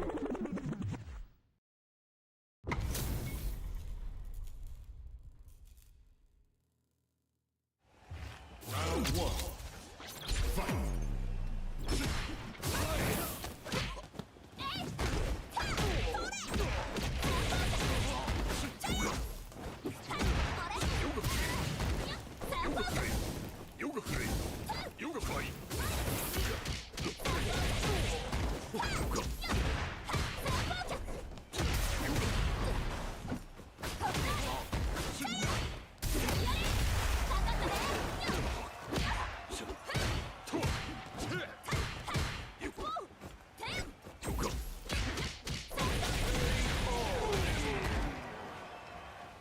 Round 2. Fight.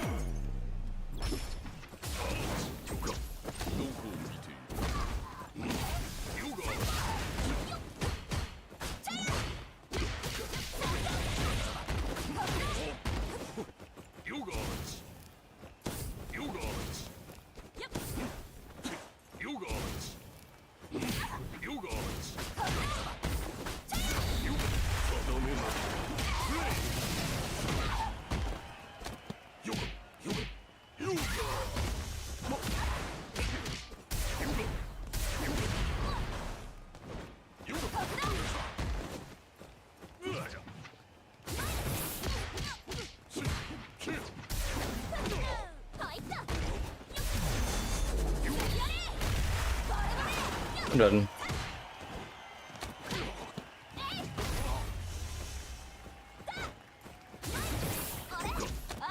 Oh, way.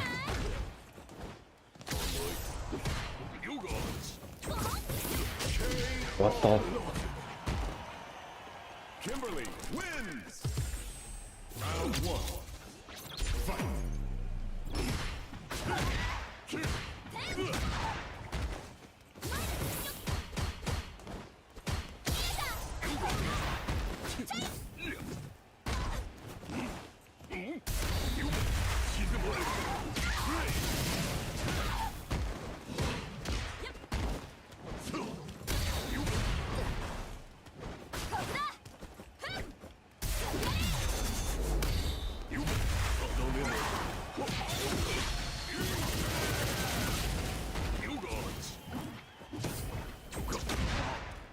That's crazy.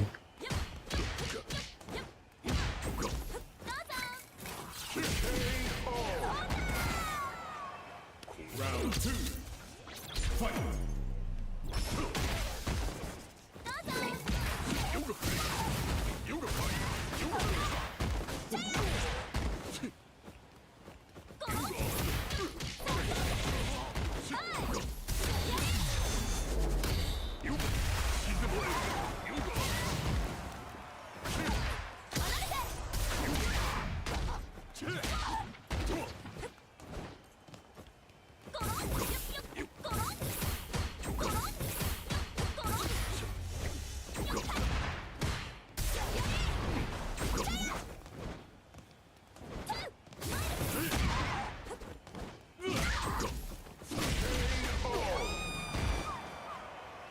Dawson wins.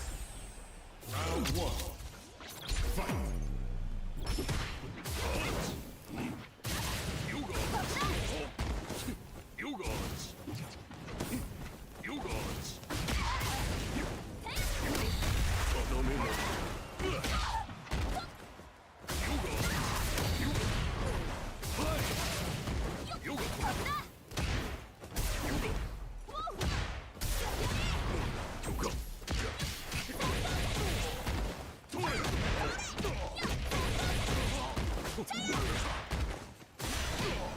Well.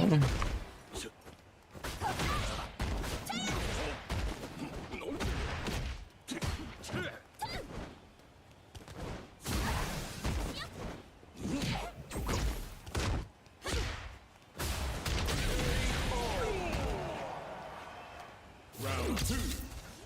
Fight.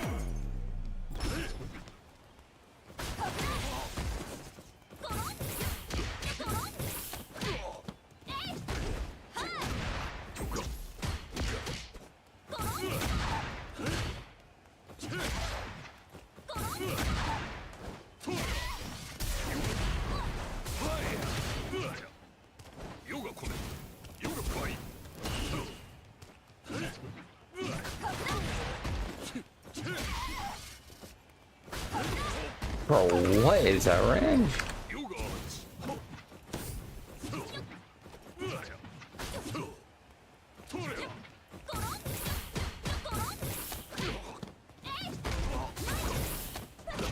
Bro, I even tried to duck it.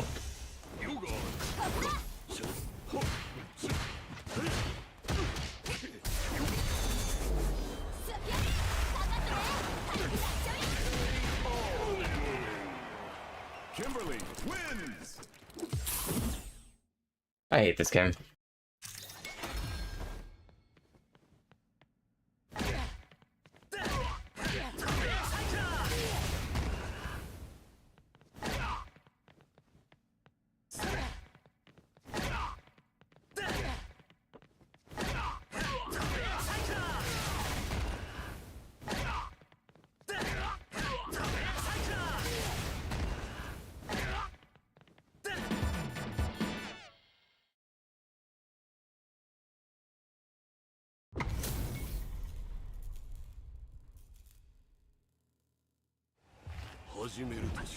Round one. Fight. You guys.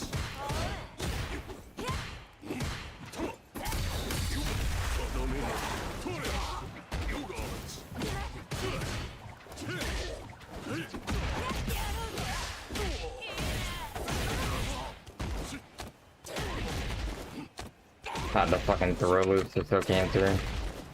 Kill me.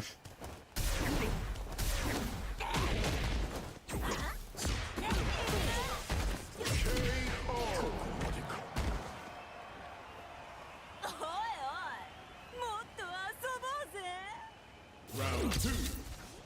Fight.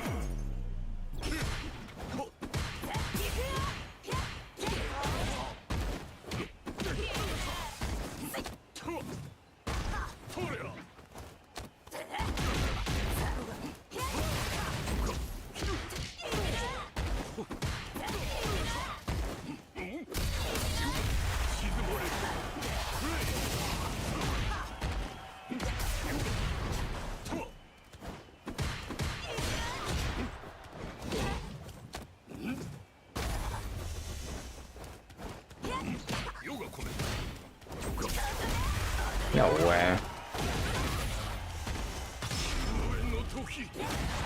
Dumbass.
Judy wins.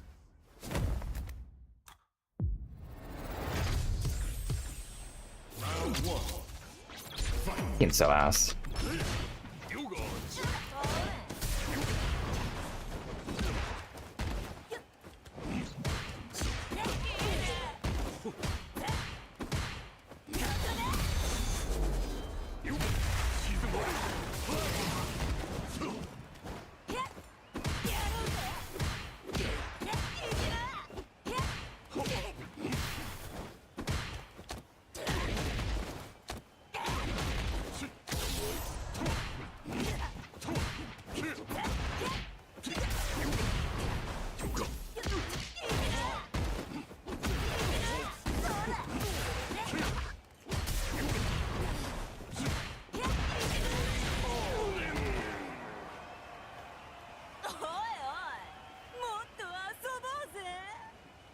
Round 2.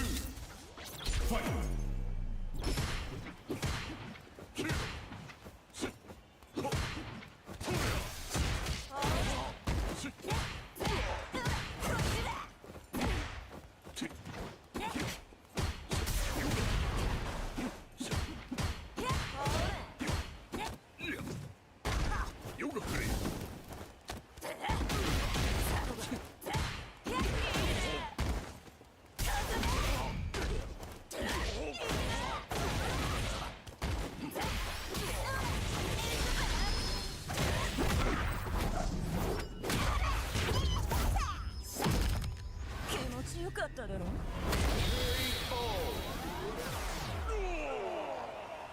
Judy wins!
What is up, Butt Check family? Welcome back to yet again a beautiful day, a beautiful weekend. The weekend is here. We done made it of buttons that need to be checked. We got the conclusion. We got the conclusion of this drama that is EWC. And when I talk about crazy ass results, I'm serious. I didn't see it coming. A lot of the damn picks that me and Dirty Low made were wrong. And some of them were wrong in a good way, and it just ended up amazing. I mean, this is damn cinema. So chapters down below. Let's get it. That's good. 申し訳ないけどちょっとつまんない試合見せちゃうね、圧倒的すぎて。うわー。ちょっといやちょっと強すぎるからやっぱりちょっとねいい試合に調整するんで、そこら辺ちょっと皆さん Following Street Fighter this time was pretty fun. I asked him, are you ready for the match? Are you feeling confident? He says, you know what? I have to give a huge apology to everyone because it's going to be so boring because of how I'm going to dominate him and how strong I'm going to be in the match. I'm really sorry to all the fans. A big apology. Now, started the day talking shit. My man, we've seen you travel the world, the entire globe. You've won every major in existence. This is the only championship that has eluded your trophy cabinet. Winning this, what would that mean for Mena RD? He hasn't won it yet. It's finishing today. I'll figure that out in a few hours. Are you ready? Yeah. Okay. I like it. Now, if you win this, kind of weird, what's going to right? be your motivation after that? I feel like there's a lot to do still after EWC. But also, I'll figure that out. I don't think he wanted to show. I don't think he wanted to show anything. Man, can't wait to see you in action, bro. All right, so yeah, I saw, that was a little bit of an awkward interview because Mena was very low key, like very low energy. I felt like he really didn't want to show anything, just now you know, getting to the studio, show any like emotion to people. So I imagine they've had a long night and early morning, but it could be a good thing because it looks like he's like, I'm not really focused on any of that stuff. I'm just trying to get past this, and then I'll think about that later, which is usually a good strategy. Lily Master, the Golden Finger. Everyone, make some noise. Hibiki versus Lashar. Versus Lashar. Oh, they're both. You know, Hibiki was from the LCQ, right? Well. What do we have here? Looks like it's gonna be the final phase. Did you see him stick his tongue I really out? thought Lashar had it. Lashar just stuck his damn tongue out. Let's show it again. No. Let's rewind. Look at this. What do we He have? Look right there. He doesn't do this. Since when does Lashar get goofy like this? I don't really see Lashar getting playful. He's very quiet and low key. I love it. This man's sticking tongues out. Come on, man. Oh, that was cool. That was kind of cheeky too. Damn, that was active. See what I mean? Okay, it is tied. 2 apiece, 2 rounds apiece. Really thought Lashar had that, man. But he just walks into But Hibiki just got the lead, 3-2. Brother, if this were any other occasion, Hibiki would have gotten it over Lashar. But this is first to 5. That's right. It's first to 5. Amazing. That's why everybody be so stressed because they want to make it to that phase. Purposes, get off of me. Uh-oh, dangerous now. Oh my God. Lashar putting himself in burnout. So Hibiki is up 4-3. Lashar can tie it up right now, or Hibiki can take it. Oh, he thinks he's in range for the command, though. Look at that, spacing it out, the drive impact. You see him buffering. That's why you see Hibiki just conditioning. When is he going to Oh, my God. Is this a wrap? No, there's a slither of life, and he got it. Another one. Get scooped again. Double. I want double in the cup. Says Hibiki moving I think forward. Lashar is out. Here in phase 3 on the top 8 portion. Holy wow, what an shit, excellent Lily. performance from Hibiki, the Lily Master. This man stuck to his guns. Win stock equals command. Who would have thought a damn Lily? Okay, check it out. Kobe Young versus Hinao. Hinao was talking about, I'm going to destroy this man. Look at the score. He's already up 3-0. Yes, and we would have moved on. Anyway, getting another giant whiff punish. He has got to stop flinging out these heavies. Yo, check it out. He's extremely comfortable. And dude, he's kicking some ass. 4-0. Accelerates him to a 4-0 lead here on domination. Yeah, Hanao was dominant, very dominant during this. Kobe Young got a match. He's on the board, 1-4. Wait a minute. He's looking for a comeback.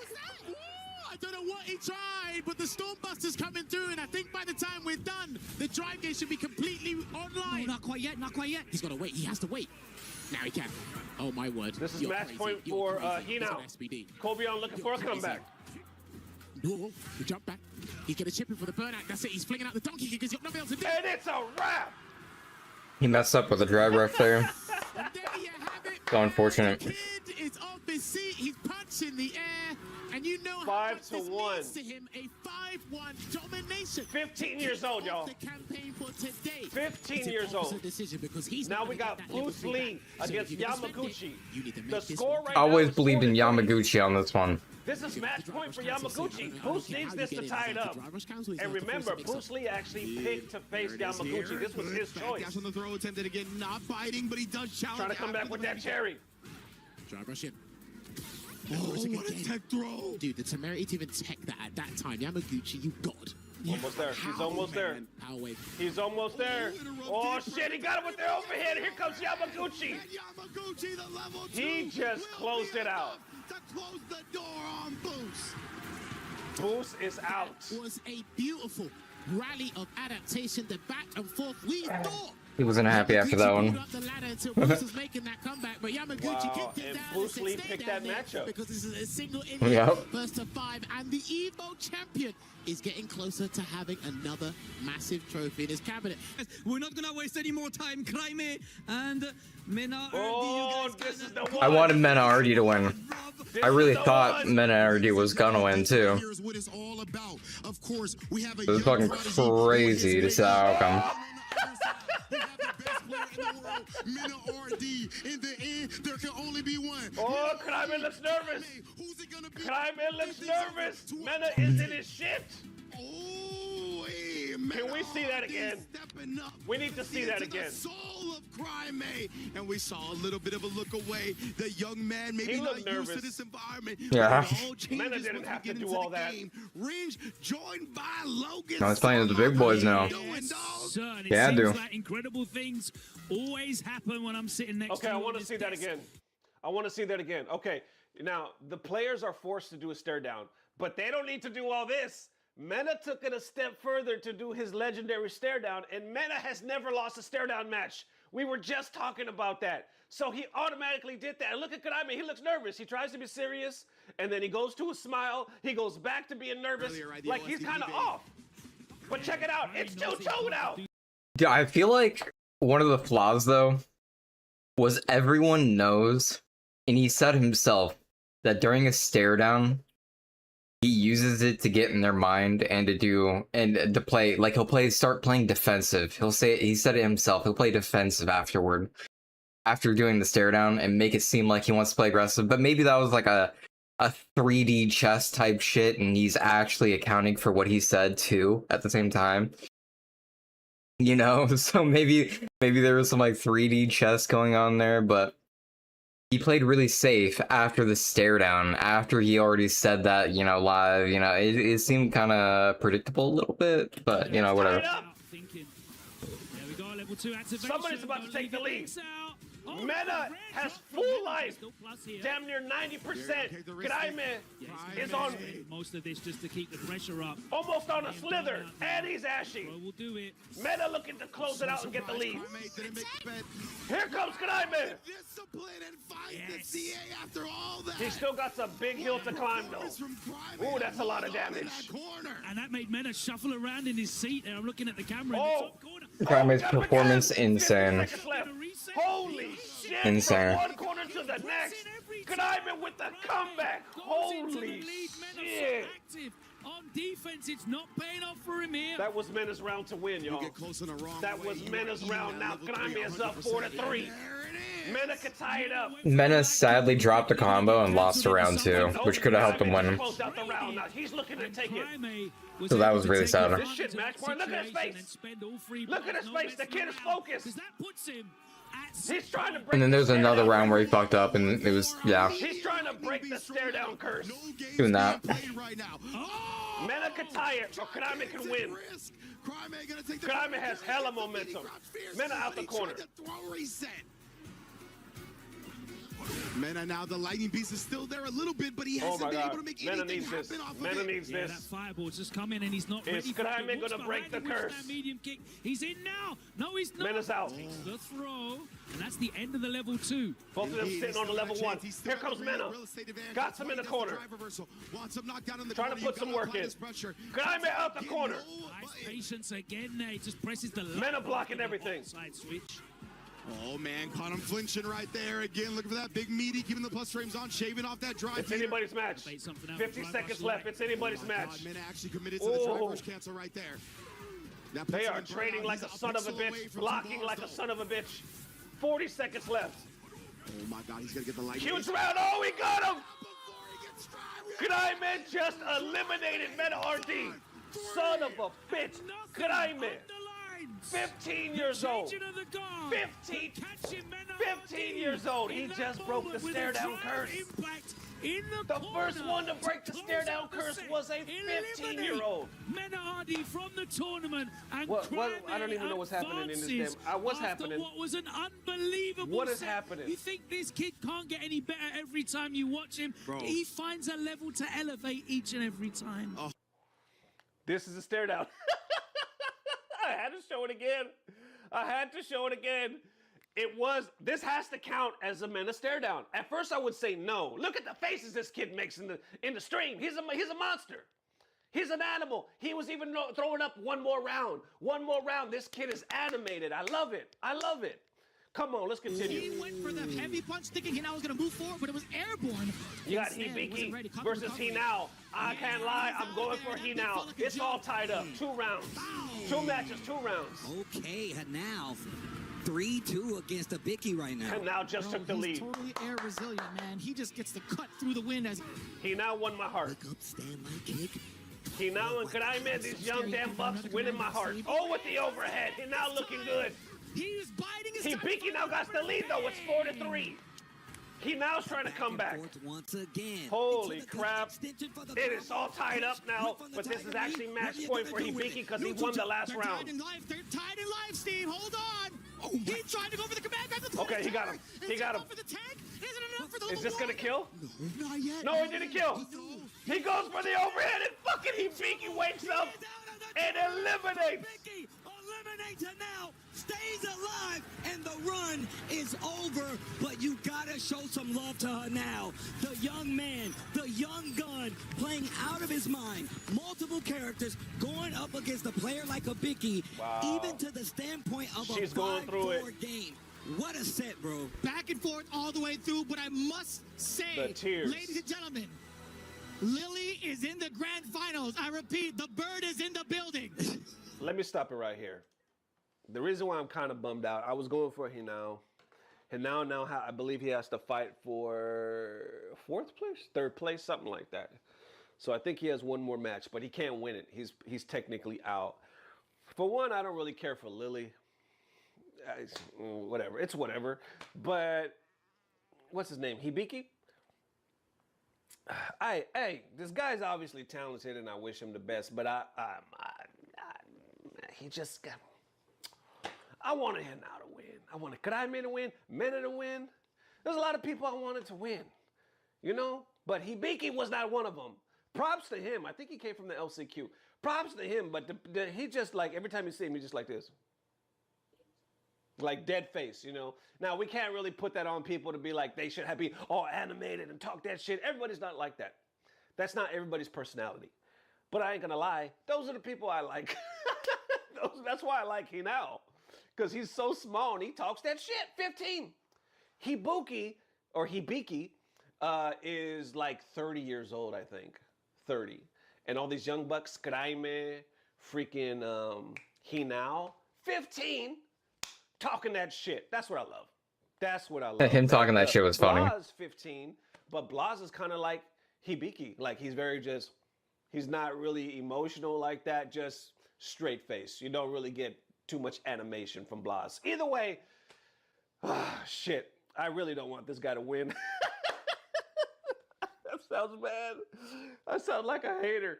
But hey, I'm a fan of a sport, right? This is my sport, and I got my teams, baby. And this guy is not my team. So anyway, let's go. I like that the bird is in the building. And only one is going to make it to the grand final stage. It is time.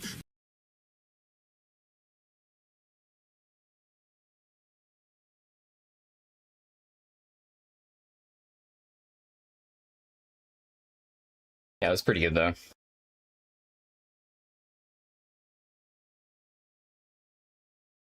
It was pretty good.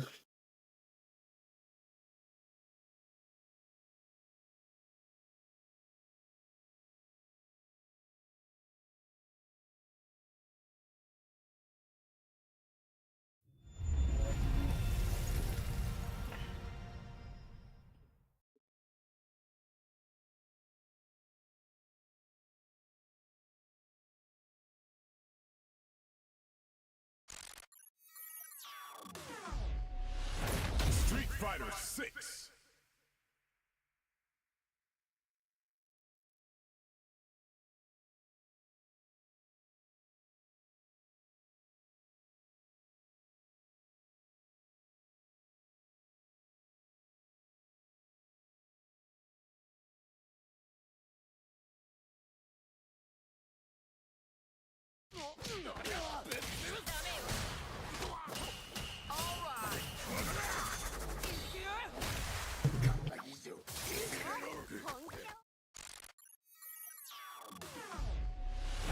Street Fighter 6.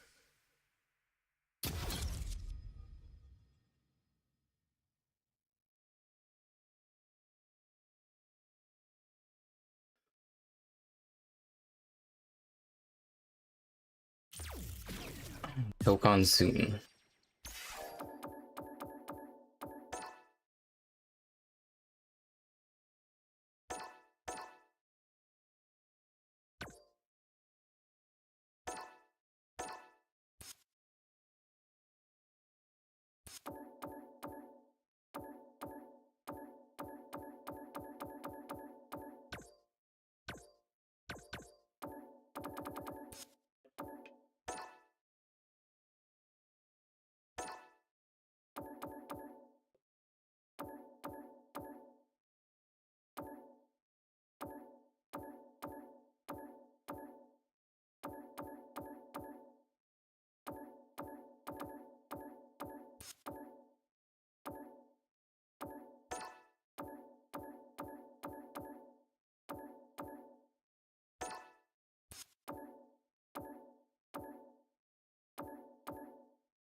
I want to look up one of those outfits. Forgot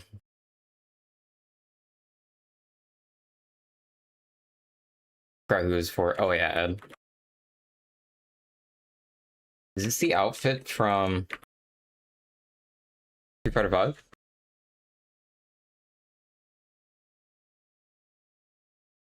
Ring the bell.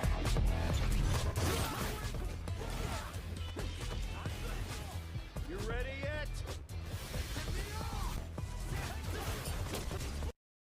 Cape looks too big.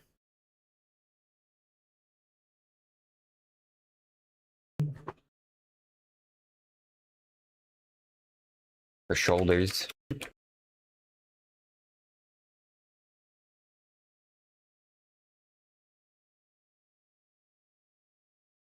Bro, there's no Rashid outfits. What the hell?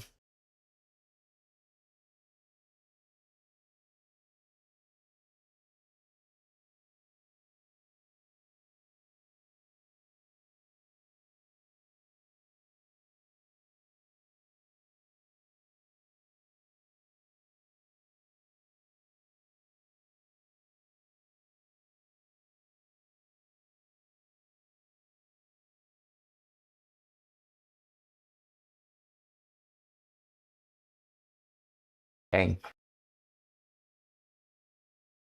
Naruto Mobile World Championship. Oh my god, we could be watching the Naruto Mobile Championship Finals. That could be us right now. 大格斗家一战成名，欢迎各位来到武斗赛赛道冠军赛。现在，让我们以最热烈的掌声，请出来到最终决赛的。是，或者说防反之后直接接一个密卷。哦，带上了一个忍龟，这个忍龟其实也能算半个瞬发统领，它的速度也非常快。而且会增加自己的一个防御啊，还能够改变地形。是，马上带来双方冠军赛 BO7 的第一把，由始终对阵雷姆。来看看谁将率先拿到第一分。始终的永恒左对阵上雷姆的解班。开局好像是始终好像喜欢岩刀起手，但是卷起手。Oh, there's some movement like up and down. 宇智波反弹。这一招在昨天好像就见过，先躲开这个小骨架，然后再去蹭你的技。Dude, low key, this is Rusty Hearts. I'm not even kidding you. This is Rusty Hearts. This is just a mobile version of Rusty Hearts. And this game's like 20 years old, like 15 years.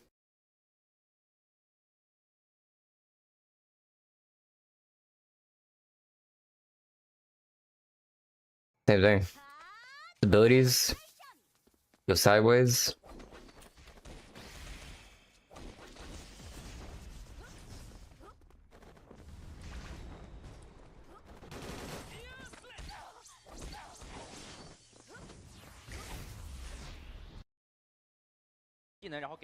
It's the same game. 看过，那始终这边替身时间好了，这边密卷也是好的。哇，不交，完成扭开，雷姆，布隆没有踩到，各走位还扭掉了这一个烟吹雪，顶着骨架往前走，一个再走，再不把它用好了。雷姆打出了梦幻开局，这一波始终替身就没斗了。Low-key, this doesn't look too bad.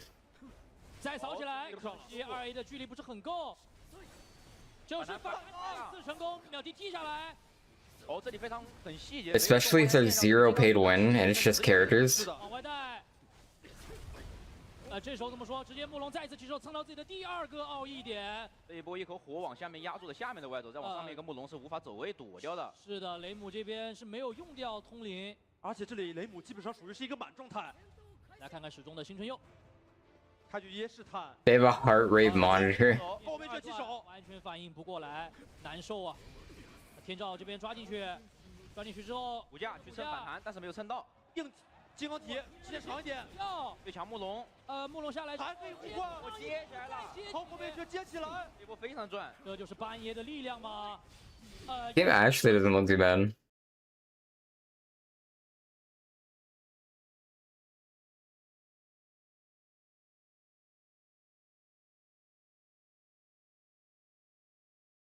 There is more support for this game than the official Naruto Storm games.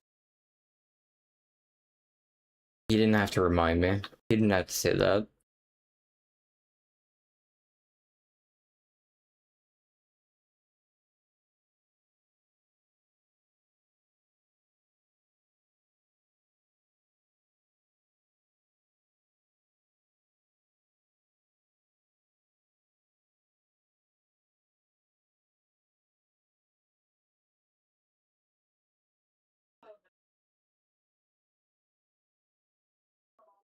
This came out in 2016? There's no way.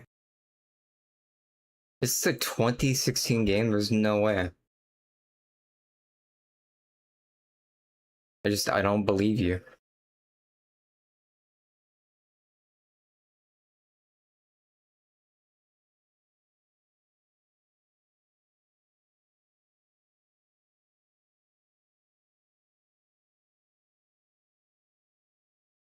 Holy shit. 7 years?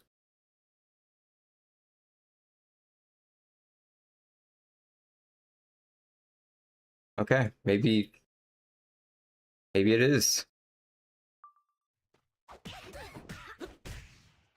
How have I never heard of this game?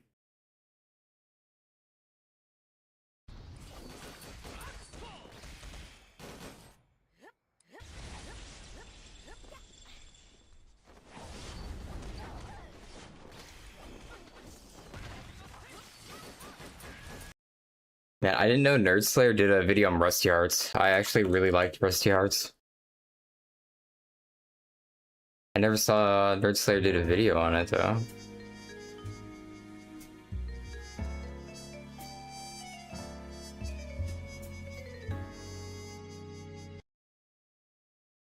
Styles we have ever seen. Although Rusty Hearts would shut down in 2014, the game I still love this manages game. to live on with its community on a private server. And anytime you see that, that means that there was some value in that online RPG and thus online world.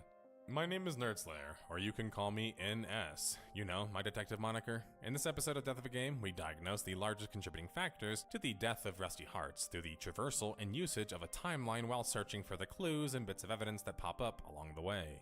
This ultimately Cash Shop be as well received when brought to the Western market? Historically, they hadn't been.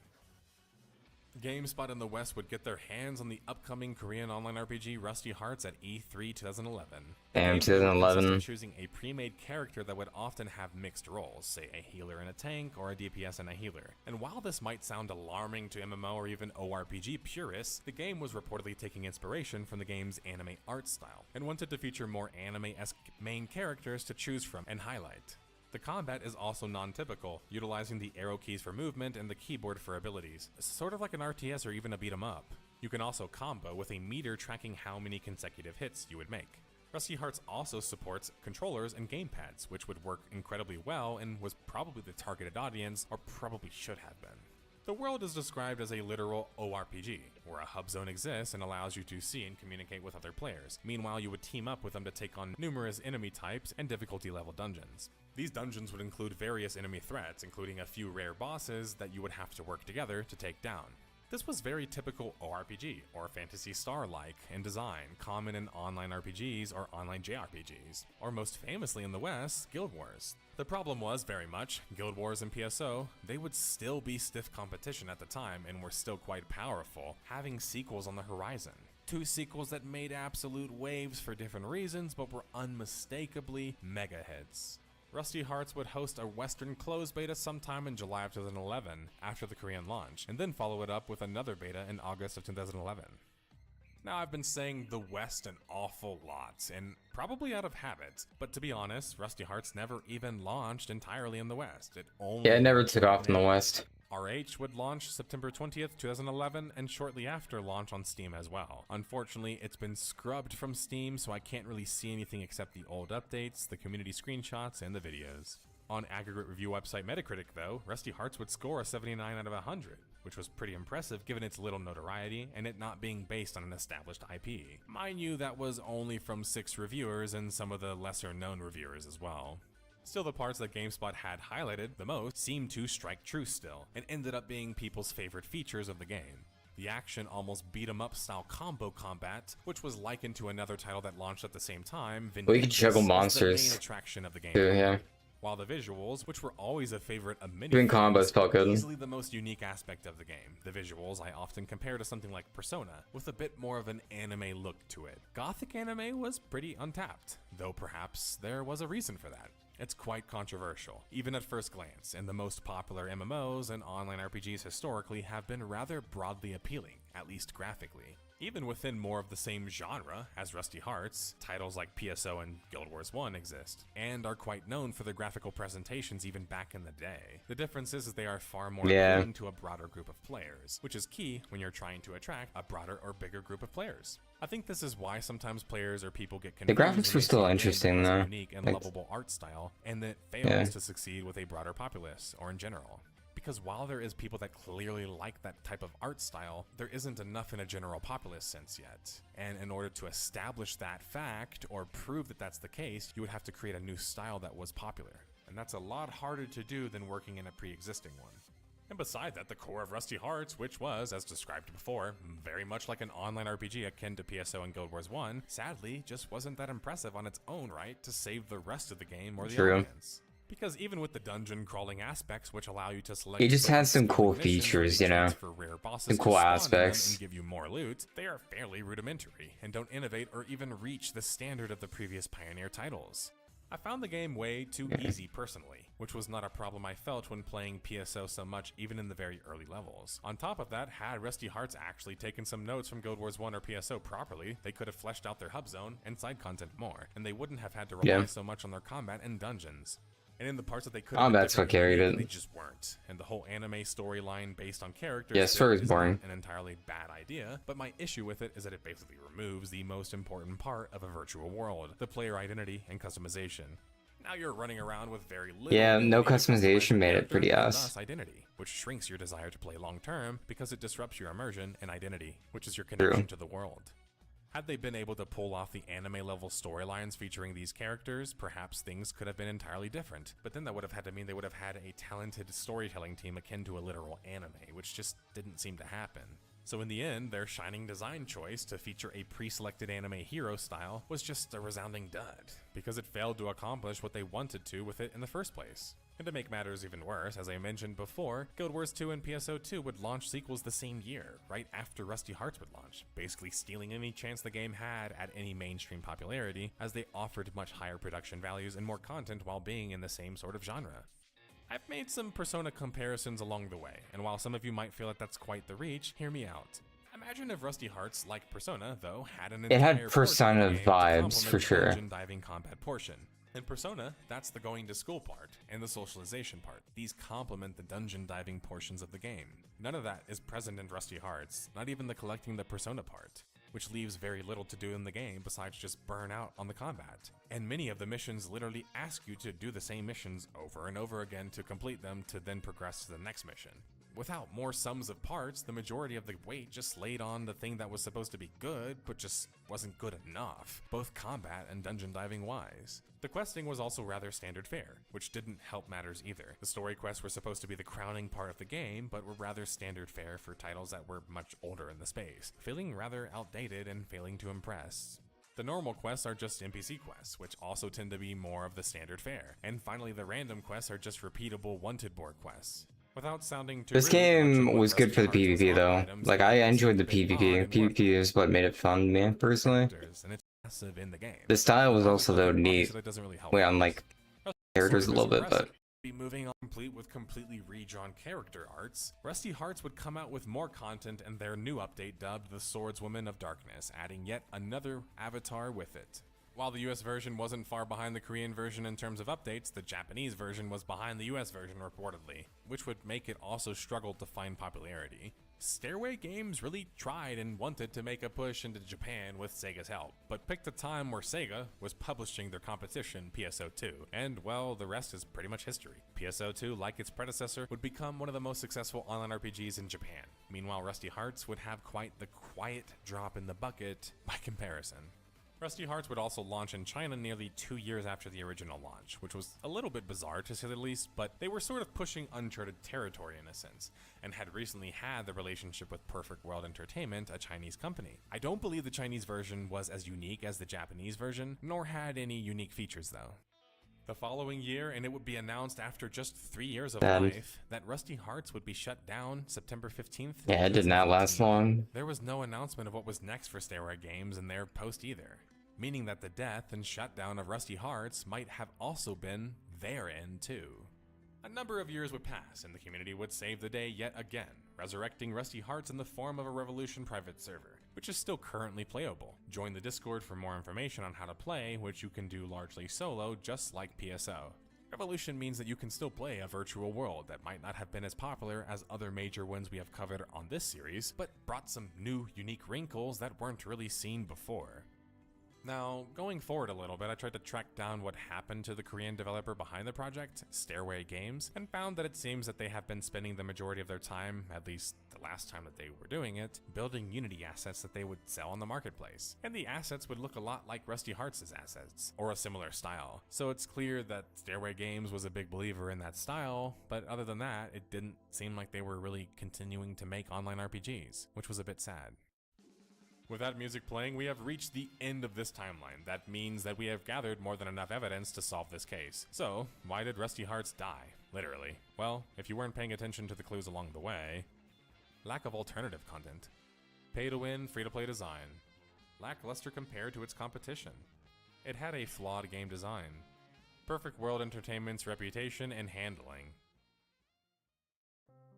Random tidbit, but something that I've been getting lately is that, like, I get a post every now and then that mentions, "Are you using a voice changer? Why are you using a voice changer? Why does your voice change from light and high voices like the story begins back in 2004? Why does it sound like the story begins back in 2004? Or why does it sound like the story begins back in 2004? It's like, oh, it's almost as if I can change my voice and I have a baritone voice. Wow, crazy. My last point is, detectives, I can't really understate how important reputation is for an online RPG, and thus online worlds. I love Rusty Hearts. Underrated gem. A good PvP.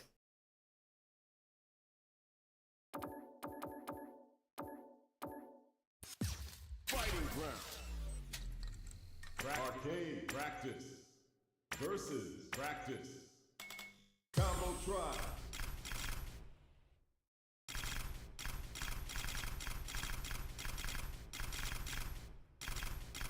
Proceed.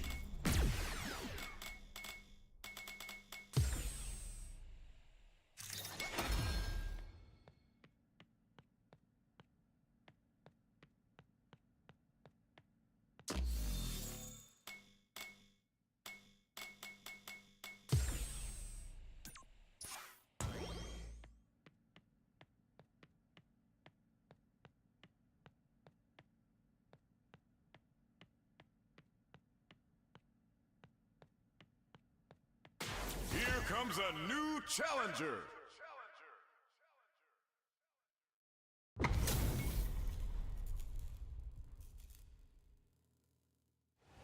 Round one. Fight.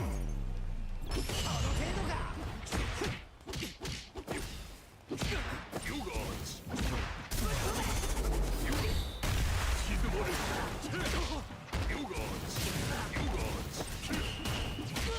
You guys. That's not what I want to do.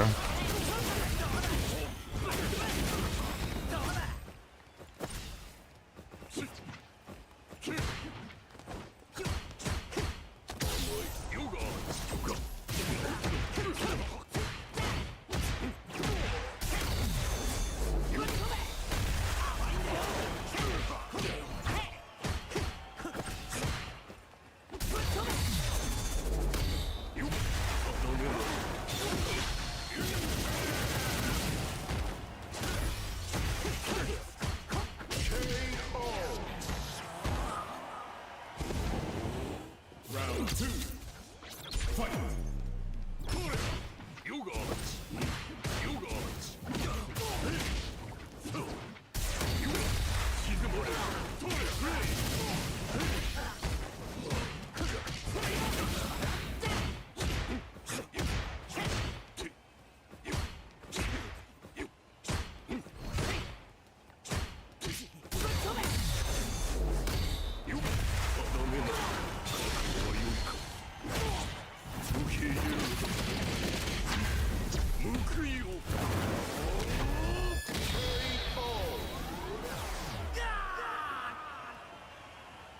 Dawson wins! Round one. Fight!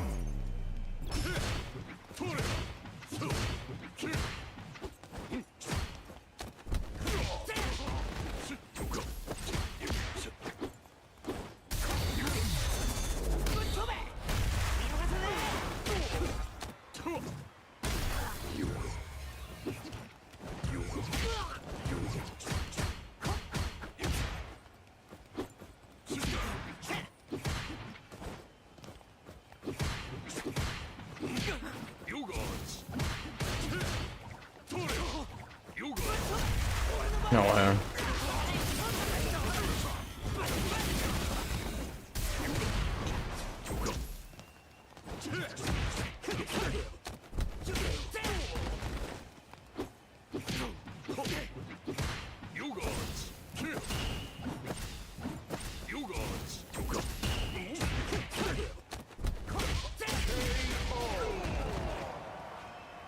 Round two. Fight. You guys.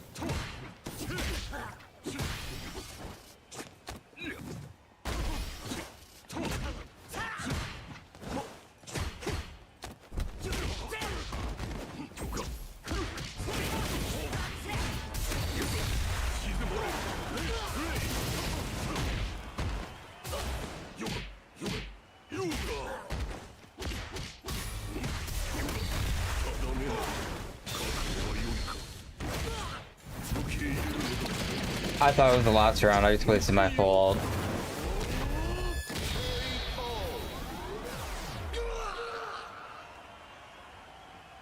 F.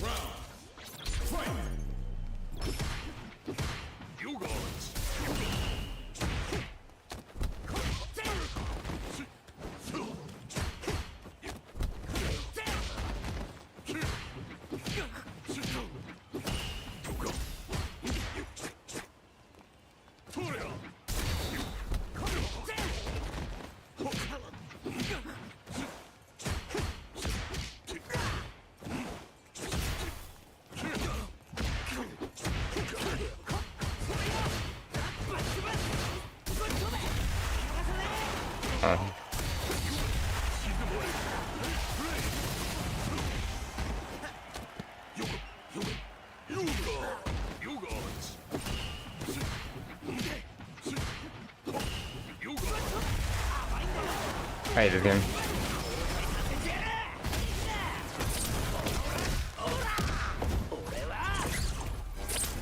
I just throw the fireball.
Round one.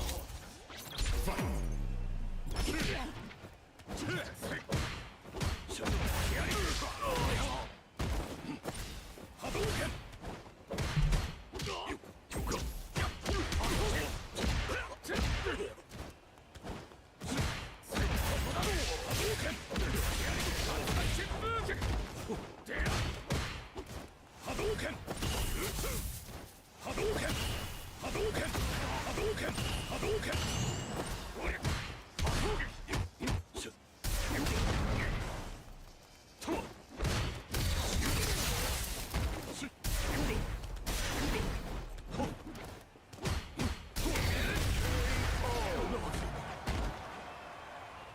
Round two.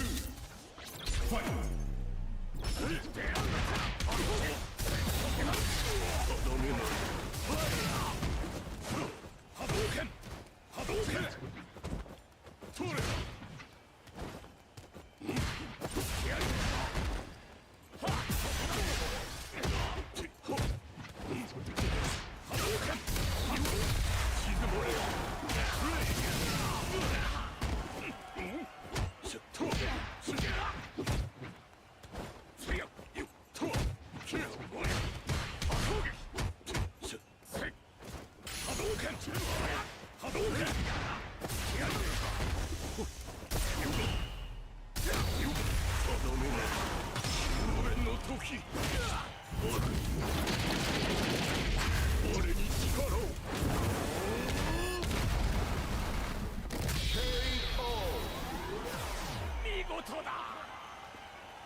Final round. Fight. Hadouken! Hadouken!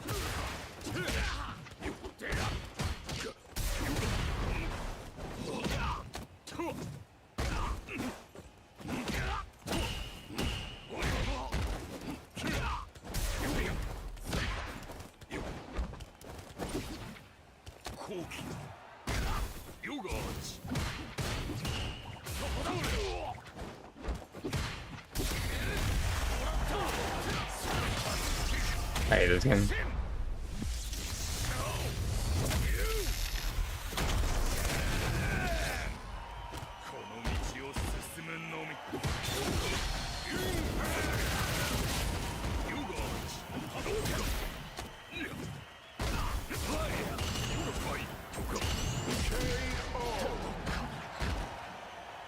Dawson wins!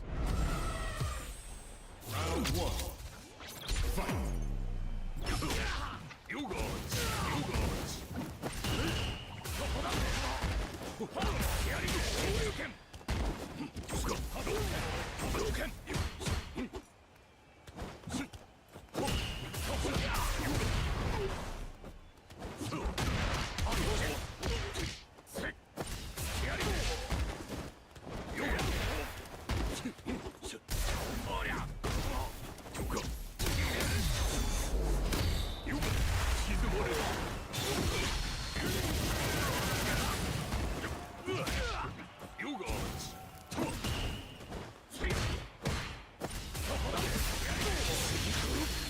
Oh god, that shit's so fast.